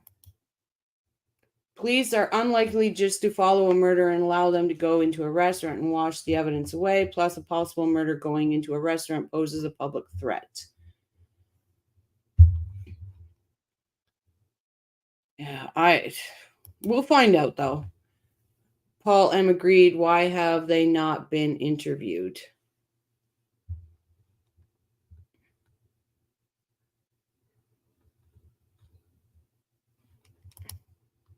Kat, driving to the crime scene is the biggest tell. She really couldn't help herself with so much on the line. For her, she was about to lose big time in court. Yep. Like I said, for Wendi, the motive is the bar license and the hiding in money or stealing in money, however you want to put it, and moving to Tallahassee or moving down south. That was Wendy's motive. Donna's motive, the grandparent motion. Wendi is a manipulator. She will get her lawyer. That's going to be a good one to see. Georgia against Laurel. That's going to be a good one to see. I can't wait to see Georgia get to unleash on Wendi. Can't wait for that showdown. Can't wait for that showdown.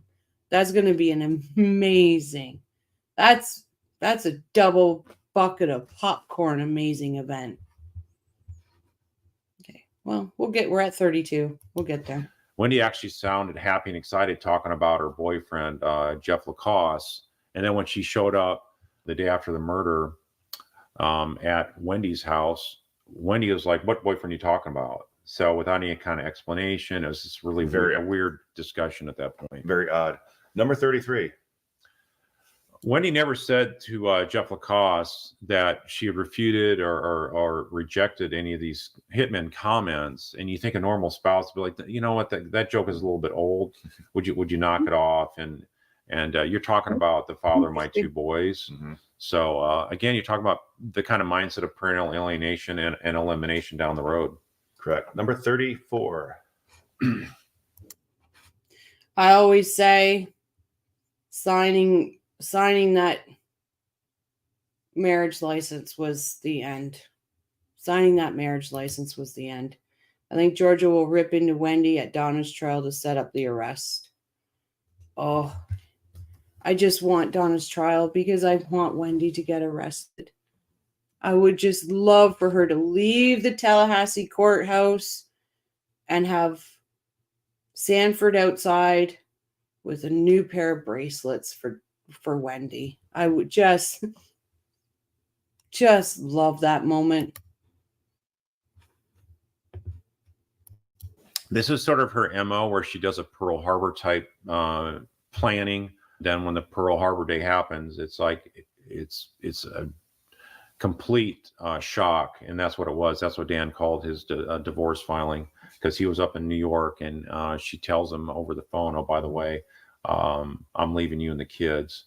So he scrambles to get as fast as he can back there to find pretty much the house emptied out, and none of the boys' furniture and clothes were there, except the only thing left behind were clothes that they had outgrown. So it just shows a calculated, cruel, harsh nature.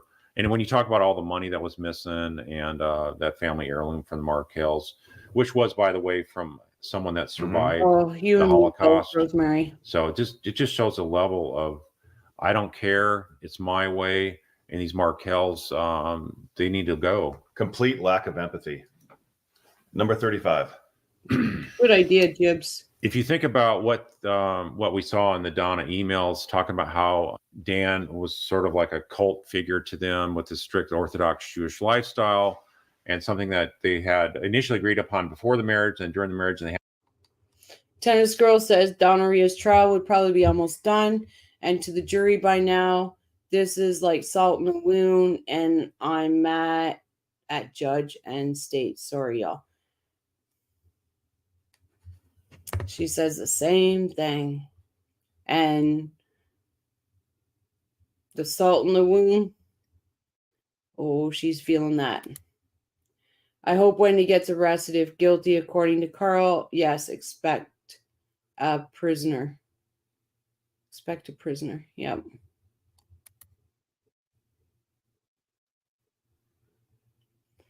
When Georgia reminds Donna that she put Charlie behind bars, Donna will crack.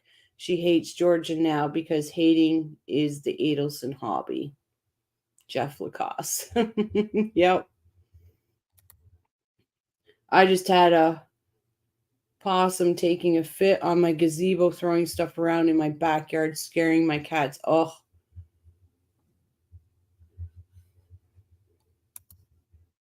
When Dan Markel did stand up to them, they didn't like it, and that started planning. Yes.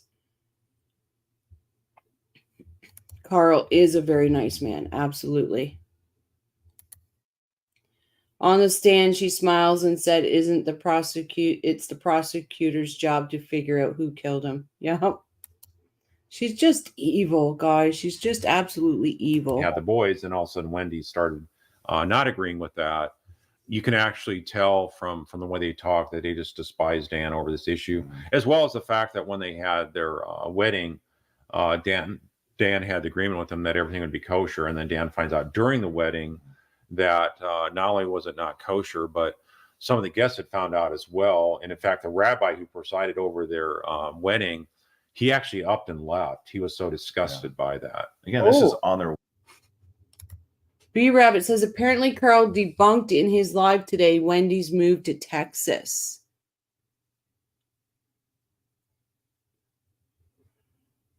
Interesting, B Rabbit. I will be going and watching that after. Possum wants a membership to Crime and Coffee. I haven't watched it. I was told about it. Thank you for telling us, B Rabbit. I always watch Carl. I turn him on when I go and lay down. The guy is so smart. He's so smart. So Wendi is still in the Markel Ackland. Let's hope. Wedding day. It already started there. Number 36. This is, again, the details of that statement that Wendi told Jeff about what's he doing on Friday. Jeff was just so puzzled when he was back talking to the police about why was she asking about this? Something's very peculiar. Dan was very suspicious. Jeff was very suspicious of her for that. Why would you ask for those details on Friday? It makes no sense unless you knew that something was going down and you wanted to pin it on Jeff, which she did. She actually did pin it on Jeff. Can't watch Carl right away. I have a rule that I don't watch anybody's stuff until after. I know he doesn't monetize his channel, and I'm pretty sure he wouldn't mind, but he just put it up, so let him get the likes, the shares, and all that before I review his stuff. Like, this is a year old.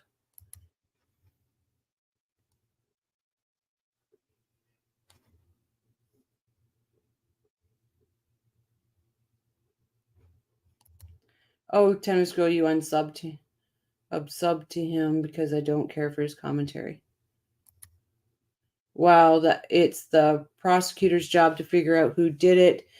Then what the hell is my job? I guess I've been doing my job wrong all those long years. Should have talked to Wendi, Jibs. She would have set you straight. She did. Number 37. This again tells how a week before the killing that she said that Charlie had looked into hiring a hitman back in 2013. Had she rejected this idea, though? We never heard about her saying this is wrong. Why would she mention this? It makes no sense. An innocent person would say something like, my crazy brother, he keeps mentioning this, and you'd rebuff it by saying it's a crazy idea, or clearly he's out to lunch. She didn't say anything. She mentioned it with no commentary, with no rebuttal. Right. And I think this was to point the finger at, if it didn't work with her boyfriend, Jeff Lacoste, then the police would be targeting Charlie, and she knew Charlie would not roll over on her. And let's fast forward. In fact, she did throw Charlie under the bus the very day of the murder. Right. Irene says, my message prior to this isn't showing up. It's going to be a YouTube thing unless Wendi is forking with us.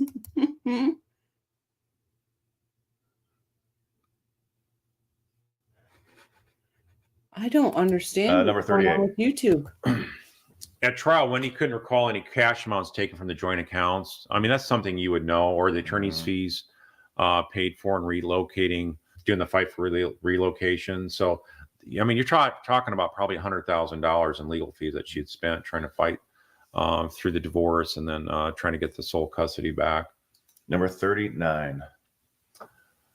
This is one where the hitman states the lady wants her kids back. So they knew that this was involving a woman wanting her kids back. So even that was given to the hitman who. Jib says at Tennis Girl, I'm with you. Tallahassee DA and PD incompetent comment hasn't set well with me.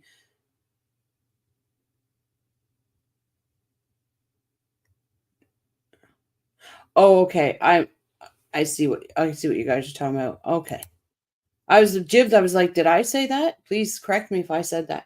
Her goal was to make Jeff out to be crazy so no one would believe him and he would not be credible. Yep. 100%. There's definitely little gremlins in YouTube. Yeah, something's not right. Armand says, Donna recognized Patty in court as a YouTuber. Adelsons are watching YouTube. Mm-hmm.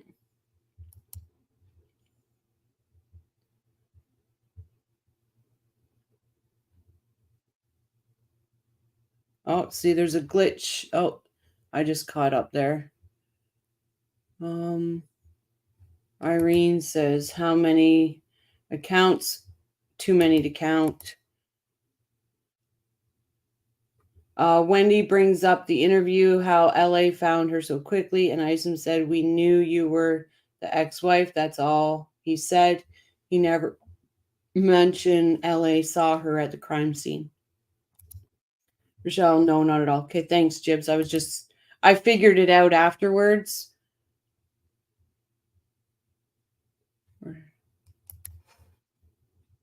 There we go. Had never met supposedly Wendi before. So that, I think, is another indicator that that this was done for her. That's correct. Number 40. Where is that? Irene, I'm just gonna say this. I would respect them more to come in as who they are than make up names. I really would just respect people to be honest about who they are, and I more than welcome them into the community and more than welcome them into the discussion, because more heads are better. But I just respect people that own who they are and not hide. You and Wendi made poor Jeffrey feel like, yes, And Wendi made poor Jeffrey feel like crazy one with her going all hot and cold on him. Poor guy. Yeah, that's a mind game. Like, she played a massive mind game on him. They could use a new name. I recognize, I think, the way they speak. Yep. I recognize how they type. I recognize their language. The one person was saying, pile on. All you had to do was go to back some videos and hear the words coming out of their mouth. You know who they are. At Sky Troop, the first account today was linked with Muhammad. Yep. They forgot to change their @ on the page. Silly, silly nonsense. Yep.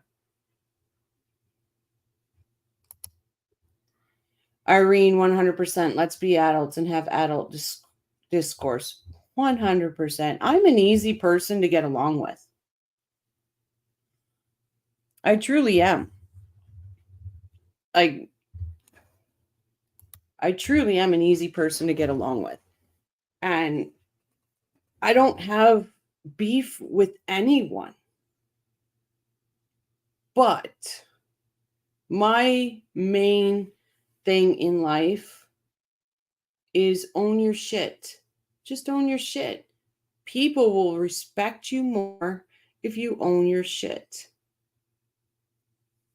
That's it. And for me, no matter police, law enforcement, or lawyers, whatever, the first thing for me is a victim. I will fight till the end for any victim. A DA victim, a DV victim, an SA victim, a murder victim, any type of victim. I will fight till I can't fight no more.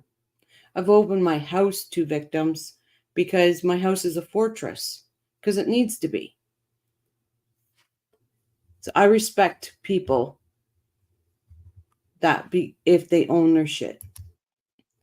Man, I am really out of the loop. I don't understand any of the Muhammad and OG thing.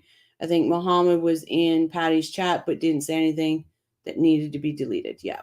No, Muhammad was there. Actually, Muhammad called me out when I said something about Patty. Muhammad said, made a comment about Daddy walking with the kids. No one can harsh our Zen. Right. I might have to bail. I'm getting tired. I usually in bed by now. I think you're causing me insomnia. Sorry, Rosemary. I appreciate you. Is not the owner of the case. She is not a police investigator, nor did she obtain the search warrants to record Charlie's phone calls. All she did is get a FOIA for work, and that's already done. Tennis girl, join Discord, friend me, and I will private message you the gory details. I was thinking, saying, Rosemary, I know I'm going to listen in bed and not sleep, but gonna try. Yeah, it's getting late, guys. I understand. Good to see you. Come back again. Thank you for joining us, Rosemary. Thank you for helping and being there. Thank you, Sunshine. Oh, okay. I tried Sky Troop. I'm on Discord and used the link, but it didn't work. Can I search the channel in Discord?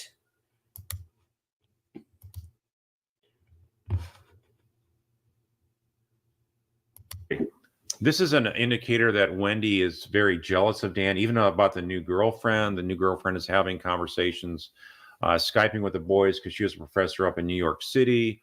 So just the jealousy is just unrelenting for Wendi. This is another indicator. Number 41. The timing of the dumping of Jeff Lacoste, I think that's a real telling to show that she was trying to get some distance and separation. And she was planning on leaving, and she never wanted to answer to him, right? Mm-hmm. I thought this was a strong indicator. What were your thoughts on that? Yeah, just look at after the murder, she was with this man for many months. He'd grown attached to her boys, and she just ignores him after something as devastating as the murder of her kid's dad. And right. She never reached out to him until I think it was weeks later. And even then, it wasn't a voice call. I think it was just some texting. Yeah, I don't think they ever met face to face. But yet she accused him of being a prime suspect. So This would have been a chance to meet him face to face and say, hey, where were you? What were you doing? Let's discuss your whereabouts on that Friday. Mm-hmm. You said you were going to Alabama, for instance, and she never did. Right. Number 42. This was also something I thought was very disturbing, that you hear about Dan being told by his boys that grandma's calling you stupid. And then when Dan asked about it, why is grandma? I might listen a little longer while winding down. Good night at Tennis Girl, Sky Troop, and Rochelle and everyone in chat. Thank you again, Rosemary, for joining. Really do appreciate it.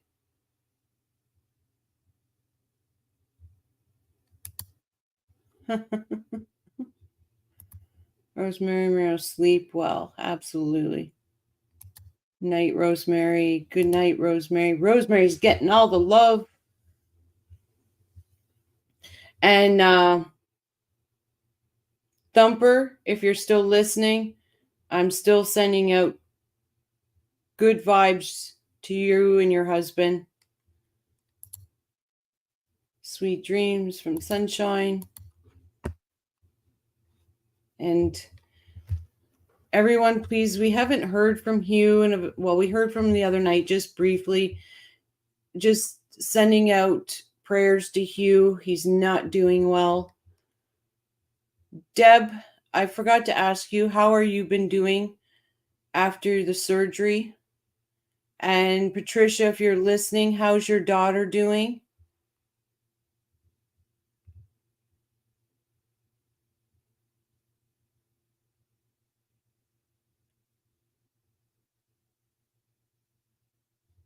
Oh, you are always welcome, Rosemary. Always. Everybody's welcome. This is a community. This ain't a channel. This ain't, this is just a community of people wanting justice for any victim.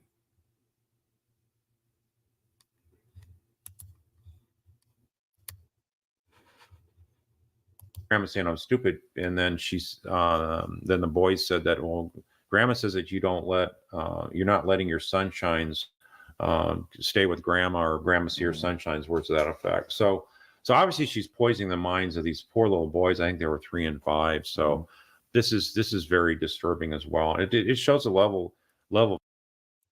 Tennis Girl, yes, going to listen in bed. Thank you at Crime and Coffee Crew and also the awesome community. Thank you for being such an awesome mod, Tennis Girl. Thank you for accepting it. I greatly do appreciate you.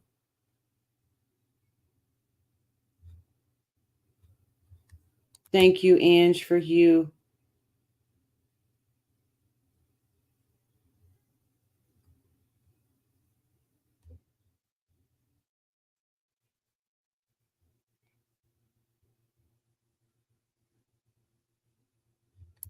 You put rosemary in your coffee grinder. Oh, you put it in the coffee grinder. Do you put it in your coffee, Louise? Thank you, Irene. Thoughts and positive energy to Hugh. Absolutely. The last I heard from Hugh, it's a live-in nurse now, 24/7 nurse.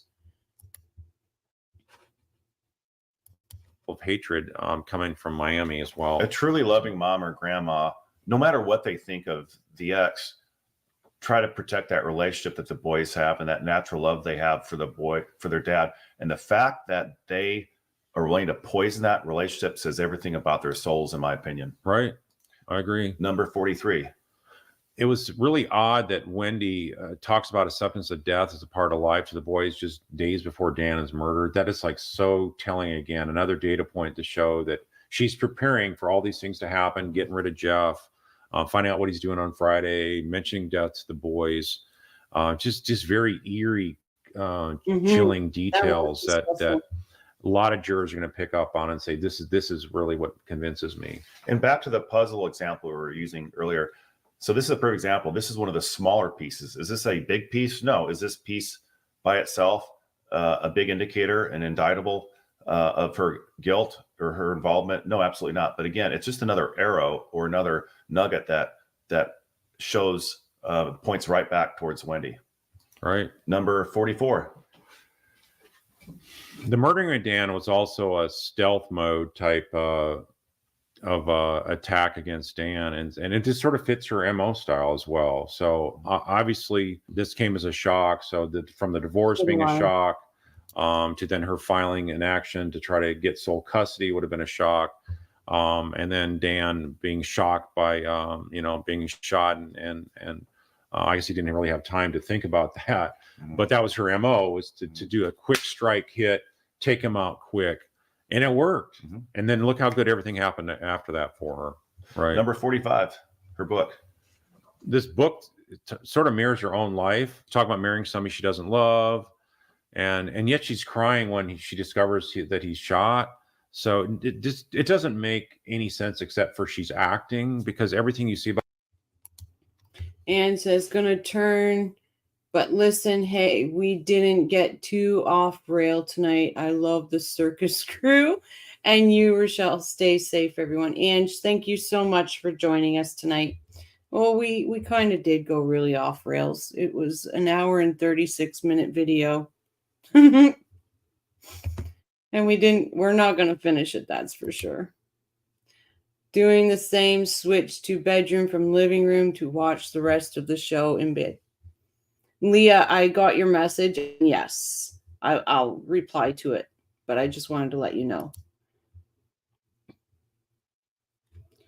Louise says, I put rosemary spice in coffee grinder so it has a powdered consistency. Oh, okay. I thought you said you put it in your coffee. I was like, But good night, Ange. About her life and Dan's interaction, it was this bitter hatred, resentment, and nastiness on her part that spilled over to the boys, how she treated the boys as well.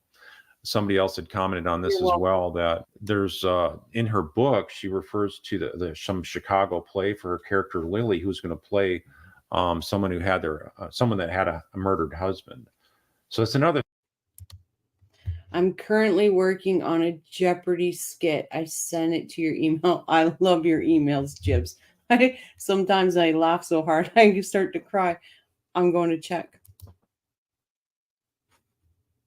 There's sort of an eerie data point that doesn't prove, anything that she actually was involved in premeditated murder, but it's just another creepy data point that jurors like to see this kind of stuff to make them feel comfortable that this is sort of telegraphed in her mindset, eradication of a mate. It's really bizarre. This is in the same category, in my opinion, as the owls. So her wearing an owl t-shirt, and then of all the things that Luis could be taking a picture of and posting on Instagram en route to the murder is a picture of an owl. Took a picture of an owl. Just, it's really bizarre. Right. Number 46.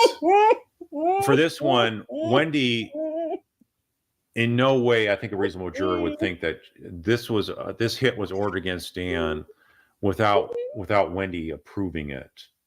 There's something about being able to do this against your daughter or your brother, doing this against his sister without her having knowledge of it and blessing off on it. I mean, that's just sort of like really far out there.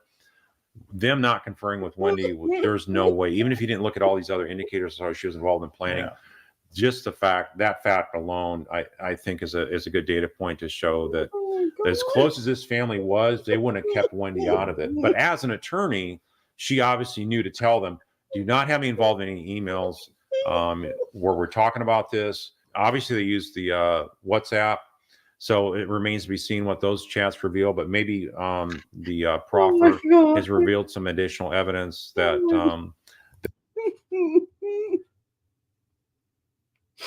Just, you're killing me. Oh my God. Oh, she shows up in the t-shirt. Hey, Jake, long time no see. Oh, Lord, I just learned over to kiss my dog and I burped like Sarah Boone. Glad you all can't hear that. Oh.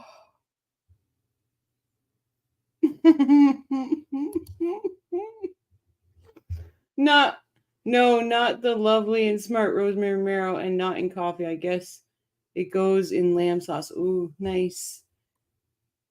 Oh, oh gosh. That Wendi was involved, maybe conversations with the planning involved with the other hitmen and the middleman. Number 47. This is something that is a big foot stomp here, a data point that everything in court filings that were going to be horrendous for her, like we said earlier, losing her job, possibly losing her license, all that was going to go away. This was going to work out beautifully. Granted, she'd have to be questioned for murder, but they were not anticipating any connection to Miami for the murders. In fact, if you think about, when I looked at the police investigation report, I only had part 1 available for me up to this point, but they were looking for local vehicles all in the Tallahassee area, not until November of that year. So the murder happened in July. Not until November that year did they actually inquire with the Sun Pass for toll tag receipts to see, was there a silver, bluish looking car that fits the description from the neighbor that he saw after the sound of gunfire in Dan's garage. And that came back right away. They got the results back that same day. But the police report makes it look like they were going up and down all the businesses along the path that they think they would have taken between the gym and home to try to find out the license plates of that Prius. In any event, all this went away with this hit. That's brilliant. We're up to right now, number 48. Carl? This is a very interesting aspect of the case, is that the hitmen use a nearly identical car to Jeff Lacoste. Jibs is working on something for the Jibs and Jabs channel. Sent me a bit of it, but it's going to be good, and you all are going to really enjoy it.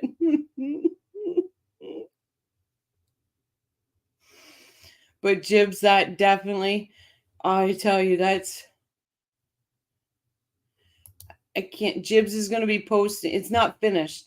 Jibs is posting it on. You can show it. It's fine. Oh, man. It is hilarious. Are you sure, Jibs? I want you to be able to put it on your channel and get the subscriptions for it, because it's going to be brilliant.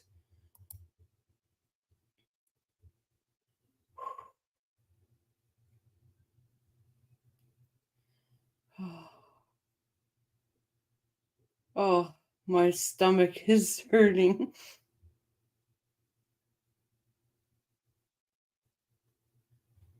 Yeah, Jibs, is it posted on your channel? Have you already got it posted?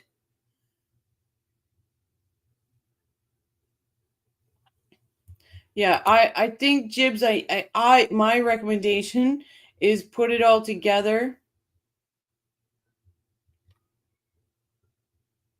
and we'll make sure everybody goes over and get your subscriptions up, because that's brilliant, Jibs. It's brilliant. I even snorted. I couldn't help it.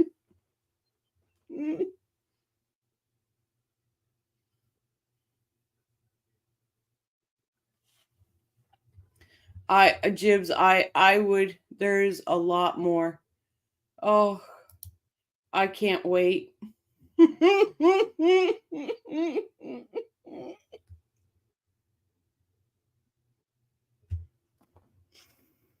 I can't wait. You are brilliant. You are brilliant, Jibs. Guys, I know I've got Jibs's permission to share it. I really do. I really would like Jibs to put it on the channel, and you guys go over and like and subscribe and get the algorithm up for Jibs. I don't want to take that away. Oh God, that's brilliant. You did an amazing job, Jibs. I can't even.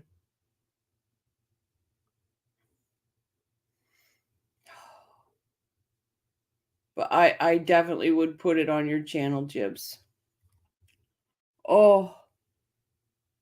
Yeah, Jibs and Jabs has a channel on YouTube. And Sky put the link into Jibs's channel in the chat. Oh.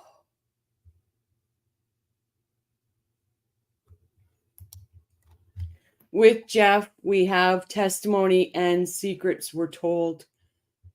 An amount and a target. He goes into the police and correctly suggests Charlie, but the source of this story was his ex-girlfriend, right? Yep. 100% Jake. Yeah, I do. I love Jibs. Absolutely. I'll work on it more and put it quickly. That's brilliant.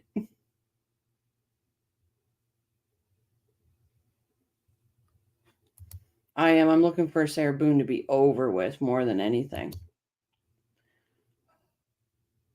Yeah. So Sky Troop has put Jibs and Jabs link to the channel in chat. Please, everyone, go over and support our very own Jibs and Jabs. Like, subscribe, share, comment. Let's get Jibs's channel going. I greatly appreciate everybody that supports the community, and that's what we do here. If you have a YouTube channel and you need help getting it up and going, getting people traffic to your channel, please let me know. We will make sure your link gets put in the chat, because we're community builders. We don't tear down, we build. Thanks, Kat. Thank you so much. I appreciate you doing that. Oh, my stomach is still sore, Jibs. Oh.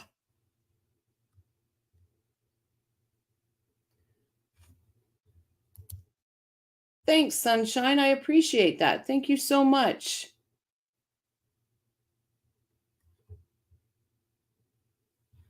Yeah. Just let us know when we can see it on your site at Jib and Jabs. Absolutely. Oh, yeah. It's too good, guys. I don't want to take it away from Jibs. It's too good. Jibs needs to get the traffic to the channel, and that's gonna do it 100%, and you will understand why I was laughing so hard. Oh, that was just brilliant. But like I said, anybody new here, you have a channel, you need help, let us know. That's what we do.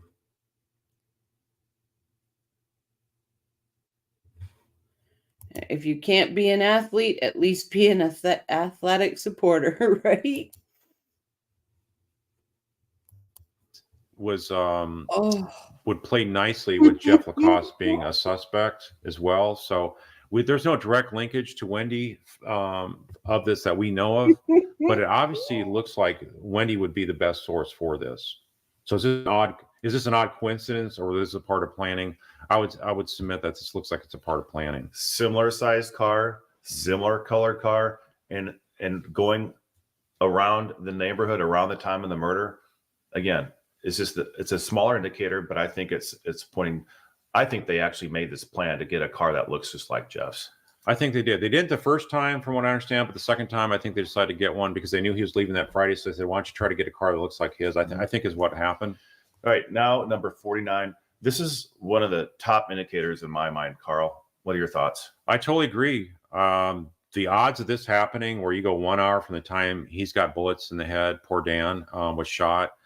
I think this shows that she was frustrated because she hadn't received confirmation of the hit happening yet. Mm-hmm. That's what we also heard from the hitman, that they didn't get back to response till 12:30. So she's there around noon, showing back up, and we'll get to another slide talking about the details of what she did when she drove on Trescott. But Trescott's a road that has, it's a couple miles long, the route she would have taken, and there was a lot of speed bumps. So anybody saying that you're going to take speed bumps to get to a shortcut, it just makes no sense. Don't a lot of criminals, though, return to the scene of the crime, Carl? They do, and in fact, that's what happened in the Idaho murder case. He returned back, if you recall, any folks with that familiar with that case. He returned back that morning, like around 9:30, and so it doesn't always happen, but you hear about that. That's being a common criminology statement, and it happened here in this case. So this was not her initial or follow-up return, but she was part of the planning of the actual hit, it looks like. So yeah, she's going there to find out what's going on. She's frustrated. She hasn't heard anything yet. Hey, Jibs, I just looked. You're up to 41. That's awesome. Jake says he's an Idaho expert also. I think I missed something. Sorry, Jake. Because she needs to avoid that court filing. Well, she was frantic, and it was only an hour, though, approximately an hour after the murder happened that she drove by. That's how, in my opinion, how frantic she was and desperate to find out what happened. She couldn't even wait an hour and a half or 2 hours on this. No. Number 50. Now, when she went to this down Trescott, she never checked on Dan's or the kid's safety with the police officer that's there. So she can tell there's police activity right near where Dan and the boys live. She never asked what's going on. She mentioned something about, in court that she thought maybe there's a downed tree there, but having multiple squad cars, I think there was at least 5 at that time around noon. It just doesn't make any sense. The only reason she wouldn't ask about the boys is because she knew where the boys were, and she knew what was going on with why the police were there. She knew what went down. And keep in mind, when she pulled up, it was crime scene tape. And not only that, but the officer testified that the lights were flashing on the police cruiser. So that's correct. There were 4 to 5 police cruisers there, and she was able to see the driveway from her vantage point. Yet the lie that she tells is, "Oh, I just thought it was a down tree or a power line. I turned around and went back." Oh gosh, we're not finishing this video. We know that much. I think it's a weak explanation on her behalf. Number 51. Wendi is one person and the only person up in Tallahassee that the co-conspirators down in Miami would have access to know what the schedule of Dan is. And think about it, up in June, the hitman could not find Dan. So I think there was more efforts to find out the exact location of not only Dan and the boys. I think there was an agreement not to have the boys in the car or in the house when the hit was about to occur. But she was the best source of that. We haven't heard that directly from the hitman or from Katie yet, but I think Katie may fill in some of these gaps. I was thinking the same thing when you said that, Carl. I can't wait for the proffer to come out. The proffers to come out, because I have a feeling we're going to know exactly what happened. Number 52. If you look at the phone calls are also very telling that she ignored Dan that morning he called. Exactly. And there was time for her to call him back. So she had access to her phone. You could tell from the logs of phone calls. This doesn't show all the logs, but the 902 call by Dan, it went to voicemail, and she never bothered to call him back, but she listened to his voicemail right away. Mm-hmm. So I think that's very telling. That's something the jury is really going to focus on as well. She instead calls Charlie's phone at 9:19, and so you're going to call Charlie versus the voicemail you just listened to Dan having to do with your boys. Obviously, you're gonna check with what the status is involving your boys first. I would submit. So and then they spoke for 18 minutes. So she never hung up and said, "Look, I got to get back to Dan. He's asking about something involving the boys." And then Wendi also calls back, interestingly, at 11:42. Again, the timing of her calling back to Dan almost 2 hours, 45 minutes later. And she was expecting no answer, which she received no answer. But I think it's still, she was so curious to see what's going on. Why was Dan calling me at 9:02? And I think she was just very frustrated and wanted to make sure this job was done right. Number 53. This is also something, as you, for those that are following the case closely, Katie, the middleman, so to speak, said, I know when the hitman called her around 12:30, 12:45 to say the murder mission was complete. So how would she know that but for Wendi? And so I think that Wendi was the one that told Charlie, and then Charlie told Katie, and that's how this evidence came to light. And again, once the proffers are released, I think that's going to be confirmed. I think so. Number 54. This is something I thought was very troubling to see this, that as an attorney and even as a layperson, if you see a cop showing up to interrupt your luncheon and ask you to come back to the police station and not follow you, but actually ride in the police car, there's no way an attorney's going to get in the car and not blast a whole bunch of questions to the police officer saying, why are you talking to me? What's going on?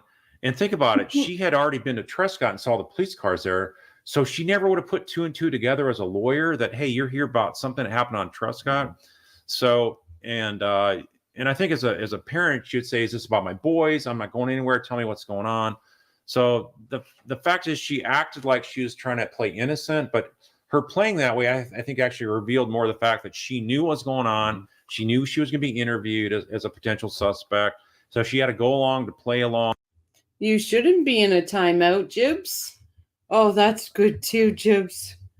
Oh, you shouldn't be in a timeout.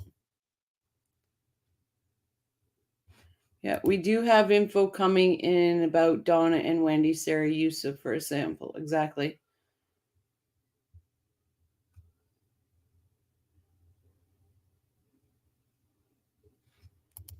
Oh, we're going to get you more than that, Jibs. We're going to get you more than that. And so I thought that was very telling. And contrary to what Donna says, she's not a good actress. No, she could have played a lot better. I mean, would you jump into a police officer's cruiser without asking, hey, first, before I jump in, are my kids okay? Mm-hmm. That'd be my first question. Or is my family okay? Or tell me what happened. The fact that she didn't ask that because she found out, we all saw it with the tape recording her at the detective's office. It's just none of it adds up for innocence. So I think this is a key point that jurors will look at as well. Number 55. When you look at her interview with Detective Isom, she doesn't sound alarmed when he's talking about go ahead and play the voice message or something that happened on Trescott, cops being at Dan's house there. Doesn't sound alarmed and just acting very bizarre. Not good acting, obviously. So, number 56. Wendi never failed to contact the parents, and I just thought that was a lack of concern for the dignity of Dan. And he's still alive, right? Mm-hmm. And she never said, "Well, let me give you their number so you can reach them." There was just no concern at all for any of the Markels, as has been a pattern for quite some time now. Number 57.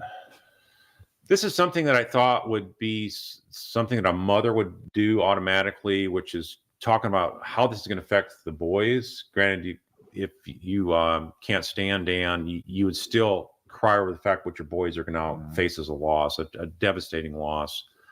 She never says that. She mentions something like, "How will I tell them?" as a feint of like I don't know what to do. I have no idea how I'm going to deal with this with the boys. It just looked like all acting. And I would submit that every time somebody looks at Wendi testify on either of the two trials or look at her 5-hour interview with Detective Isom, every time there's more indicators of her lying. And so every time you see it, it really was more revealing. Number 58. If you notice, Wendi was very hesitant to call Donna on the phone. She appeared nervous and she was trying to, you could tell she was like, oh, this could blow my whole cover kind of thing. I think those kind of gears were moving in her brain. And she's just sort of wondering, is Donna going to be able to pull this off? But Donna's actually a pretty good actress. And so Donna, she did sound very scripted though, and just sounded really fake, I thought. And I think a jury would see right through that as well. And never there's any express for regret or sympathy for Dan. So I just think all this was played out as poor acting. No, nothing genuine here. Number 59. And also when Wendi was talking to Donna from the investigator's office, she just sounded very calm and she wasn't crying. And it just sounded like her demeanor was not appropriate during that and for that matter, the rest of the 5-hour interview as well. Detective. It was very cold and clinical. Number 60. This is sort of like one of those odd coincidences. It doesn't point, anything towards necessarily guilt, but I had heard maybe she went to a college where they had an owl as a mascot, but there's just a lot of like symbolism and coincidences here that you see that just would really pique the interest of a jury, and just sort of one of these random tangents, so to speak, that juries like seeing this kind of detailed information before they vote to convict. All right, number 61. I've seen some comments where folks talk about how, well, obviously Wendi is not couldn't be guilty because she turned her phone over, but she obviously knew as a lawyer her phone is going to be asked to be looked at. So this is something I think is a red herring, because she would have had her phone clean. I think she had already, established that nobody's going to be sending her text message or anything like that. She deleted everything right away too, whether it's text or she even admitted that WhatsApp. So totally. So this was a calculated move to make her look innocent, and it worked because they brought in the victim advocate after a short time. They did. Number 62. Thanks, Louise. If you look at the entire behavior of her, she never really acts like a true victim. It's more like a fake griever off and on during the time. She does have some efforts to try to make it look like she's crying, but I think a lot of times putting her hands down her face is try to cover up the fact that there's no tears. So she can do the boohoo and sounds, but there's no true, genuine tears, even though she grabbed a Kleenex and stuff like that. I mean, she might have had some tears of relief too, knowing that Dan is going out of the way and she gets to move to Miami. That's what I'm thinking. I thought part of that could have been genuine, because think of the load lifted off of her shoulders in that moment, that he might be on his way out. He's not dead yet, but it's looking like he might be that way. That it was just a whole sigh of relief from all the stress that she's been going through. Right. And I think knowing that she's being filmed, and as a lawyer, how they're going to be going over your video and stuff like that. Also with the prosecutor.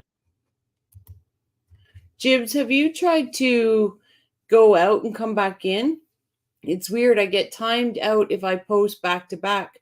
I have to wait at least 41 or more seconds between posts. That is the craziest thing, because Sky turned slow mode off. That is weird. Is anybody else having? Well, no, because Louise went back to back. It's just weird. And so I think they probably did a lot of rehearsals that 2 weeks right beforehand, where she was down in Miami visiting her parents and Charlie, and possibly Katie too. That remains to be seen, but I think there's definitely rehearsals involved by all the parties and co-conspirators. All right, number 63.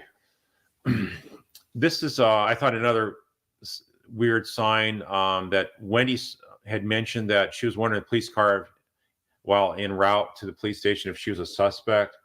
It just shows that her whole, if you look at the way she was posing questions out there, like who would have done this and all that kind of stuff, she's just trying to make it look like she's trying to find out who are they being suspicious of and who's the target. And so then she starts throwing out more names, like her brother and Jeff Lacoste. So I think all that was sort of like her main concern by the way she's acting is, how do I get out of this, not making myself a suspect? And I think she, in her mind, was like, I'm going to do this one time. I got to act well, and then I'm getting out of there, and they're never going to see or hear from me again if she can help it. Yeah, and I have no doubt that they already discussed that, assuming this goes through successfully by the hitman on Friday, we're out of here on Monday. No doubt. Number 64. This one here has to do with Wendi didn't ask about her kids' welfare. During the police interview, until up to the first 20 minutes, she mentions the boys. I just thought that was very odd. And even if Detective Isom mentioned this, this is not about your kids when he went to go get her at the lunch. One would press for details like, well, did the boys see their father gunned down? What time was this? Where was this at in the house? All these kind of details. Is there any leads? And so I'm just saying who done this without trying to come up with your own answers. It just looked all fake and contrived. Definitely. Number 65. There was one point in there where there was some comment that Dan was maybe, coming through okay. And she didn't act like happy or let me go see him or any of those kind of things. Or let me go get the boys. Her whole focus, it's so evident to me from seeing so many of these over many years, that her focus was get the story out there that she's innocent. Lawyers never talk to police if you're considered a suspect, even if you're innocent.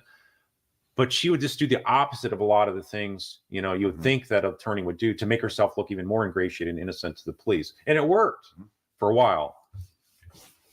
Number 66. I think she also was testing a lot of her theories and wanted to know where she stood as a suspect and how much she needed to keep her acting up and how long she would keep and remain there under questioning. Because she made these comments like, I know it sounds crazy when I talk about Jeff this way and things like that. And then, of course, the victim advocate says, I don't think so. So she was looking and trying to gauge feedback. She's that calculating. She's looking for feedback to see how all those seeds she's planting, if they're taken to root or not. Number 67. This is more of a question, a rhetorical question about why did Wendi offer to Dan Isom, Detective Isom, that someone would do this killing on her behalf? Why would she throw that out there? I just thought that was so bizarre that there wouldn't be an independent person that Dan ticked off enough to want to kill him, but it's something that somebody's doing to help Wendi. So that begs the question, what did you tell about Dan to make somebody want to kill him? And who did you tell? So I just thought, why would somebody also so loyal to her do this without her approval? So it all feeds into the fact that somebody's not going to do this without her being engaged in the process. Number 68. Wendi did not end the 5-hour interview at any point because, like I say, she was focused on getting her story out there, her one-time story she was going to present to the police, had to get all those details of her innocence out there, and to plant seeds of other people doing this for her behalf. Never had a concern about Dan or the boys. And she had zero interest in checking on Dan. You would have had to arrest me before you could keep me from my ex if this happened. Agree. And that's like I said, I would have said, am I under arrest? Because if I'm not, I'm getting to my kids and I'm going to figure out how to get in touch, or I'm going to get in touch with his family, whoever. She didn't even bring up the whole rabbi until Jane said something. She didn't do any of that.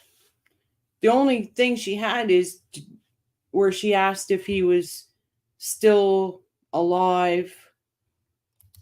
Welcome back, Jibs. Actually, the sun in the solar maximum, and there is a hella high energy particles hammering the earth. This is visible in some lower altitudes. I have no idea where you went with that, Sky. She should have talked to cops at scene with the excuse you were supposed to meet with husband to talk about reach right for the boys. She should have. The K-turn was the stupidest thing ever. Honestly, I've never have seen her type of behavior during a death. It was just ridiculous. It was just ridiculous. I don't know. As a mom, like I said, I would have been either I'm under arrest or I'm going to my boys and I'm going to find out what my ex-husband needs, what I need to do for him right now. It's what I would have said. And I would have walked out. We can have this conversation later. It's exactly what I would have said. If you want my phone, here it is. I'm out of here. And it just... not end the 5-hour interview at any point because, like I say, she was focused on getting her story out there, her one-time story she was going to present to the police, had to get all those details of her innocence out there, and to plant seeds of other people doing this for her behalf. Never had a concern about Dan or the boys. And I think it just spells of planned rehearsal to get the police to back off you and focus on other suspects. Number 69. If you think about how Dan died 5 to 6 hours after Wendi's police interview ended, and yet Wendi never even visited him then. There was no effort to go to see Dan. Bring the boys up call. And yeah, even the boys, I don't know if you'd want, you probably don't want them to see Dan. I don't know. I mean, that's a parent's call, case by case basis. Each parent would decide differently, but it's just like, I'm done with Dan and I'm washing my hands of him. And never have I ever had anyone jump in the back seat of my patrol car as easy as Wendi made it for Isom. Right? What would you expect in that situation, Jebs? What would you expect to hear? I still have a better defense for Charlie too, but I'm not sharing. Good, don't share it. I ask about my ex a lot. He has heart issues. My kids would be devastated and I would mourn the man I once loved. I don't believe she loved him at all. Remember in that one in her writer's class thing where she says, I married because he would give me, he'd be a good father to my kids. I've seen some odd, but to me, always in the spectrum of normalcy during death. Wendi's behavior ain't regular. No, it wasn't. Yeah, but you're a normal human being, Deb. Armand says, if she was to find the body, she would have reason to be at Dan's. Why didn't she use it instead of the K? Oh, I like how you did that. Turn rubbish. That's right. She had the text message or the voicemail or a text message. I think she had both. It wouldn't have been odd for her to go and meet her ex-husband to talk about the kids. It wouldn't have been an odd thing.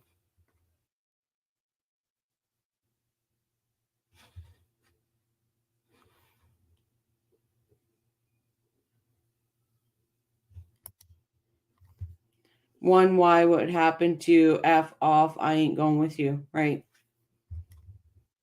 Yep. That's what I would. Yep. You guys have me heading for the smoking tent. And it just looks so cold and cruel and no concern whatsoever. Number 70. I thought that the way Wendi started crying, doing this, what I interpreted as sort of fake crying at the police interview, there's no shocking reaction. I think most people, their reaction is denial and go, what are you talking about? What time was this? And you start posing all these questions back to the police, but to start crying right away, like it's a foregone conclusion that this is a bad outcome, it's just very odd. And I think that's another data point that jurors really pick up on, that in this particular case, that they will see this as being nothing but contrived acting. Number 71. This was another troubling thing about her testimony. Wendi admitted to the detective that a K-turn takes you back to the place you started. No way can I get someone to jump in my car without telling them what happened, right? Brian says she didn't like that Dan had a new woman in his life. And the new woman was smarter, I think prettier, in my opinion. Those boys lost a father, uncle, grandma, grandpa. I sure hope they receive good help and support. Gosh, sunshine, like I say, they got mountains to climb. Those boys got mountains and mountains to climb. I always said I loved him and he's my children's father. He'll always be a part of me. He also drives me nuts and he says the same of me. There you go.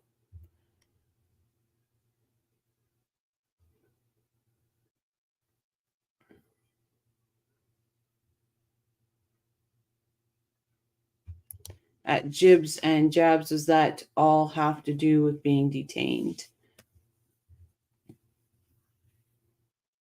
Yeah. Like, okay. Don't take this wrong, guys. But these boys,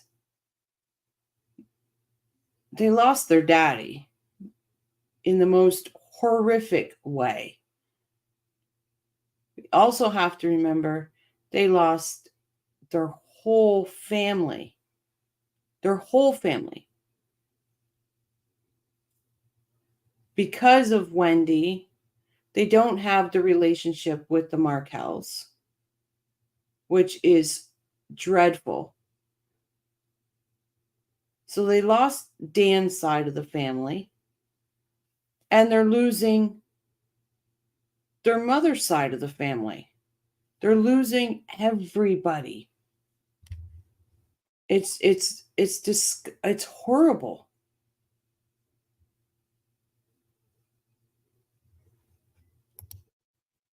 She didn't use a K turn in the previous trial, only at Charlie's. K is code to give the finger to us, the public. She is a witch. K is code to give us the finger at Armand. I'm interested in that. K is code to give the finger to us. If police are taking you to a station, is because something happened or you are under arrest. Yeah, because why wouldn't they let her drive? Why wouldn't they say, follow us to the station? Things like that. The murderers should get fully punished once they're caught, unless it's a family member. Mm-hmm. So she's already planting seeds that Charlie was the one that could have likely done this. But she's also saying, like, well, the families, I wouldn't agree that they'd be fully punished if they're family. Again, I think it goes into the seeds that she planted that Dan is such a nasty, horrible person. He deserved this. But it also shows she's receptive to protect her family by any means, to include lying in court, as long as it's deflecting the other family members and not herself. Because it's all about Wendi. That's what it looks like, definitely. Number 72. This is the friend that's so insightful about both these individuals, Mara. Dan and Wendi. And she talks about how they would be so smart in pulling a plan together. And I think that also...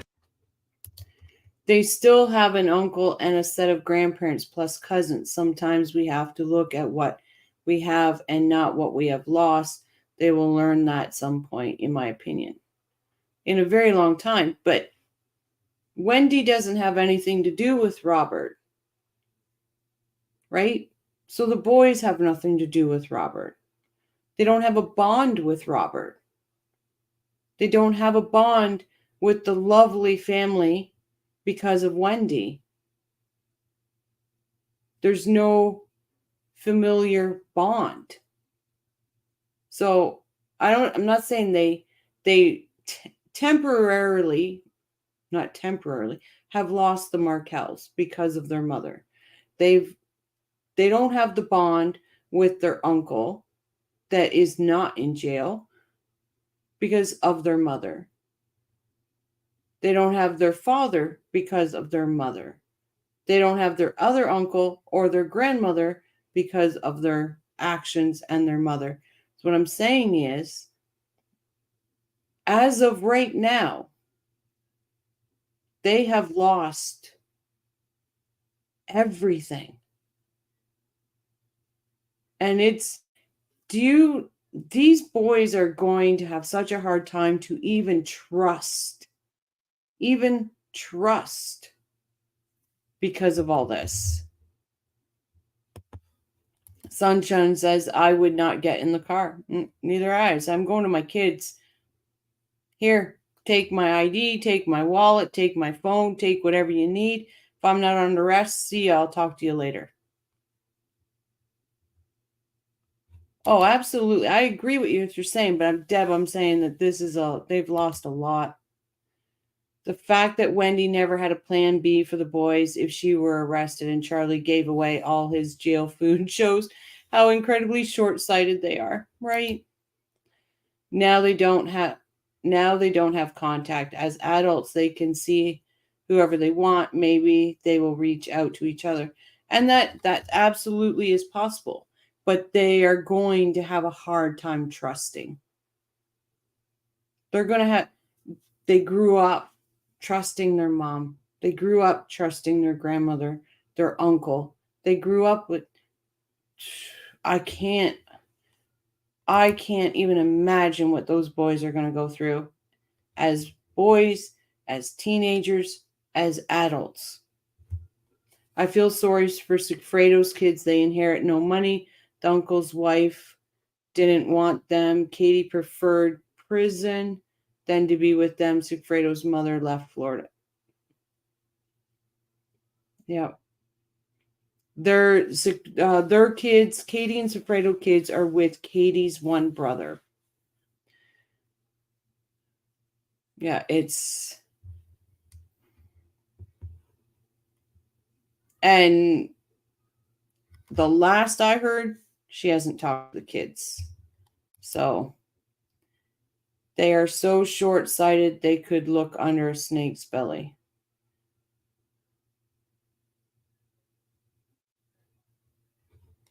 Oh, I haven't heard that. I heard that she was evicted from quite a few places because she couldn't pay her bills, but that's all I've heard. I've never heard that she's homeless, but I don't know. And I can't, and I don't speak on speak on Charlie's boy's name either. And I feel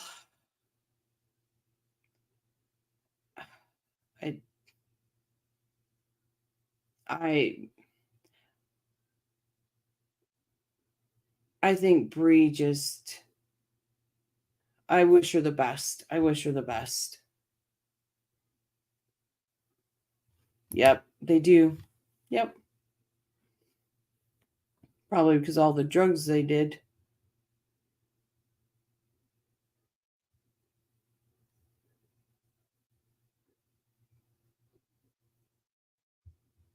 Yeah, the last time I heard anything about Bree, she was living in it was like a garage, but it's in a garage apartment or type thing. And she's moved out of Florida. So where's all this that they were going to take care of his son? BS. I wish the best for her and her young lad. And if anybody should change anybody's names, his name, I would recommend it. Like, that's just so sad. Like, the man knew he was a murderer. He knew that he knew it was only time, but he goes and gets somebody knocked up. Come on. Jibs, I understand that as well. Katie and Sig's child has special needs. Yep.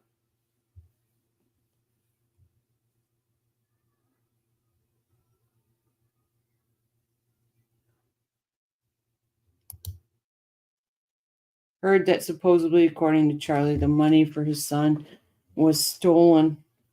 Yeah, but on the jail calls, remember Donna was talking about setting up a trust for Roman.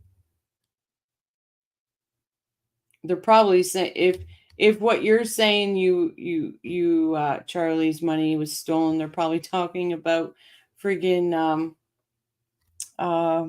Scott. That's crazy. Wow, so much for the Adelsons taking care of their grandchildren. I guess it's conditional. Yep.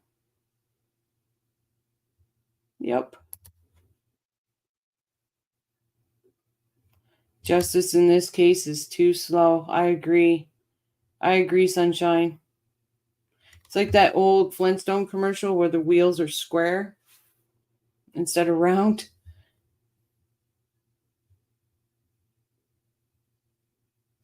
Oh no. OMG, I just found my cat outside playing with a fox. That's like Jeffrey and Wendy. It shows that she's indicating that the tides would not be strong to Wendy, but they would be smart about trying to keep Wendy out of it. And as she says, Wendy's good at keeping things close to the closet and redirecting. And that's exactly what she did, exactly in the interview. So Tamara, if that's how you say her name, and also Jeff Lacoste, they really had her pegged from the get-go.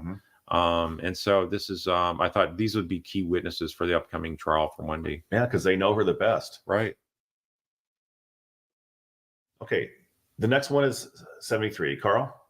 Just to strike chord with how the wonderful things worked out for Wendi. She got instant sole custody, something that was impossible with the court system up in Tallahassee with what Dan now did. And it's like winning the lottery as well. All of her wishes are granted. And she was actually moved there within 72 hours of Dan's death. So this is something that that I believe that why she was willing to have Dan exterminated out of her life and face whatever consequences of being interviewed, because it was one police interview, and after that she thought she was home free and would never have to do anything again. I totally agree. I think in her heart of hearts she thought there's no way ever that this will ever come back to me. If it goes and implicates Charlie, she'd be okay with that. Right. If it means that she is saved. Right. Number 74. If you look at the motive for the murders here, in any case, they always want to talk about motives as a prosecutor, because that's what the jury last time looks at. Motive is not an element of murder that the prosecutor has to prove, but jurors like to see that. So this is a data point for this aspect. The motive shows that she benefited immediately and immensely, and Dan was targeted for the killing only. There was no robbery involved. There was no burglary. So it was extremely personal, and it was effective and the ultimate form of revenge. So everything worked beautifully from that point on, the day after the murder, in the following weeks and days. And we'll get to some of these additional indicators that really drive this point home. Number 75. Again, this is great insight. The statements here from Tamara Demko, which is the day after the murder, when she's talking to the detectives there at the Tallahassee Police Department. And she basically, even as a friend of Wendi, she says that Wendi put Dan through hell for the last year and a half. So I thought that was very telling. And she said it was very strange that she never contacted me, being a mutual friend. And she had went over to her house there after the memorial service, never called her up, never informed her. So she had to find out through other sources about Dan's murder. So she thought it was just very cold and suspicious in a way at the times. And so, and she also expressed concern about the grandparents' rights for the Markel family. So I think these statements again show it's just too great a factor for Wendi's benefit that Dan is killed. And this is why she signed up to it and wanted it to happen. Her guilty conscience made it to where she didn't want to have to talk to anybody unless she had to. Number 76. So when Tamara went to Wendi's house that day, all the Adelsons there, except for Charlie, and she said that Wendi acted fairly calm. So I thought that was a little bit odd. She...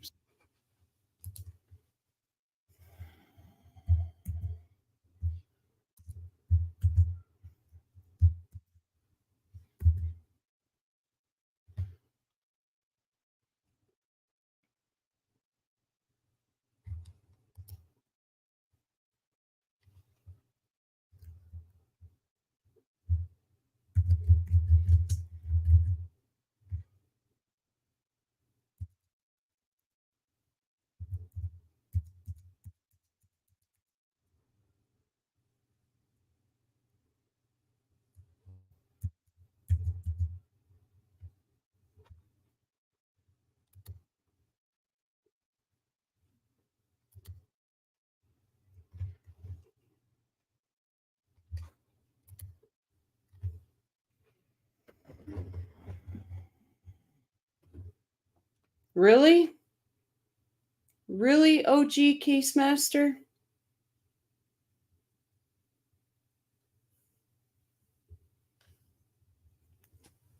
Got an email, folks. I'm gonna pull it up. Guys. Something told me, check your email. Check your email, Rochelle. I'm going to.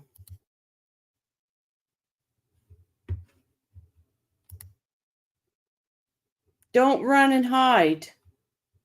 Own your words. Own your words, OG Case Master.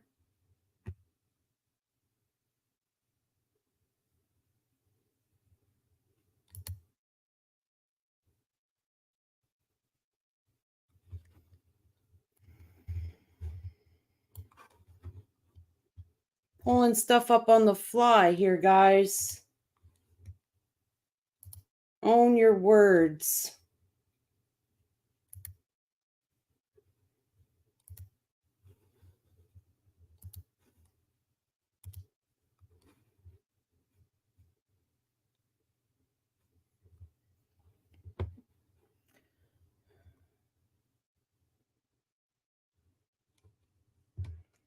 Taking a minute.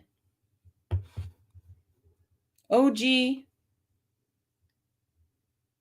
wrote.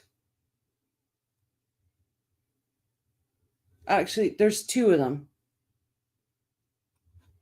There's two of them. So let me, oh, wait, let me go back here. Let me go here. There's two of them. Let me pull up the first one. Let me just make sure it's all there. Don't run and hide, OG. Don't fucking run and hide.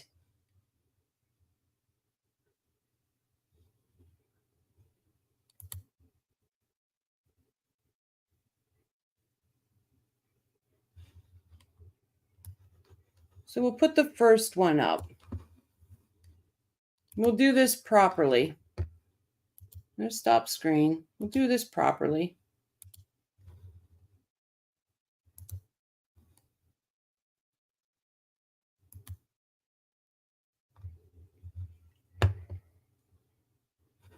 Oh, I got the wrong one. Sorry.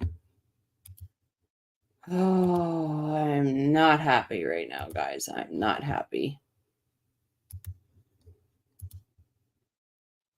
So, OG writes, somebody said the lawyer could explain all the things away for Wendi. So I said, good luck explaining all these things away. I just meant good luck, defense attorney, explaining all Wendi's coincidences away. I didn't mean anything about you. I am sorry your mods keep banning me. That's why I changed my name. Why is there still 3 of you in my fucking chat if you keep changing your name? But I didn't even say anything bad. They just banned me. Okay, not so bad. Still a little bit of a bitch move. Let me add. I gotta call this shit out.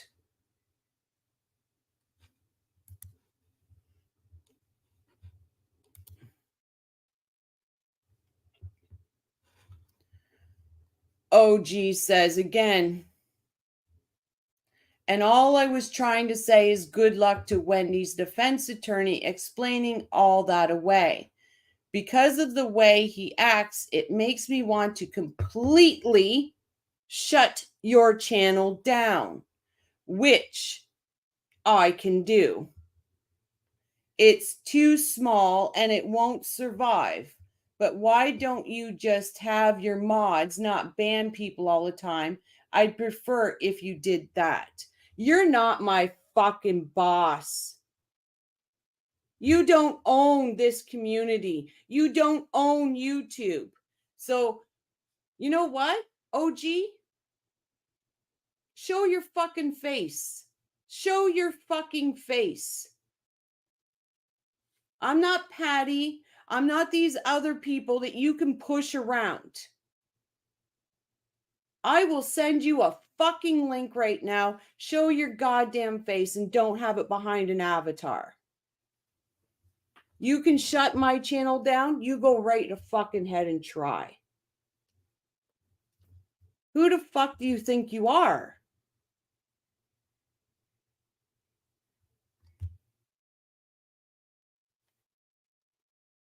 Who do you think you are? Aaron, who do you think you are? My God.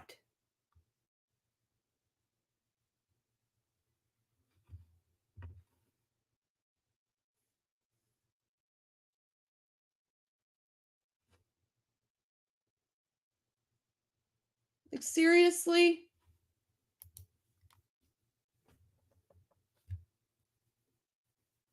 And when you talk about people banning people, Really? Because isn't your friend? Wait. What is it called? Her detention center? You talk about me banning people when it's time to get petty?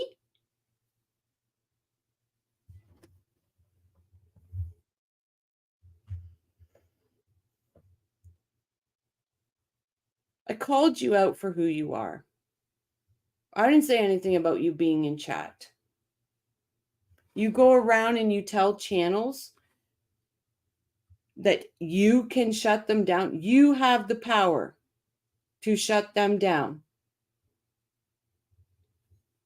It's too small and it won't survive. I think this channel's surviving just well. I'm not the one losing subscribers, Missy. You lose them every day. Don't dare come into this community and talk about my moderators or any of the subscribers in this community, because I will have their back. I don't put people in detention centers. I don't do any of that stuff. I don't even delete my lives. If I say something that's not happy, or I say something like this live is not going to get deleted. So you come at me all you want, fancy fiction, aka Aaron. You come at me all you want. How dare you? What kind of woman are you? What kind of nasty piece of human shit are you?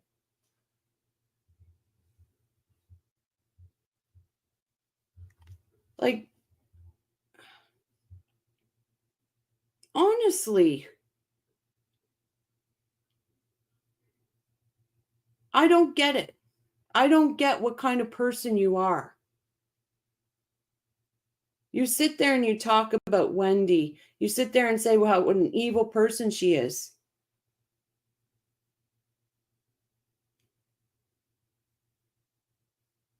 Look in the mirror, my dear. Look in the mirror.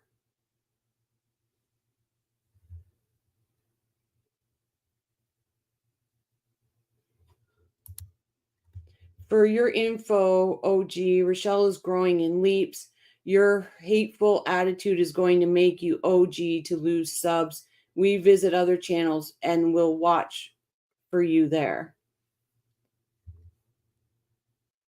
Exactly, Sunshine. Why? We're not bothering anybody at all. You're the one that's lurking in people's channels. You're the one that won't even come in with your fancy fiction icon.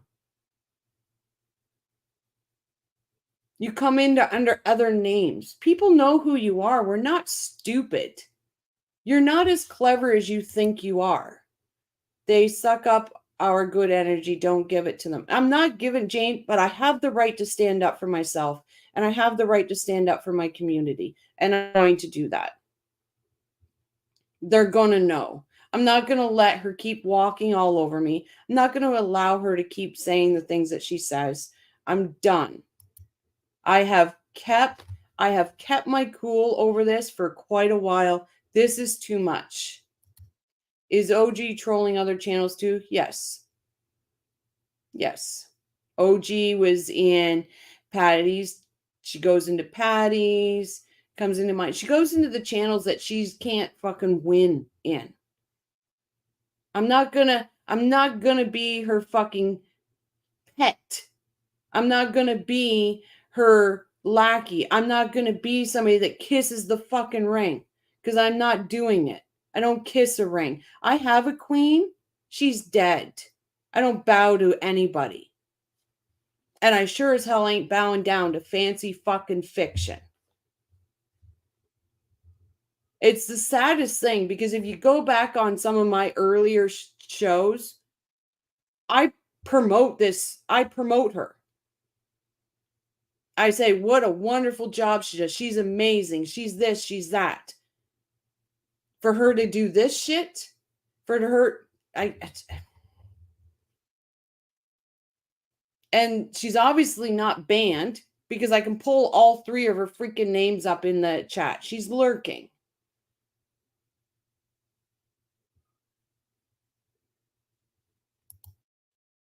Yeah, because that's all that they've hitched their wagon to the Adelsons. They've hitched their wagon to the Adelsons. And that's fine. And she's mad that smaller channels out here are talking about the Adelsons or talking about the Markels. Well, guess what?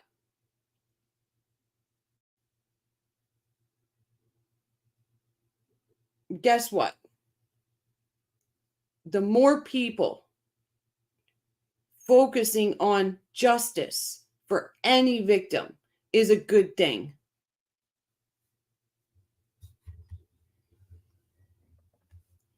Is a good thing. These people can't see it. They're me people. Threaten to take my channel down. If you can do it, go right ahead.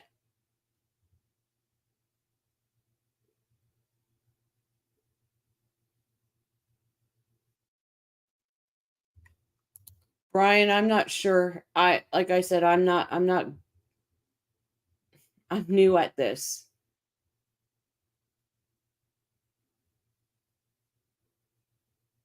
I'm not sure if how to check the IPs, but it's the same person. They state it. Because of the way he acts, it makes me want to completely shut your channel down.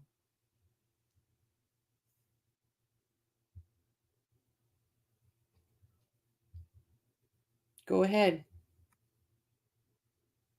It's too small and it won't survive.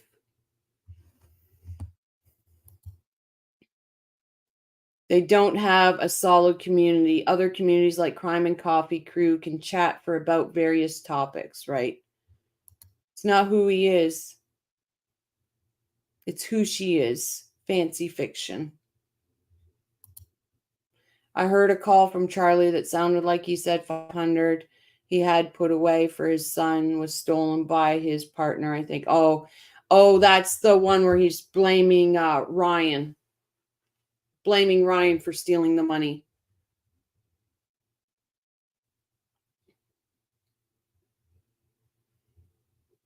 I won't have people threaten this channel. I won't have people threaten me anymore. And I just won't.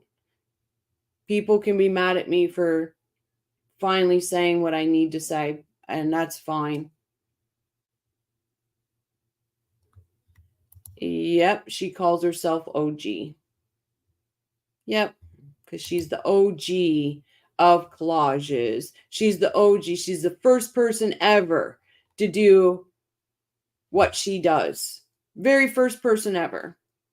You know, because on COVID, you know, she had nothing else to do, so she taught herself. And that's amazing. Does it make you the be all end all? It does not make you the be all end all.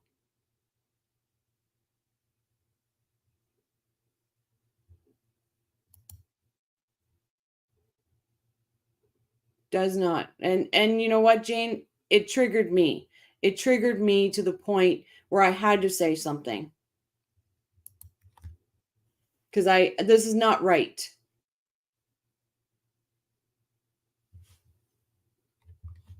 So I'm shocked that the OG is not speaking up for themselves right now. I'm not too impressed by that. Own your words.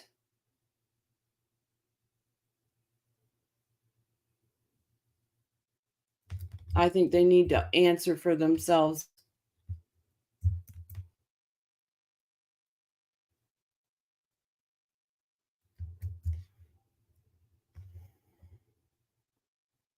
Okay, well, untime them. Because they need to own their shit here. How do I untime them?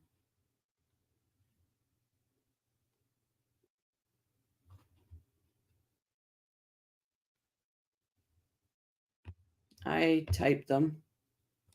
I typed them in here.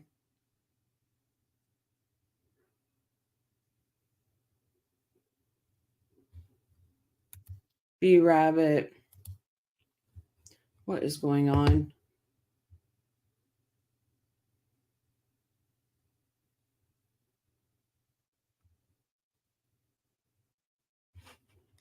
Oh, I 100% am. I'm 100% am. 100%.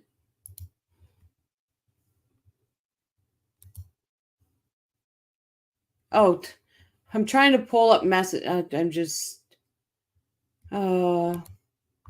Be kind, OG. If you don't like the coffee crew, that's your choice. How about just stop watching, right? Just why? Why do that? I never once went on her channel or her lives and was nasty to her. Never once.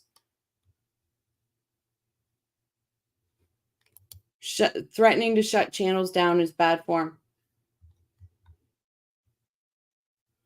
We can't untime them. Well, that means they're banned then. If we can't untime them, that means they're banned.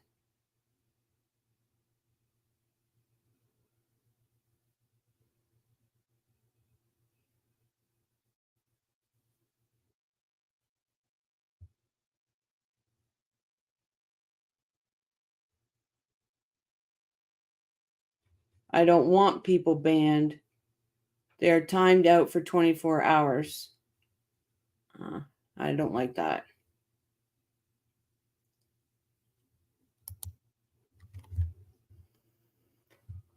So I believe if they're timed out, they can still see. Can somebody correct me on that?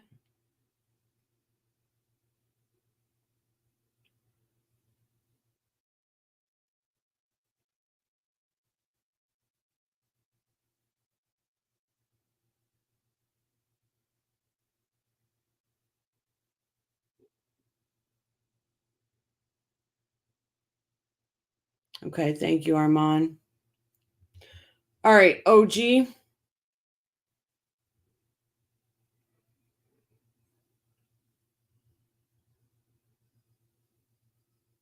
I'm unaware that it was a 24-hour timeout. I still stand by what I said. But I will extend the invitation for you to come back here tomorrow and discuss this email. I know you can hear me. You can't chat. I did not time you out for 24 hours. I don't time people out. I will extend the invitation, woman to woman, and we will discuss this email. I recommend that you stand behind your words for once and discuss these emails.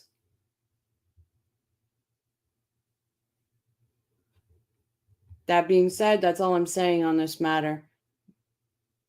I really, really wish you take some time and think about what you've been doing lately. It's not cool at all. But I will extend the invitation for you to come here tomorrow. If you want, I will even send you an invite for you to join this live and we can discuss this email, woman to woman.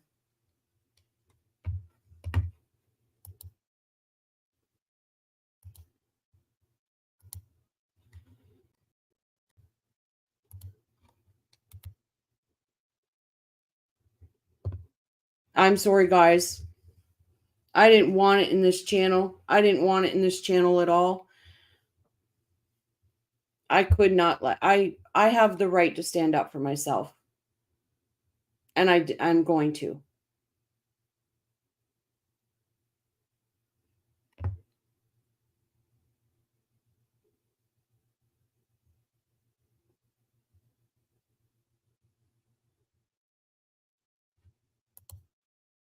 You were right, Rochelle.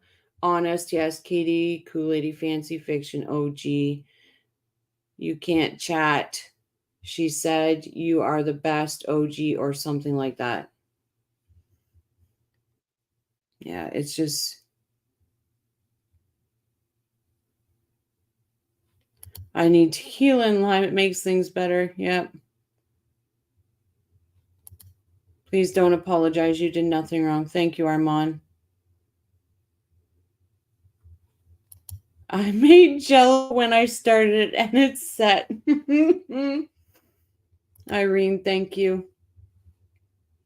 I'm sorry, guys. I said I didn't want it in this channel, but that was too much. And okay, being said, I get the emails because the person was timed out. I don't do that. So I see, but the problem is the comment, it makes me want to completely shut your channel down, which I could do. It's too small.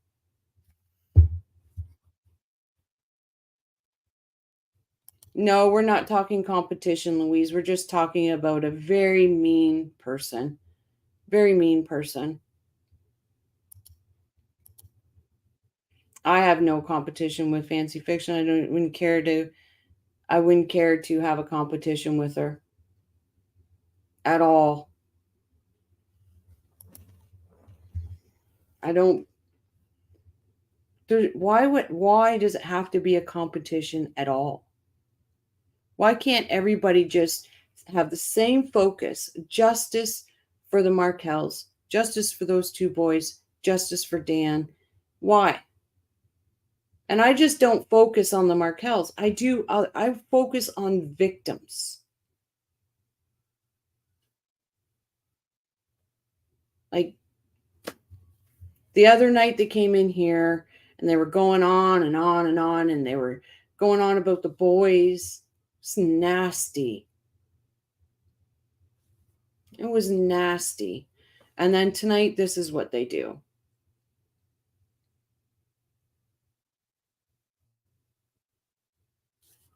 And I apologize. I apologize to the community because that is not what I wanted. Is turning into a competition, being ridiculous, childish, and very, yeah, absolutely. We are warriors here, OG. We are strong and will not put up with the disrespect or hate. Personal attacks will get you timed out or banned simply. Don't blame Rochelle. We are her army for justice. You guys are just so sweet. People just need to stay in their own lane. I truly don't understand any of this nastiness. Right, B-Rabbit? It just makes my head, I don't get it.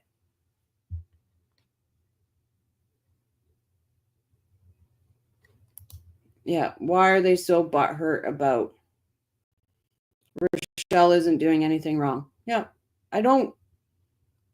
In this whole couple weeks where they were going off like blah, blah, blah, blah, like this, stayed quiet. I didn't say a word. Stayed out of it. I didn't want to be in it.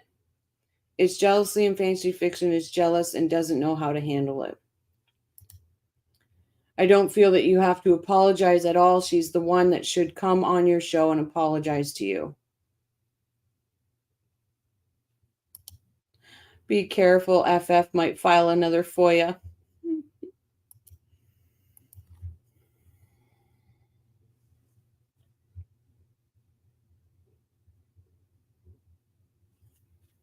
Yep. It seems more personal than competitive for no reason. Yep. There's no call for it. I'm a channel of, I don't even know what the number is right now. Hi, Judah. Welcome. How are you doing? FF has become only she knows what's best for the Markels and Adelsons rubbish. Yeah.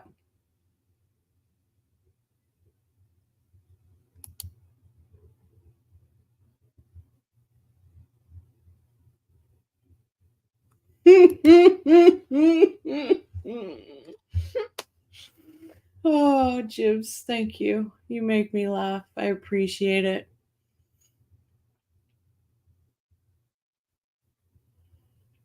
2,880 subs. That's what we have, guys. We are a small channel, and I'm okay with that.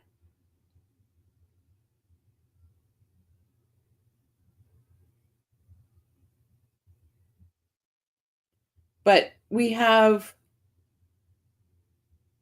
channels that are 9,000 and more, and they're attacking a small channel. It just doesn't make sense. It just doesn't make sense to me. And I can't even comprehend why somebody would do that. No sense. But, you know, they're timed out. They have 3 channels. We know they have other names. I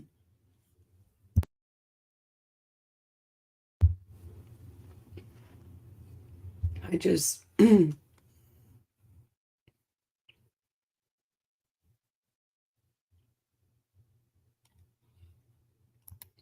Armand, sorry guys.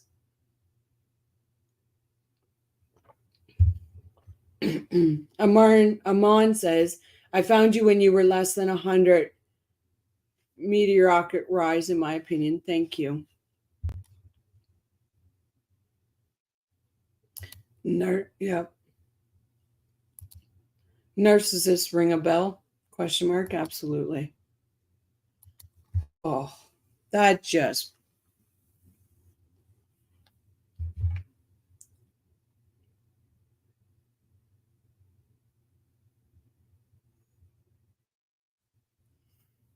that just set me off. I'll go back to Carl. I'll be right back, guys. Did say that Donna acted appropriate, but Harvey acted very strange, could not look her in the eye, and was acting suspicious. And there was some other friend there that was constantly hovering around Wendy, sort of guarding her. So things just seemed not right.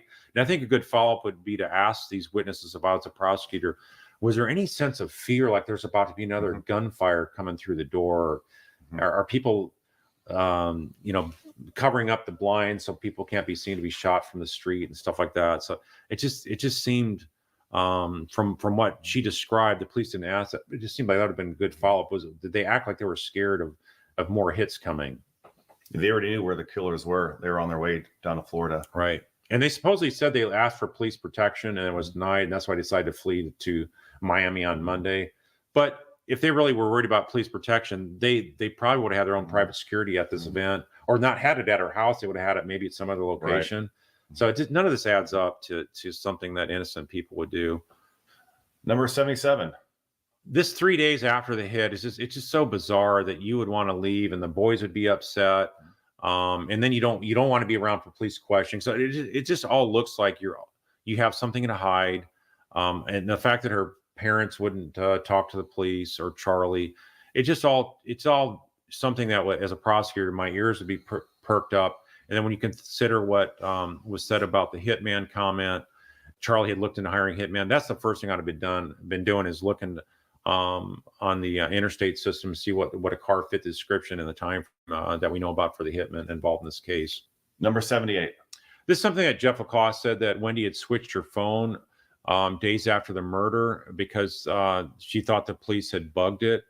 So what kind of innocent person would want to switch out their phone, one that they gave to the police as because they're so innocent, they give up the phone, but then they want to change their phone because they're suspicious of the police bugging it. So it just didn't add up to something that's an innocent person. Yeah, when someone in your family, even an ex, is murdered, you don't change your phones if you're innocent. Why would you worry about the police bugging you? Even if they wrongly thought you were suspect, why would you care? Exactly. Number 79. This is another interesting thing because motive is also money related in most murder cases. And here, this is definitely something that's money. Money is a key issue as well. And Wendy was calling up the life insurance company for Dan to find out if she was a benefactor. And yet, if you think about this, play this off against the fact that Wendy said she was so upset over the murder that she couldn't eat for weeks and threw up the first time she ate with her brother, Charlie. So which is it? You're calling insurance, trying to get money, and then you're so upset you can't eat. Those things don't square. And I think that also leads the jury to conclude that she was focused on the money and moving on from Dan Markel and and living life for the better in Miami. Number 80, Carl. Wendi had misled the court on why the Markels were not allowed visitation. She tried to say that the Markels were trying to put the boys into foster care. This only came up as an issue in case in the event Wendi was arrested. She wanted to make sure that the Markels and Ruth Markel specifically wanted to make sure the boys had the proper home to go to, and not some random home off the street. There was like some kind of a relief organization that would provide care for the boys until they could make more future plans.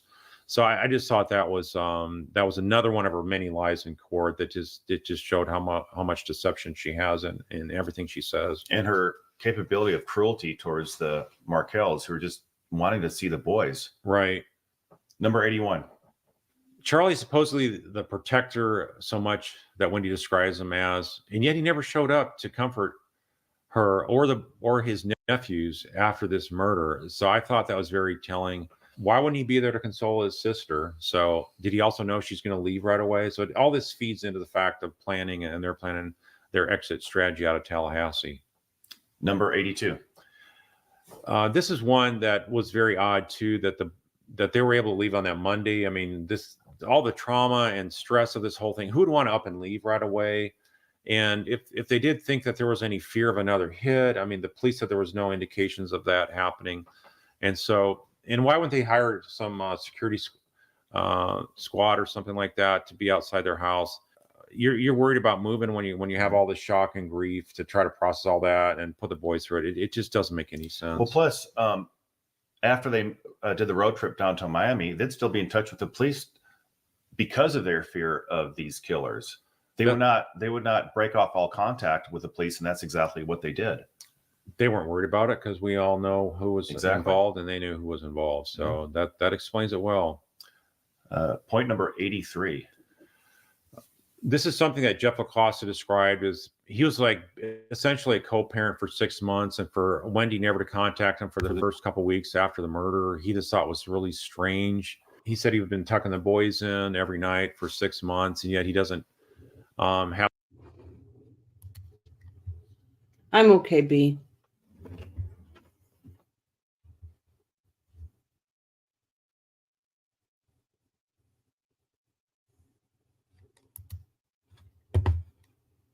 Have so much of hey, you want to come see the boys or say something to the boys, or do you want to can I just tell you what happened? So just to be that cold and distance from Jeff LaCoste, who comes across as such a great guy. I think that'd be normal for anybody to do if they're truly a victim. It had nothing to do with this. And he actually talks about her acting like a sociopath in her behavior for this. So I thought that was really, really telling.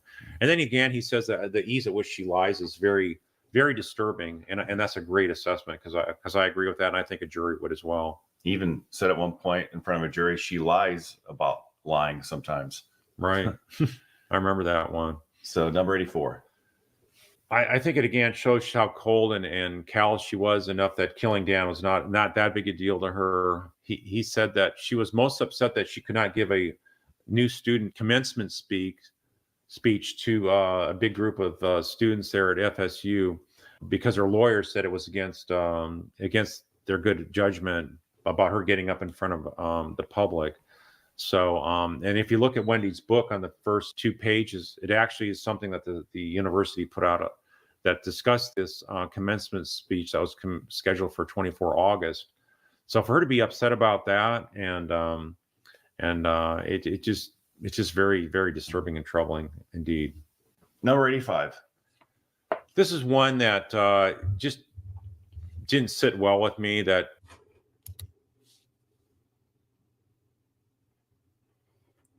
Hey, Rosalie. Welcome. Well, it sounds sad. Hope Rochelle's. I'm okay. I'm okay. Sunshine, no matter how strong you are, it's still bothering. Yes, it is. It truly is. Wendi doesn't want to see what's going on in the follow-up to who killed Dan. She says that her attorney told her not to look at any of the social or news postings about the murder case. So she basically is using her lawyer's excuse not to follow up and help find out who solved it, or maybe to listen to information and give more information to the police on who could have possibly done this. So she's just completely checked out, wants nothing to do with it. And it provides a good cover for her to deflect again, once again, and act like a victim. Exactly. Number 86. Jeff Lacoste, in describing her, keep in mind he has a psychology and sociology background. He says there's a public charismatic persona to Wendi, and there's also a very private persona. And he said he was so rattled by trying to deal with her and these two personas that he spent $2,000 of his own money trying to know how to deal with her. And the counselor indeed said that he had concerns about him dating a sociopath. So I think that's very telling. What's also odd about what he said was that Wendi lies all the time, but then yet she also admitted that she lies all the time. And then she has no guilt or empathy. And she also says she never makes mistakes. She won't own up to mistakes. So just a lot of bizarre stuff that he was dealing with there. And he also said he was cast under her spell. He thought that Wendi definitely was at least an accessory of sorts, but not the trigger puller. So this is somebody who was dating her and in love with her. So he's saying this to the police after he sort of like it all sunk in that he realized how much he'd been played. Number 87. This is something that shows that she was conscious of the fact that visitation would be important to the Markels with Dan being murdered. And that continued on for some time, although it doesn't sound like it was very robust communication with the Markels and the two boys. But what's interesting is that it suddenly abruptly stopped once the two hitmen were arrested, and that became newsworthy. Number 87. If you look at Wendy's behavior in court, you'll find a recurring theme of how she's fighting back to the questions of the various attorneys and deflecting comments that are made that indicate anything positive about her and Dan. Even just mentioning a whirlwind romance that the attorney Chris Lacoste mentioned in his cross-examination of her. She didn't even want to admit to that. So I just thought that was another sign of her resentment towards Dan, even given the fact this is like years later after his death. The hatred's still there. Okay, that's a big list in the BOR lot of names. Rosalie, I'm not sure what you're talking about. Sorry. Number 89. This is, again, indications that she has no interest. You could tell by her demeanor in court. Everything about her just spells that I don't have any interest in Dan's murder ever being caught and prosecuted. Oh. I just want to get on with my life. Who cares? In the banner. Yeah, that's all victims, Rosalie. We're trying to make their names known. People can read their names constantly, so their names stay out there in the public. If anybody knows of a victim and they want their name scrolling, please let me know. I usually put them in as soon as I get them. That my boy's dad was murdered. That is just that kind of like vibe that she gives off, and it's something that very much a jury would pick up on as well. If she doesn't testify, does a statement like this, can it still come into court from her previous testimony, or is that only if they charge her with perjury? How does that work? Well, she was under an immunity for her court testimony, but if they charge her with perjury, then that would be something that they could bring in. But there has to be material lies that they would accuse her of, and I think there's enough material points she made in her testimony that would easily be met. So if I was a prosecutor, I would be bringing in her previous court testimony, even though it was under those limitations of immunity, because I think I could easily prove that she was lying. Even her just saying, it's not my job to solve the case. I mean, she just has no interest whatsoever in making sure justice happens for Dan and the boys. Yeah, I think that statement, if that ever gets in front of the jury that she's in front of, is really, really bad. Right. Number 90. There's like a 6-year gap where Wendi denied the Markel grandparents' visitation. And that's just such an extreme amount of cruelty to the boys and lack of respect for Dan and the entire Markel family up in Canada. And so I just thought that was so disturbing. And again shows that she does not care that the entire Markel family is wiped out from the being involved in the boys' lives. That's just so cruel. You know, she's intent on burning down the entire family tree, in my opinion. Right. Number 91.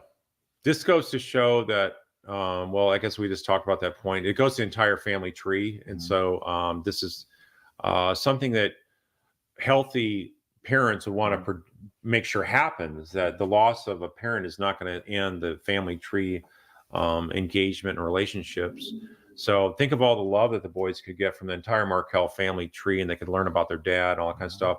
So I would submit that Dan is never mentioned in the home. And so I think that really is something that it'll make the boys later on realize that, yeah, there's something really odd about the Adelsons never talking about Dan and trying to shield us from having any contact with them. Number 92. This whole thing about changing the last name of the boys, Adelson, and dropping the Markel name is just very disturbing. Jurors are just going to be so angry about hearing this. I would say that they're going to think that this is something that indicates the cruel nature of Wendi and how much she wanted Dan out of her life. And again, it's part of the winning the lottery. Everything great happened for her setup when she killed Dan.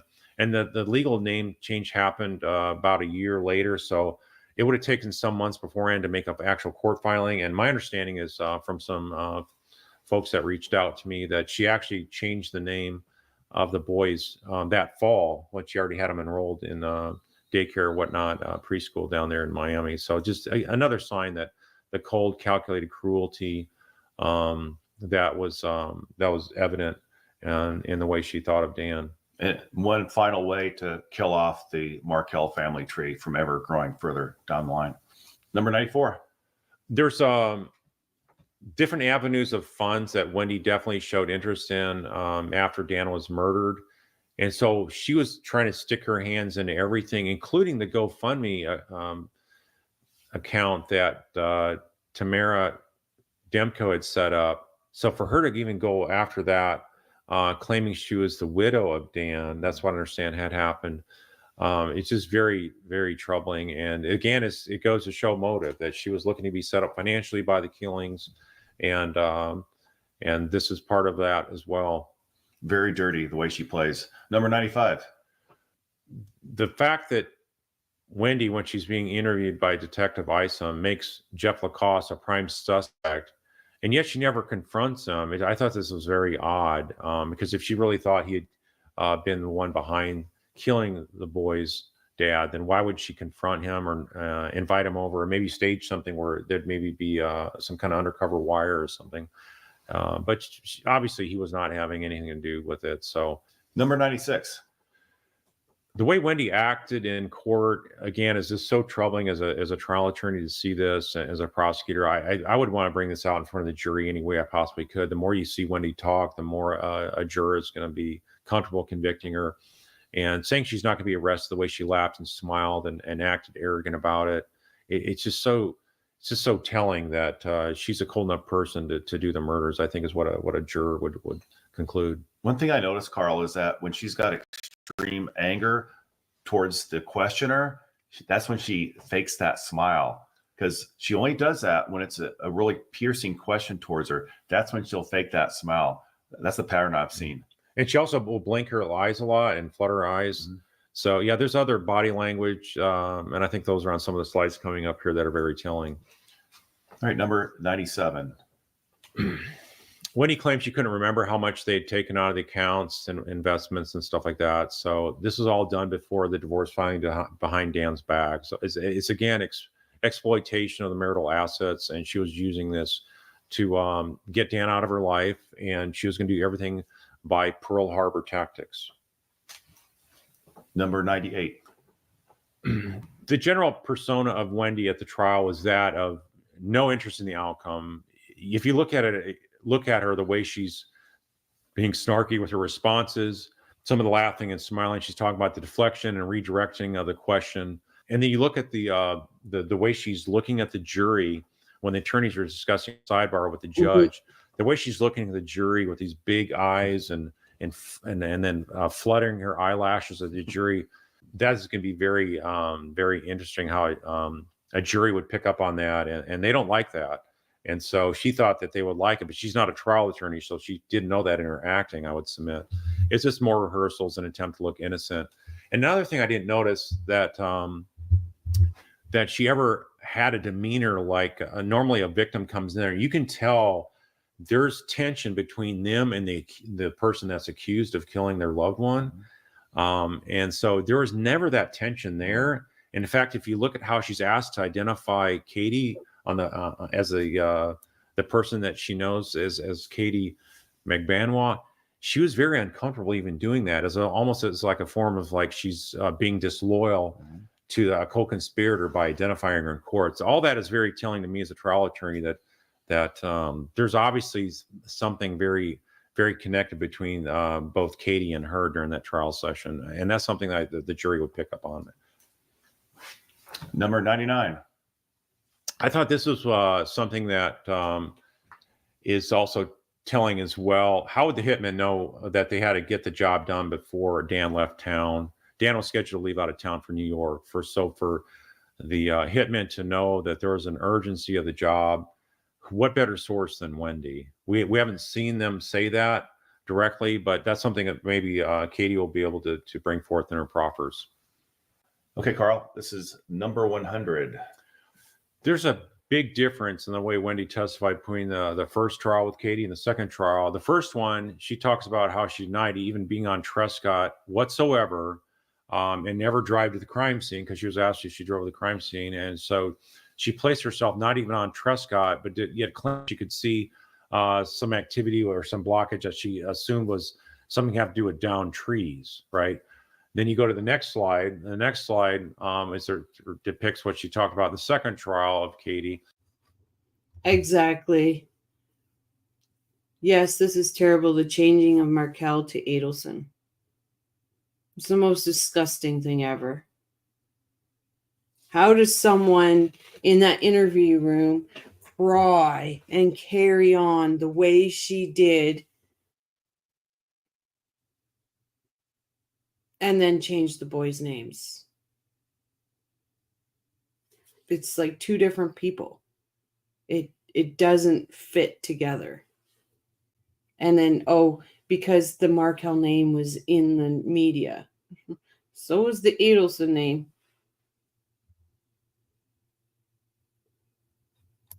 I live in Ontario, Canada, so I wasn't in the wrath. But I was on live here because we had crew members that were in the wrath of Helene. And then we were on also doing Milton because we had crew members that had family members and that were in. So I just wanted to give everybody a safe place to be able to talk so they weren't worrying at home by themselves. So, but I wasn't in the wrath of it. Thank goodness.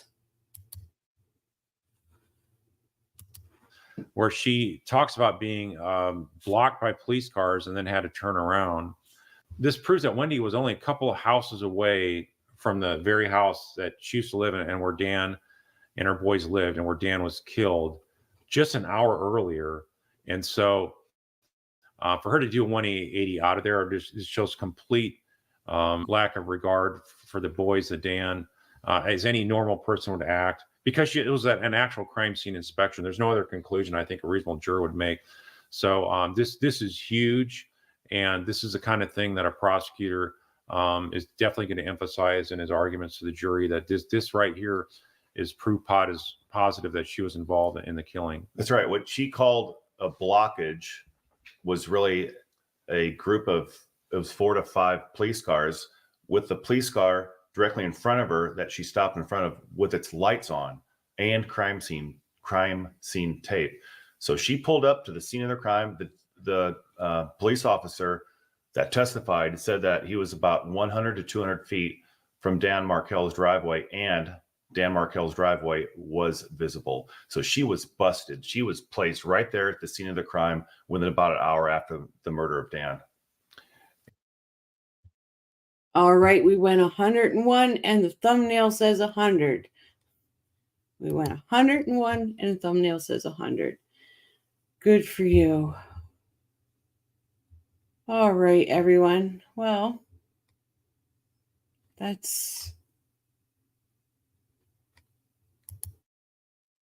I'm just gonna, I'll end.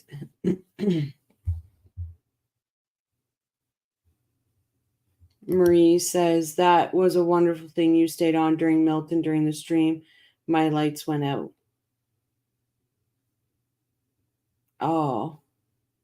Were you everything okay, Marie? Are any major damage or anything like that?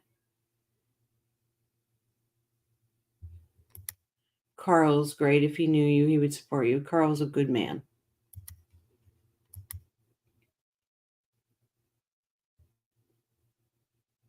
But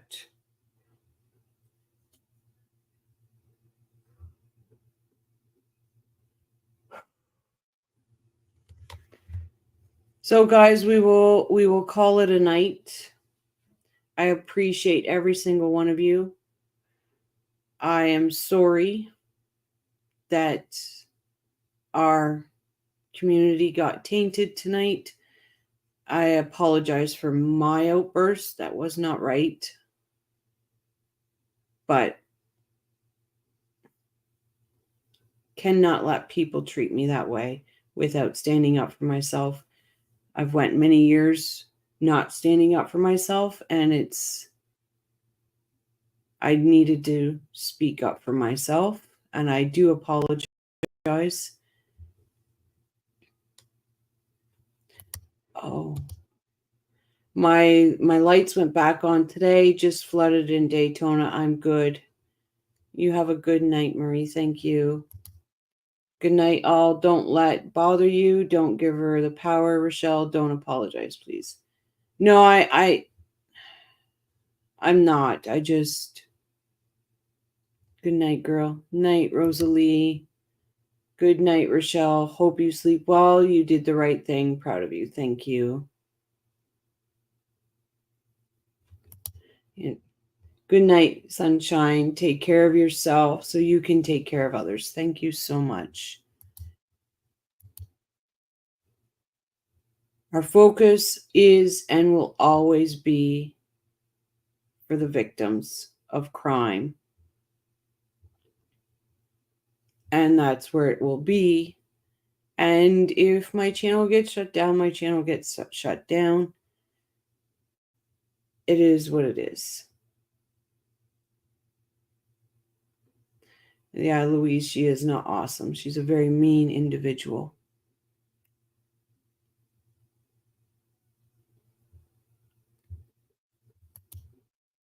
I appreciate you joining me tonight. Coming to visit this little channel, supporting this little channel. It is greatly appreciated. Every single one of you is appreciated. And yeah.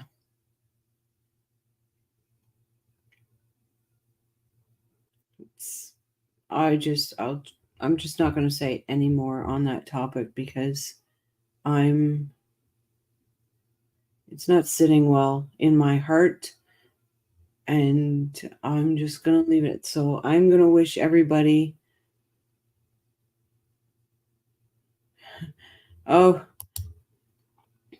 Yuda, it's it's quite the channel. It's quite the live. It was actually pretty good for quite a while. Majority of it was talking in the beginning.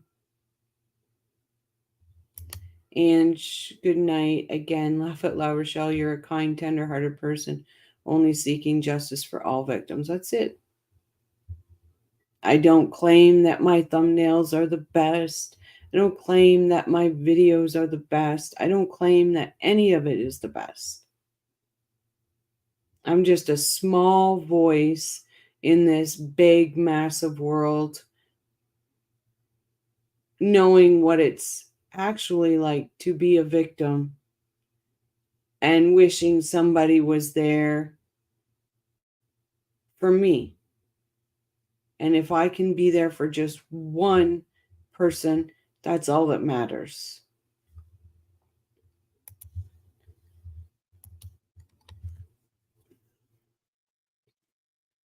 I believe in building people up, not tearing people down. I will never tear someone down. Like I said, Fancy Fiction has an invitation, an open invitation to this channel. I will send her a link. She can discuss her problems with Crime and Coffee. But the open invitation is for a woman to woman conversation, not hiding behind an avatar.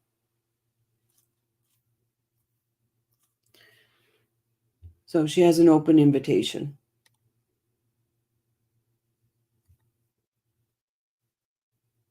No yelling, no screaming, no cursing. Just be a woman.